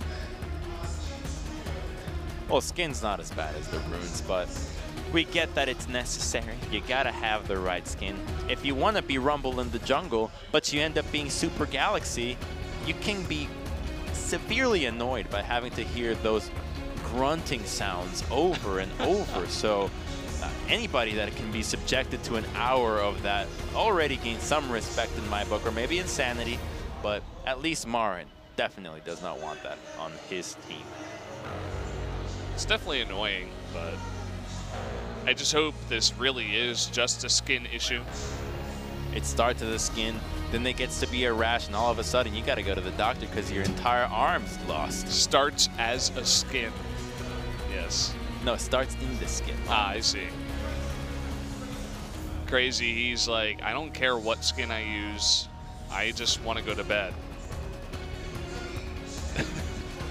He looked tired coming into today, actually. Maybe that's his zone. Do you know yawns are actually contagious? Yawns are contagious, and they actually also calm you down. So if he's, I don't think he's actually nervous. Crazy's been around for a bit, but definitely helps to keep you more in the zone. Yawning keeps you in the zone? Just keeps you calm and less nervous. It's like convincing your body that and your brain that you're in a situation that doesn't require like super focus or stress. It's just like being tired and hungry is typically when you're yawning. So Marin has requested a remake, and it seems like the only issue is the skin. So we'll see what the refs say, if they want to give him the remake, or will they say no. I hope in the room that they're deciding if the skin is allowed, they're like, how cool is the skin? Okay, what's the RP cost? Nah, we won't allow it. I don't like that skin. It looks too ugly. That'd be an interesting way to do it. Again, you and I definitely have the... oh, there's a guy on camera. Whoopsie. His hair made it on. He actually had the perfect timing to get up right when we got on camera. Just shout outs to that guy. That's hard to do. Good job, that How could he dude. have known? There's no way. There's no way for him to know. Yeah, it was That's coincidence. the answer. That's Yeah. why it was a coincidence. That's just really hard to do because, you know, there's a lot of fans, and it's like that one guy that's right in front of the camera decides to get up right when we're on camera. Can you tell I'm like a little bit tilted by that? What? Because like always, not in the LoL broadcast too much, but in the StarCraft ones that I do in the Next Gen Arena, people just like, they're going in and out and in and out. It's like we have multiple casters in the actual cast. So can get a little bit annoying. So you get upset if they're taking some room. Well, at least they don't cover us too much. Generally, they only like come up to here. So it's okay. It doesn't really bother me. You spoke about it for like like 2 minutes. You just sound just bothered. a little bit, you know. Well, we are getting a remake for Marin's Wow. skin. I don't know what's worse. Thought SKT didn't get it. No, I don't think they did. I guess Marin did have a radical skin that we totally have to check out. Would be interesting to see. Maybe someone can go back in the VOD and check it out, because we do show the skins before the games to come up. So I didn't actually get a chance to see which skin it was. Oh, he's coming back. Oh, there he is. all the people who are supposed to like keep him out of the way are actually dealing with the issue right now, so it makes sense. That really bothers you. No, it's fine. There's actually another guy who's thinking about getting. No, it's fine. It doesn't actually. It's matter. just the back of some dude's head. It doesn't ruin the show. Oh man, Marin's got a skin issue. That looks so weird. How about we need to put in-game skin issue? Because this looks like we're sending the wrong message out here. Look, he's got a towel on his hand. We are not. He's covering it up. You know? Oh, no. He's a little bit itchy. He actually does have a scar on his wrist. Did just see that. Not sure what that's from. Maybe he got a wrist injury from later in his life, or earlier in his life, rather. Well, let's no hope that time his traveler. skin issues are only in-game and not outside of it. We want 100% health to all our gamers. Stay healthy, gamers. Water is the way to go, all right? Put that dew aside. Get some water in there. Don't do the do. Go with the Well, water. no, don't all of it. Just water. Just water. Just do water. Because we can't be like bashing one individual. All of it. It's true. Yeah. You and I are big water drinkers. We don't really drink too much else. As is every living organism. I don't know. My brother only drinks like Coke and soda and stuff. Doesn't seem like the most healthy thing, but I guess he's still alive now, so that's good.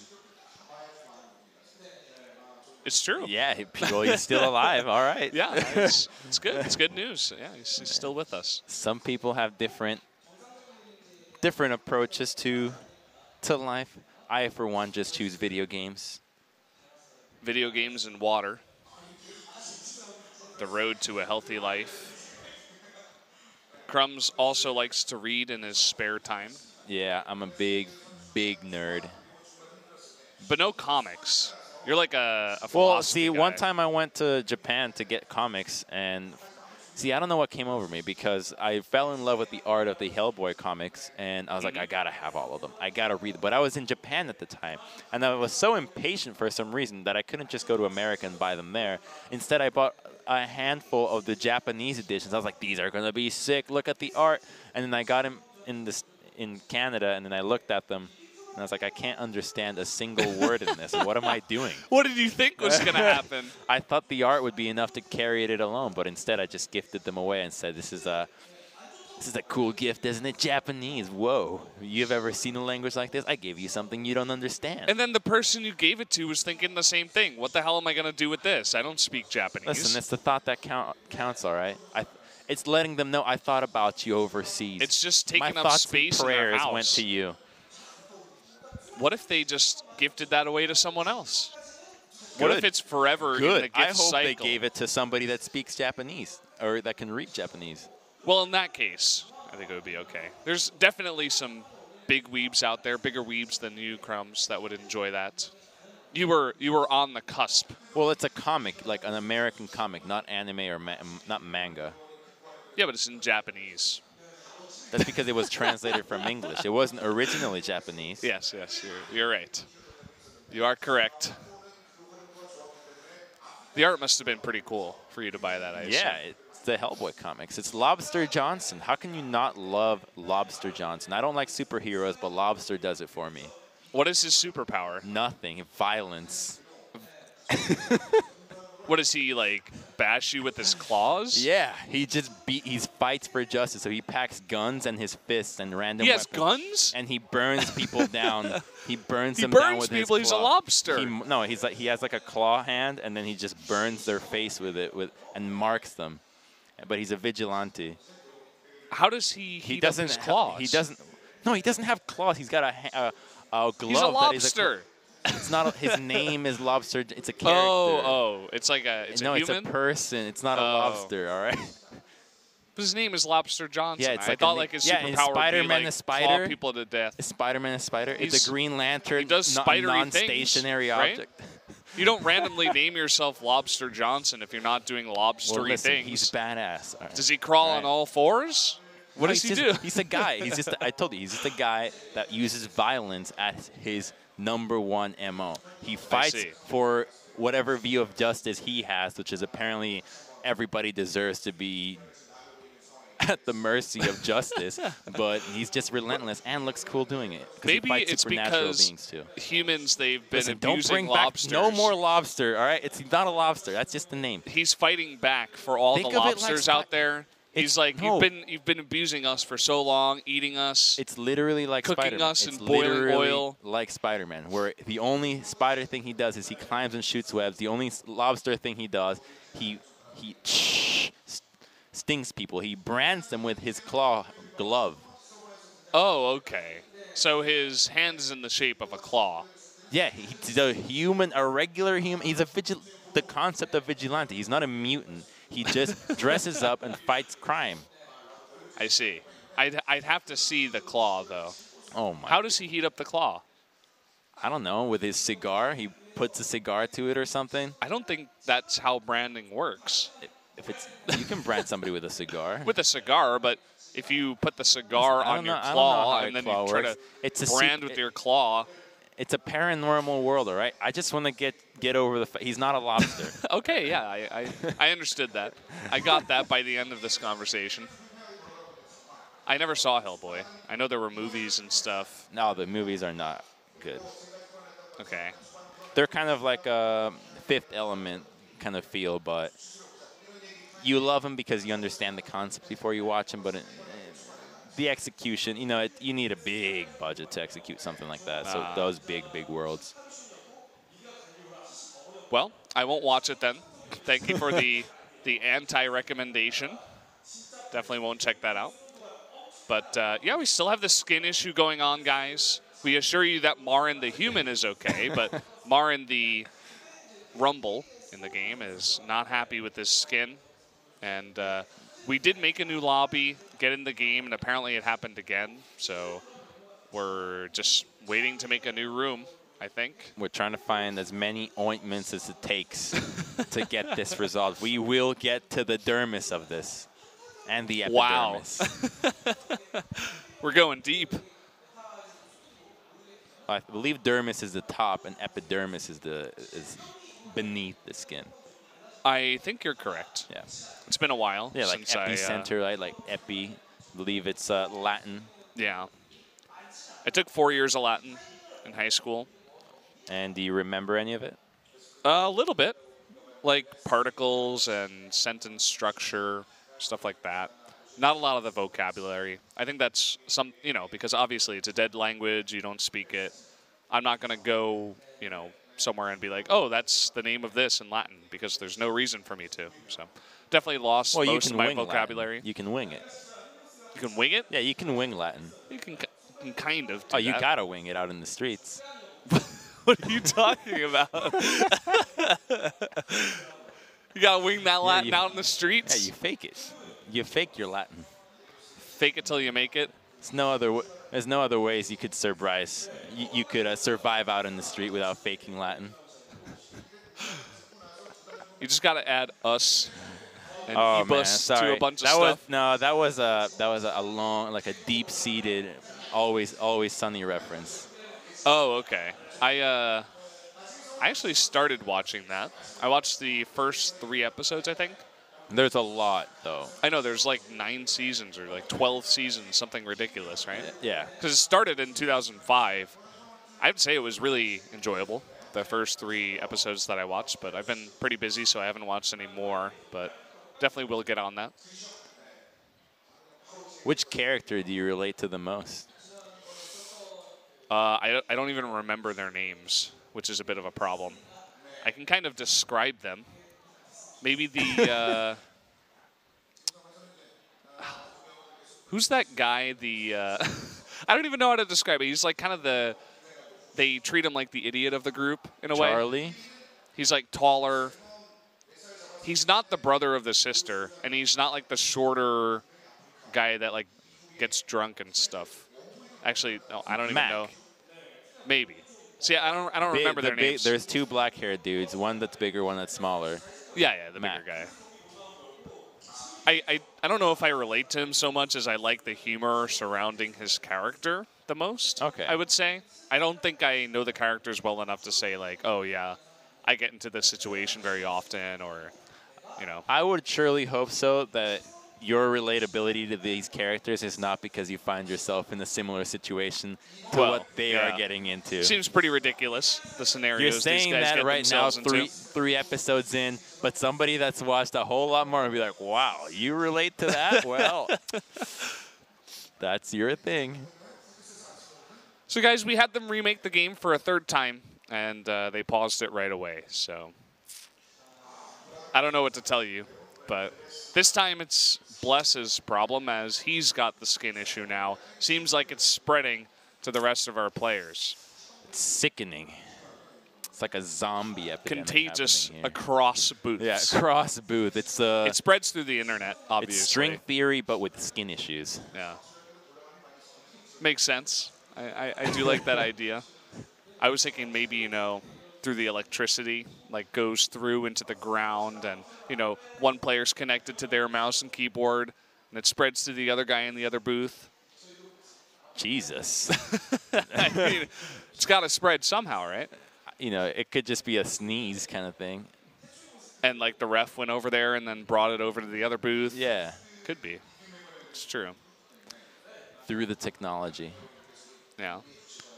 You think maybe it would spread to Crazy because he seems the most tired. Maybe his immune system is the one suffering the most. I know that I've been trying to switch my sleep schedule from waking up at around 2 every day because I mean all of our work is. Oh, what a difficult. No, I know it is. It is actually. If you get stuck into a habit, we were talking about how humans are creatures of habit, but from 2 every day to around 11, and it's definitely a big jump of 3 hours. You know, I think most people wake up at 6 in the morning.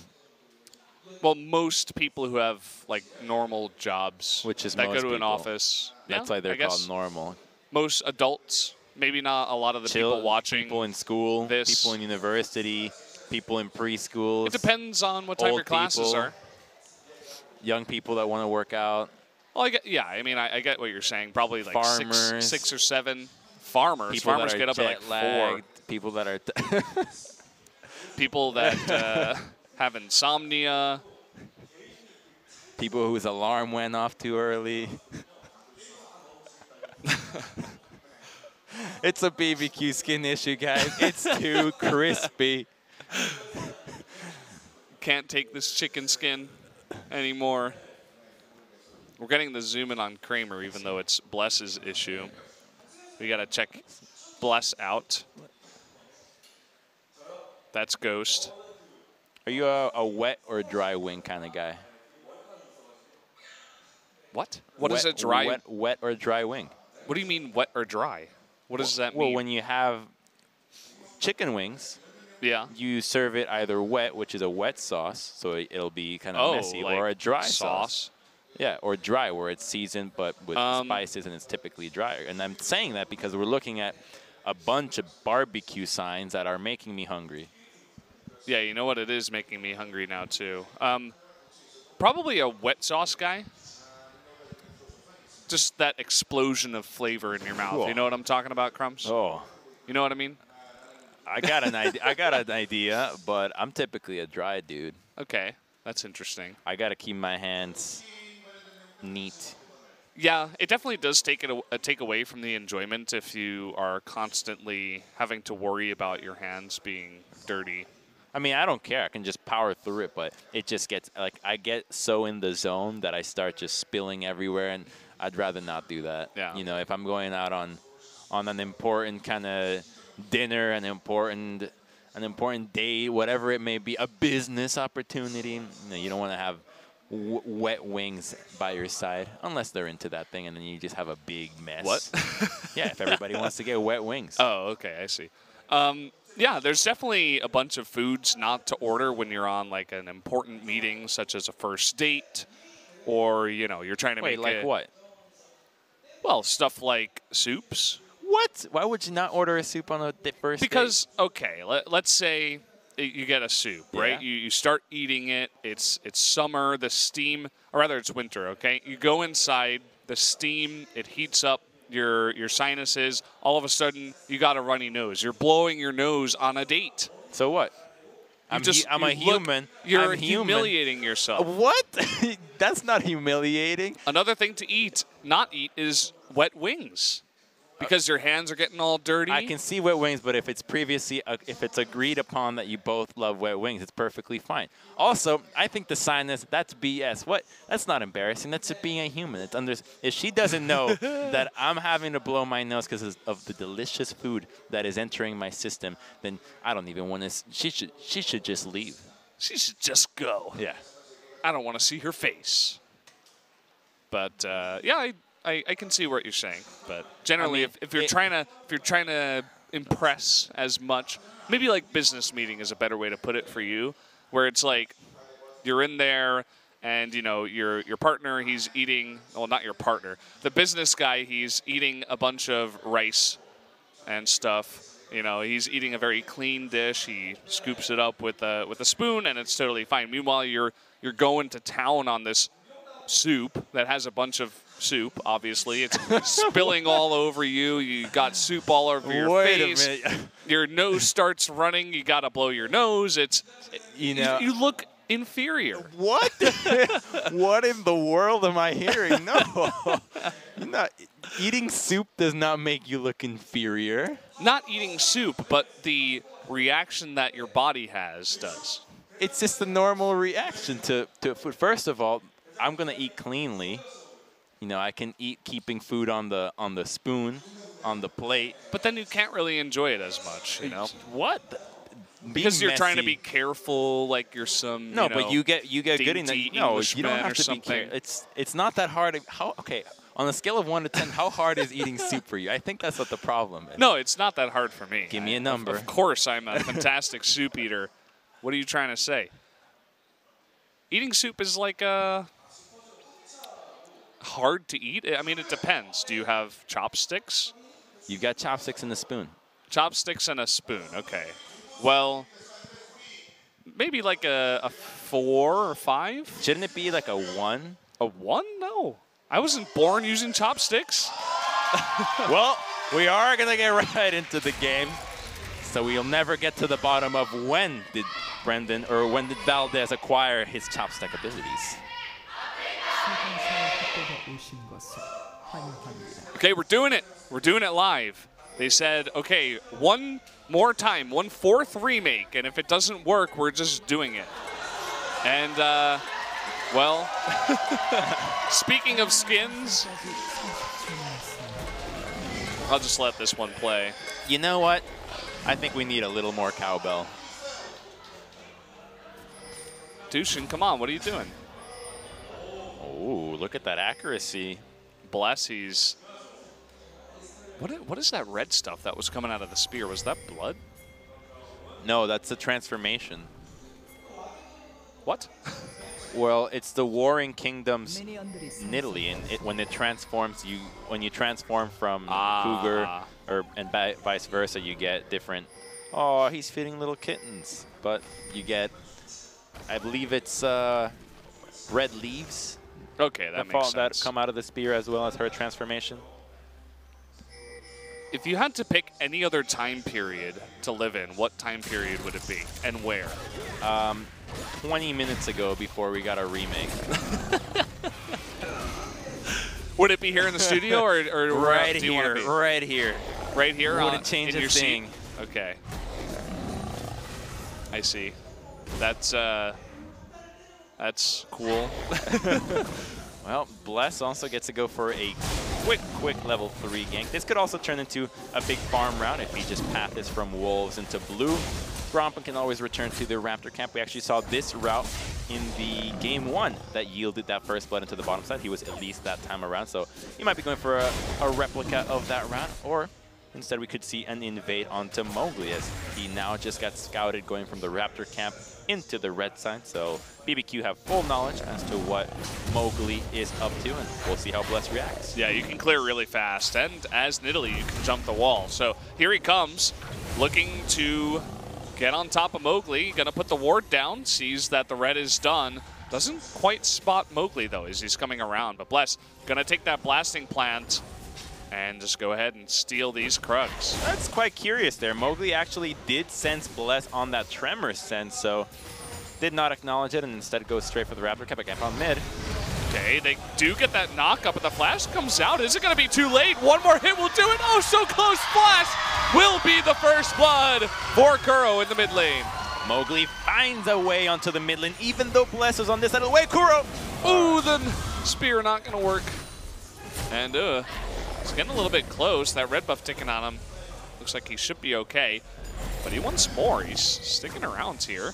Yeah, he'll be fine here. Oh, Tucson might be fancying it. That's a good flash there. He would have had to flash had Tucson gone for a WQ combo, although there might have actually been a chance that Tucson did not have a headbutt pulverized combination. It's unlikely, but that kind of next level communication is so rare to see that the bottom lane communicates something like that. But we can assume that he had it, and the preemptive flash is the right choice. So Another gank onto the, or another look onto the gank on mid lane. As soon as Nako comes out, he tries to flash out of the Phosphorus Bomb. Unfortunately, he's already in range for Kuro to finish him off with that final auto attack. Look at Mowgli's route here, all the way from behind, and crazy. He doesn't recognize it yet. Now he knows as Marin's turning on to him. Getting pretty close. He is on the run. Not much that he can do, though. How can he escape the flash on Burrow? That's going to be a second kill going over to Afreeca. Fool me once, all right, but fool me twice, it's not going to happen, as Crazy once again tries to escape a gank by running into the enemy side of the map. Mowgli had flashed this time around. He was on Jace and not Renekton, so he ends up paying with his life. And now Rumble is going to be quite happy in this lane. Already had a decent CS. He was not punished in the denying factor. And Mowgli is 1-0-1. Yeah, great start for him. And oh, look at this damage coming out from the Tristana. Really getting Tushin extremely low. The heal forced to be used. But he does get away alive. A rare sight to see where the Tristana gets to reset her jump and uses it once again. A gank onto Marin, though. He's going to be able to see the spear coming. Yeah, can flash it, but just takes it. And there he goes for the flash, but already Bless had the jump. But nice composure out of Marin to make it out of that one. He dodges out well. He's already decently tanky, and there's not a lot of damage onto Crazy, so he wasn't in much of a threat of dying, considering that Nidalee also has no damage items at this stage in the game. She's gone with mobility and vision to try to hinder Mowgli's gank so far, and Temp continues to look for action, and it's refreshing to see that BBQ is taking it upon themselves to accelerate this game. They need to get a lead this time around, and this early game going over to Afreeca is so difficult for them to bounce back from, because this composition has no chance when it comes to the late game, and they know this. So falling behind early means that Afreeca can just say, you know what, we're not even going to play aggressive anymore. We've got what we came for out of the early game. This can ensure us a victory in the mid and late. But instead, they're being proactive as well. They're getting deep vision. They're trying to scout out what Bless is doing, and they're preventing any attempts at ganking these lanes. You were talking about that deep vision. It seems like Bless knew that was coming. Perhaps had a good idea it was there. So he uses that Scrying Orb, is going to clear out the majority of that vision. Is scouted doing the Raptors, though. So they do know where he is at this point in time. Mowgli up towards the top once again. Crazy still does have his flash, as he didn't use it on the last gank. So is going to be playing it a lot safer out from here. Still has a ward up there. Crazy has to respect Mowgli now, but BBQ need to start getting creative here. Ganking Marin is viable, but he's going to have Equalizer to defend himself, and even looking at him now, you can tell how far back he is playing that lane, so it would have to come down to Bless thinking of a route to sneak past the Scuttle Crab, the left side ward, to find a way behind Marin, and it's unlikely, but they need to come up with something. They have Weaver's Wall that they can use to go for a dive. You can expect that one coming out onto the bottom side or to the top of the map, but there's always double teleport to threat. Corki now has his backup, and so it looks like all that BBQ can go for is perhaps securing the river and looking towards an Infernal Dragon. Yeah, still pretty early on in this game, as we are at about 7:30, but they clear out the vision and they go for the timing on the blue buff. So nicely done here. Good teamwork out of both Bless and Totoro to allow that to happen. Looks like Bless is going to go for a bit of a recall here. Interested to see what he will pick up on the recall. Ether Wisp is typically what you see when somebody's already prioritizing mobility and doesn't want to go with the mobility boots early on, as it doesn't make a lot of sense on Nidalee. But this is the moment that BBQ is wanting. They denied the blue buff on Kuro. They're going to get theirs on Temp. They have double buffs on Nidalee.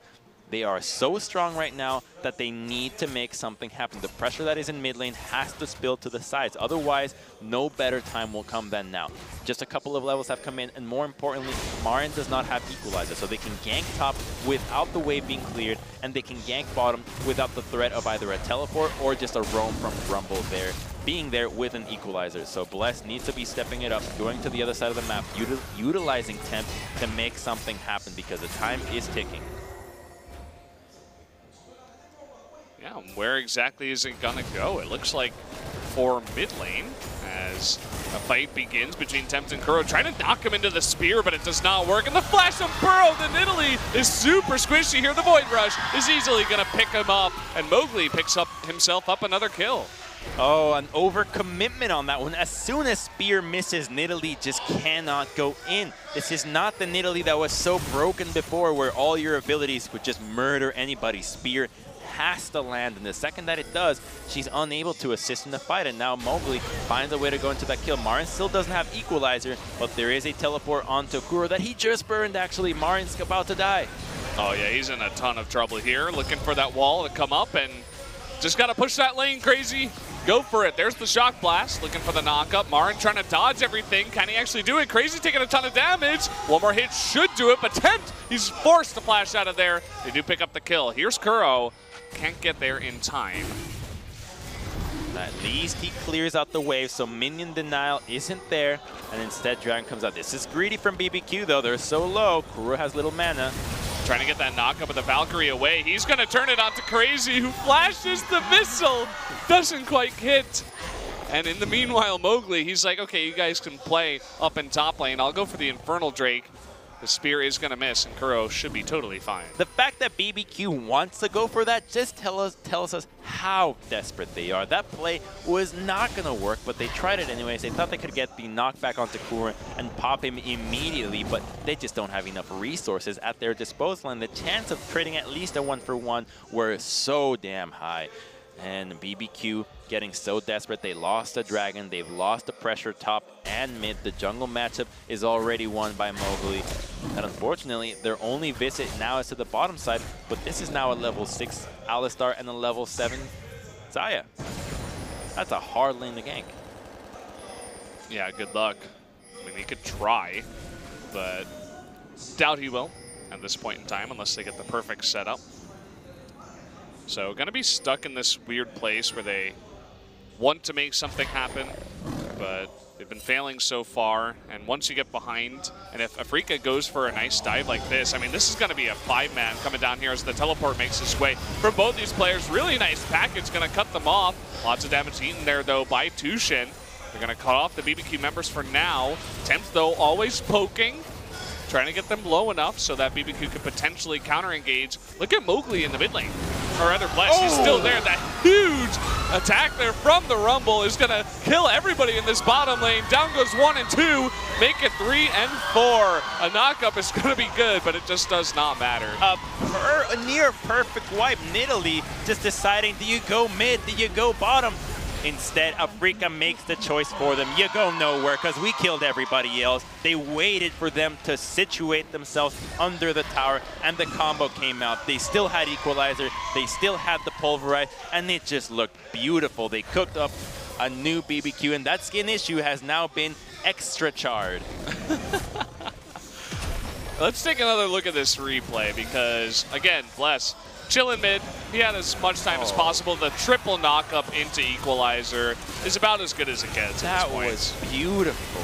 Tushin goes with the ult flash right away. And what's best about it is that the Equalizer gets used instantly. You don't wait for them to be on the ground for the Equalizer to come out. They use it the second that Tushin goes in, before they even fall down. The damage registers, and so they die immediately. And to be honest, BBQ's play early on in this game is nothing like what they were showing in game number 1 of this series. They were given a lot of time on the break that we had, the delay, to think about how they were going to take out Afreeca, and so far it has not been working at all, as it seems like a lack of communication, perhaps some desperation coming in. It's not pretty. Well, it's for BBQ. A big part is the draft. You know, they drafted themselves into this hole early on. With the Nidalee, then you don't have much of an option. You need to get ahead early, and we're thinking, all right, they might be able to pull this off if Afreeca doesn't do anything late, but most of the time, a composition that has the Xayah, or pardon, the Taliyah and Jay's topside needs a big front line to be able to stall out the game. You need a good late game carry to wait for it out. And oh boy, Bless just roaming through the jungle is taken out, and Mowgli truly is the king of the jungle this time around. These compositions typically have another jungler, and instead they valued denying the Braum. They took it themselves, and Afreeca with a good ban onto the Gragas put BBQ in a tough position that now they won't have a major tank. Now their composition synergy is no longer as important as it was before. Now it falls onto execution in an early game, one which, as long as Afreeca play out decently patient, they will always come out ahead on the mid game. And even though BBQ did get some things early on, that first gank from Mowgli was big. As soon as the Taliyah falls behind, and that's an Ignite Taliyah to highlight how much pressure BBQ wanted to put on early. As soon as she falls behind, this game is in no man's land. It's just BBQ clearing waves at this point, trying not to get eaten. And Afreeca, I think this is probably going to be the most one-sided game, I should say, rather, of the night out of Afreeca as they clear up their consistency issues from earlier on in the series and come through. Crazy not quite as fed on this Jace as he was in game number 1. And they're going to try to make it work here again. The spear misses. Not quite able to land the shot blast. Look at Martin, he's just going to turn it around so confidently. He has his team following up. Here comes Tushin running on in, and the TP2, he's going to knock up Bless and really stun him for ages. Here comes Kuro. Looks like they might just pick up Crazy in the trade, although they are looking for more. Ghost is going to help out his support by pushing Kramer away. Will just be 1 kill. And Mara can do that every time. That's a 0-2 Nidalee that has defensive tools. She doesn't have a lot of damage on her right now. That Jace was not able to go full damage. At this point, he's still waiting on the cleaver. He hasn't completed the Blade of the Rune King. He's full components at this stage in the game, so he's not worried. And the Tabis, the extra HP and armor that Marin has are enough for him to turn that gank around, as well as having the minion advantage that the Equalizer always gives you. And this is just the beginning of the end. It's only going to get worse from here for BBQ. Yeah, they're definitely very much struggling, and even though we talk about consistency issues for Afreeca, definitely showing themselves here for BBQ overall as a team. Part of the reason why they are in the position they are in LCK. And the only thing I can hope for now is some more cowbell. I mean, Tushin, he already got 1 MVP. Maybe he's looking for a second. So he's playing all serious-like.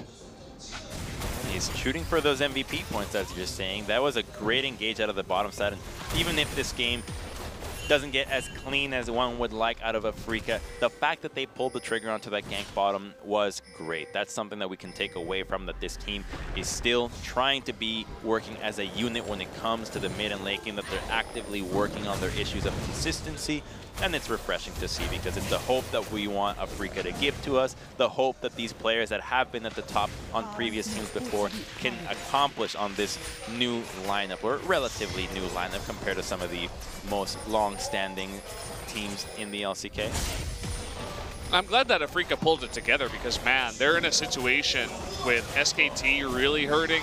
I'll hold that thought. We'll talk about it a little bit later as they zone out BBQ from the turret. But Afreeca, they're in a position where SKT has gone 0-2 to 3 teams in a row. And Afreeca, if they win this one, they're going to be 8-5, just 1 win away from SKT. So had they lost, that they really would have been kicking themselves. For a loss against BBQ when they're this close to getting a better seed in playoffs, definitely need this win. And we have to see it as just that, just a victory or a loss, because we want to give them credit for some consistency, but it goes both ways, because I really want to say that the tools that BBQ have drafted are no longer relevant. They outdated themselves. They committed to full-on attack in the Bronze Age, and it just did not work. And now they find themselves against Steel. You've got a Yordle that has his correct skin.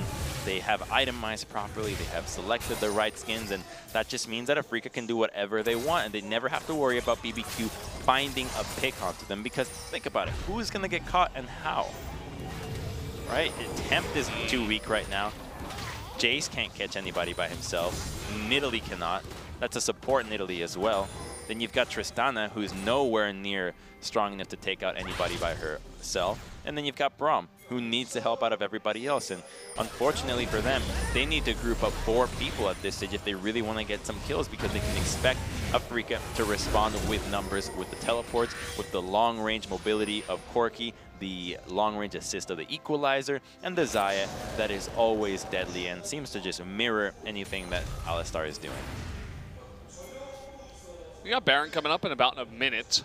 We had a lot of action earlier on in this game, but ever since it's kind of slowed down as BBQ has really just laid down and to let Afreeca do whatever they want on this map. They've taken all the outer turrets, even the bottom tier 2, and they're playing so confidently, and so it's their map essentially at this point. They're just going for whatever they want. And ooh, look at that knock-up. It was pretty cool to watch, but no kill.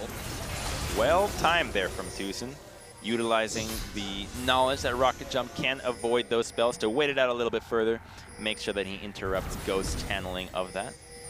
But Afreeca is so far ahead right now, and they have scaling that is so in their favor that they could legitimately start a Baron, lose that Baron, and still have the advantage in these team fights. Look at that play. I mean, the wall going out, trying to stop the Rift Herald. It's the most desperate times right now for a BBQ, as now they have no wall to even stop this push from coming in, as we'll get a big charge onto the inhibitor turret. And a nice shock blast from the right side. Afreeca does have to be a bit careful. They can't just run straight into the turret just yet, but they get a nice chunk of damage at least. And at least they have the Primal Surge to keep them relevant in the laning phase. Quirky rockets are typically more than enough for some people to handle if you get hit by one of those rapid-fire cannon crits, especially because they are so squishy on the side of BBQ. But having Nidalee by their sides means that they can get a little bit closer, hit some of that wave clear that is so important, and stall out the game and not allow Afreeca to go for it. A 20-minute inhibitor turret push. Oh, my mic was out of position. Pretty impressive stuff out of Afreeca so far. Kind of just doing their duty at this point to end out this game. It's going to be interesting to see what they can do to take the Baron. They have taken both of the dragons so far, one Infernal, one Ocean. The next one will be Ocean, so not the biggest deal after all. Oh, but I gotta say, this one feels just inevitable because the late game team fights, Taliyah, that single target damage that typically just hits one person. Then you've got Jace, whose spells can get body blocked and only can really do damage when he jumps in. Then you've got Nidalee, who can also get body blocked. And then you have Tristana, who isn't the highest DPS carry in the game by, or even close to it. And so if Afreeca remain grouped and have Knight's Vows and have tools to protect each other, they can stall out these fights forever, wait out their damage dealers' rotations, and just guarantee themselves victory after victory. And that's why BBQ have to just wait around and hope that Afreeca make a Baron mistake. They legitimately have to wait for their mistake, and this could be it, but they're so far away from it because they have done their due diligence to clear out the visions. They do have the blue ward coming down here, so they know this is happening, but no TP, no chance. The spear can't even reach the Baron, so that's going to be a free one going over to Afreeca, picked up by Mowgli. And now is when the real pushing should begin. Yeah, this whole game has turned into a free one. It's just what happens when you draft like this.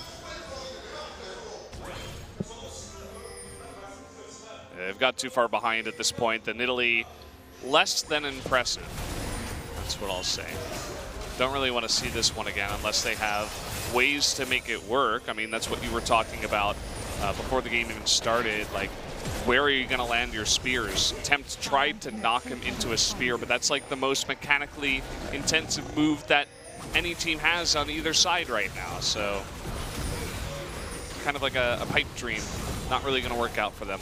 Well, Nidalee's typically better when you have the Alistar and not the Braum. The Braum and Nidalee synergy requires a lot more tanks on your side, especially top side, to make it work. But having the Alistar gives you a good lane setup, a good 2v2 partner in these skirmishes, and allows you to transition to a team fighting phase, as well as having endless heals. But Nidalee with Braum, if it comes out to this stage in the game, they just run away. They can't even proc a stun on their own. They just can't do much. Every spear missing over and over and over. That's going to be one inhibitor going down. We've got a big wave here in mid lane as they have been staggering these correctly. Oh, look at the damage that Bless has taken from that Rumble. Already has the Void Staff and the Leandry's finished, as well as that arm guard, so he's just pumping out the damage. That's going to be the second inhibitor going down, and look at the bottom lane push. This might just be a clean sweep. Yeah, and I wouldn't be surprised if BBQ lose the entire game without even getting a fight. They have no ways of even starting one. They just have to throw their bodies into the fire and hope that the sacrifice is enough. But we are past those days. Afreeca can just retreat and do it again, and in about 5 minutes, we're going to see a game-winning push. That wall was about as effective as the wall I tried to make in my room with my brother made out of tape. What? Said, don't come over to my side of the room. This is my side of the room. You stay over there. Didn't work. Is that when he came over and you guys were like 25? No. That would be hilarious if actually I did that. Like, you're sick. You stay over on that side of the room. But no, when I was like, what, 7? Oh, okay. Just I really needed that clarification. Okay. This is my side of the room, and that's your side of the room. Unfortunately, Afreeca listened about as much as my brother did. They just crossed the wall, and eventually the wall disappeared because they took it down.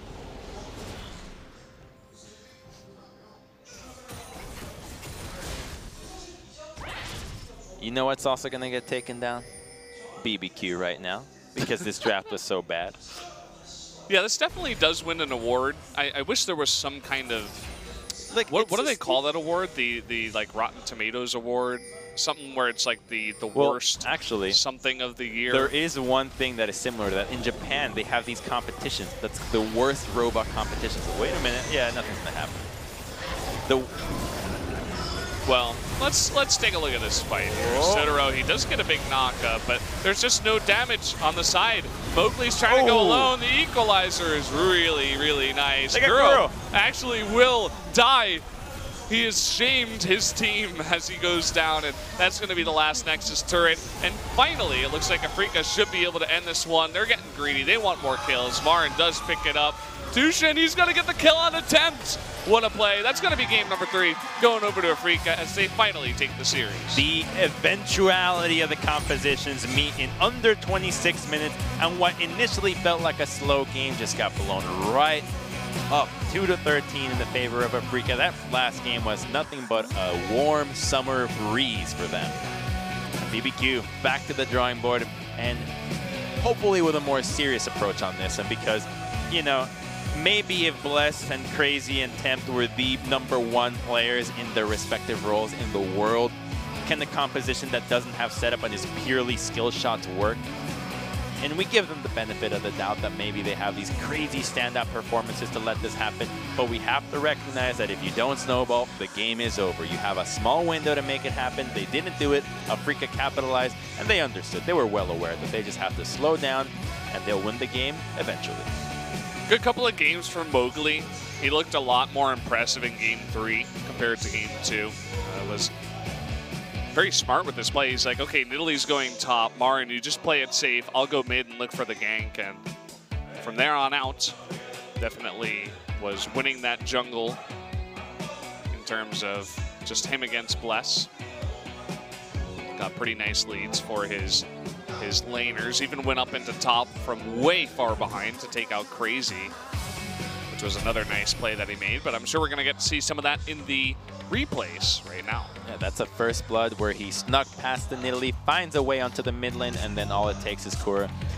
Hit him with a flash auto attack to secure the first blood, and then he goes again onto the mid lane, and this is when it actually comes as a counter gank where Nidalee appears, but the spear hits. The second that she commits, a great use of flash. And what I like about the new Rek'Sai is that she can actually do this now. The way that her ultimate works is that no longer does she just try to burst you out, but in the meantime, let's just look at this, admire, sit here in awe, gaze upon the beauty that is the synergy of Alistar and the Rumble Equalizer to just cook up everybody under turret, and best of all, the tower juggling aggro. Not a single person died. A 5v4 died where they were low, and here's Bless getting caught out once again. If you forgot how it looked the first time around, we'll give you a replay. Poor Cougar. Just wanted to take the red and didn't really see many spears landing. Marin's like, huh, okay, if you really want to fight, we can if you really want. Well, it's like when you play in Italy comp, you expect Italy to bring damage. That's what you're working with. All right, Italy brings damage. How can you ensure the damage? CC. You need champions that can lock somebody up from far range. One of the greatest metas for Italy was when Lissandra mid was a thing, where you could set her up so easily with Twisted Fate, an easy setup, Renekton, Alistar, long-range AoE CCs, Ashe, Jin, Varus, so much in single target CC or just AoE long-range crowd control that when you have none of it, you can't expect the damage to come from because it's a skill shot. Yeah, so you guys can see how one-sided that was. BBQ only able to pick up a couple of kills in under 26 minutes, I'll say. So guys, let's go over to the interview. I'll hand it over to Jisun for the translation. Hi, this is Jisun, your translator, and here we have Tusin for the interview.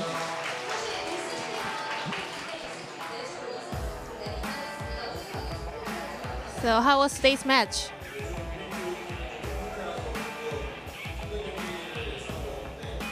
Well, we knew that it would be a tough game since BBQ was in a good form, so we prepared a lot. So your engagement with your Rakan in the team fight was great. What kind of methods did you prepare for it? I personally thought that I didn't play well with Rakan in the game too. I thought I played better in the third set.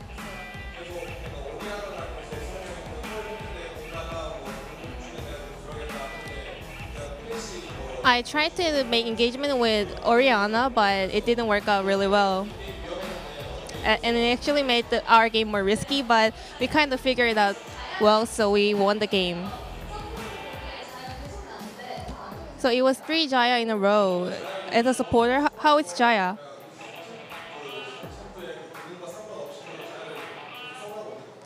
Regardless of the Jaya's functions, we're just trying to get used to it, so we're trying to keep on picking on it.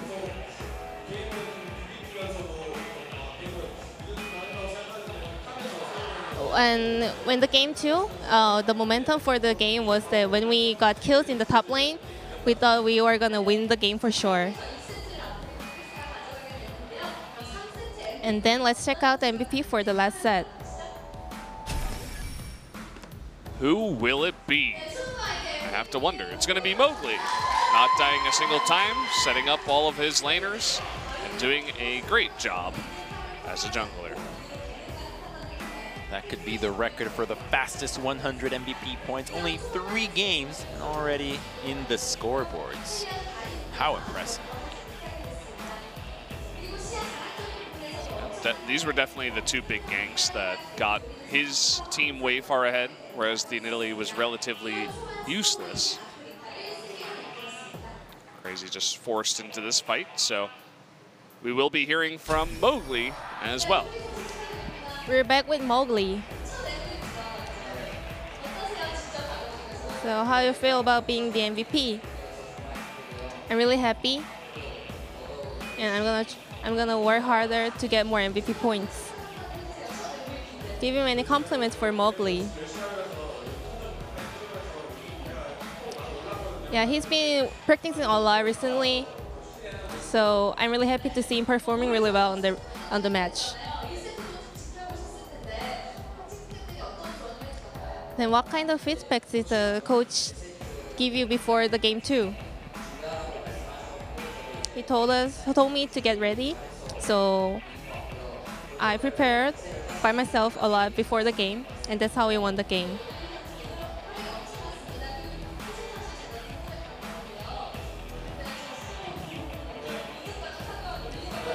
So I want to ask that, how did you feel when you're doing the cowbell with Alista?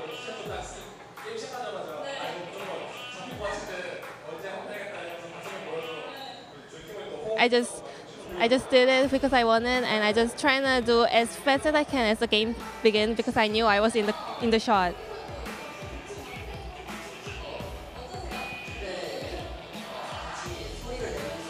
As a teammate, yeah, he wanted us to follow up, so I just trying to play silly with him.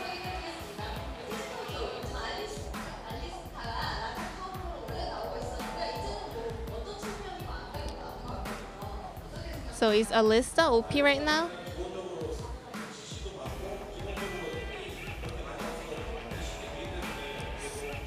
So Alista has a lot of CCs, and also we didn't have much tanks, so I think I picked Alista for the game 3.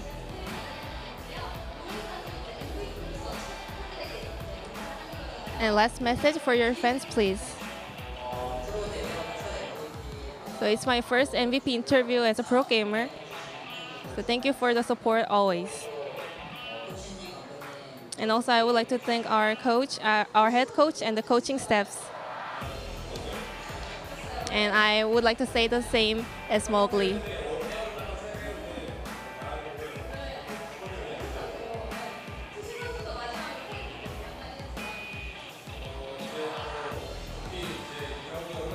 So it's almost the end of the season. We will really try hard to make 2-0 games. And this was the end of the interview. Well, thank you, Ji-sun, for that interview. It's cool to see Tucson and Mowgli getting up there. They don't get interviewed all that often, but we're definitely the big MVPs for this day. Yeah, heartwarming to see. You know, he said, "I practiced backstage by myself. That's why we won." And you know, he is in the back of his head planning out the speech that he would give when he received his first MVP point award. This could be enough confidence in him to see the beginnings of a potential great player. For now, we won't know. All we'll know is that Afreeca is 8-5, 1 game away from SK Telecom. It's crazy to see what we've come down to. I mean, Longju up near the top, a team that we called out as being fantastic and should be up near the top, but also SKT falling down. Even KT doing better than them right now with 1 less loss. Obviously do have a game to play, but Afreeca, they're on the heels. And Jin Air knocking at the door as well. I know they are a couple of wins behind, but it's possible. It just means that playoffs are going to be hype out of this world. All these teams are competitive with themselves. You don't know who shows up on one day. Some are inconsistent. Some try random metas. Others don't work. Others substitute players left, right, and center. And all we know is that they all provide us great entertainment in League of Legends play. Yeah, as you're saying, on playoff day, anyone can win. Even if it's like Jin Air versus SKT on the first day, if like something crazy like that happens. So I'm really excited to get to playoffs eventually. I know we're getting near the end of LCK. We're about 3 weeks out. I think this was the beginning of week 7. So the regular season's getting wrapped up soon. So we're getting close, guys. I mean, it seems like it's flying by. Well, playoffs are a month away. We're almost there. The end of August, kind of halfway through that point. And that's when everybody's global meta starts to sizzle over, where we can figure out, yes, these teams play this way, these teams play that way. Let's compare, and then we can start doing the analysis for Worlds. Which team is going to be the very best? Which meta favors which other? Who's trying different picks, or who's been kind of limping into qualifying for this international tournament? And oh, it just gives me jitters all over again. Yeah, it's really exciting as we do come down to the end of summer as well. If you had to pick one team, who's going to win summer? Who do you think? You got to know the answer in your heart. No, not right now. We don't even know who's in playoffs. Show me who's in playoffs. It's got to be Longju, right? No, I mean, show me who's in playoffs. It could be them. I think it's going to be Longju. I'm feeling the Longju hype. That's bold. What if they... It's bold, but any pick at this point is bold, right? Yeah. Except SKT, funnily enough, even though they did get 0-2 3 times in a row. So, not 100% sure. Still a lot on the line for every team, and we don't really know. But either way, guys, we'll see you next time here on the SPO TV broadcast.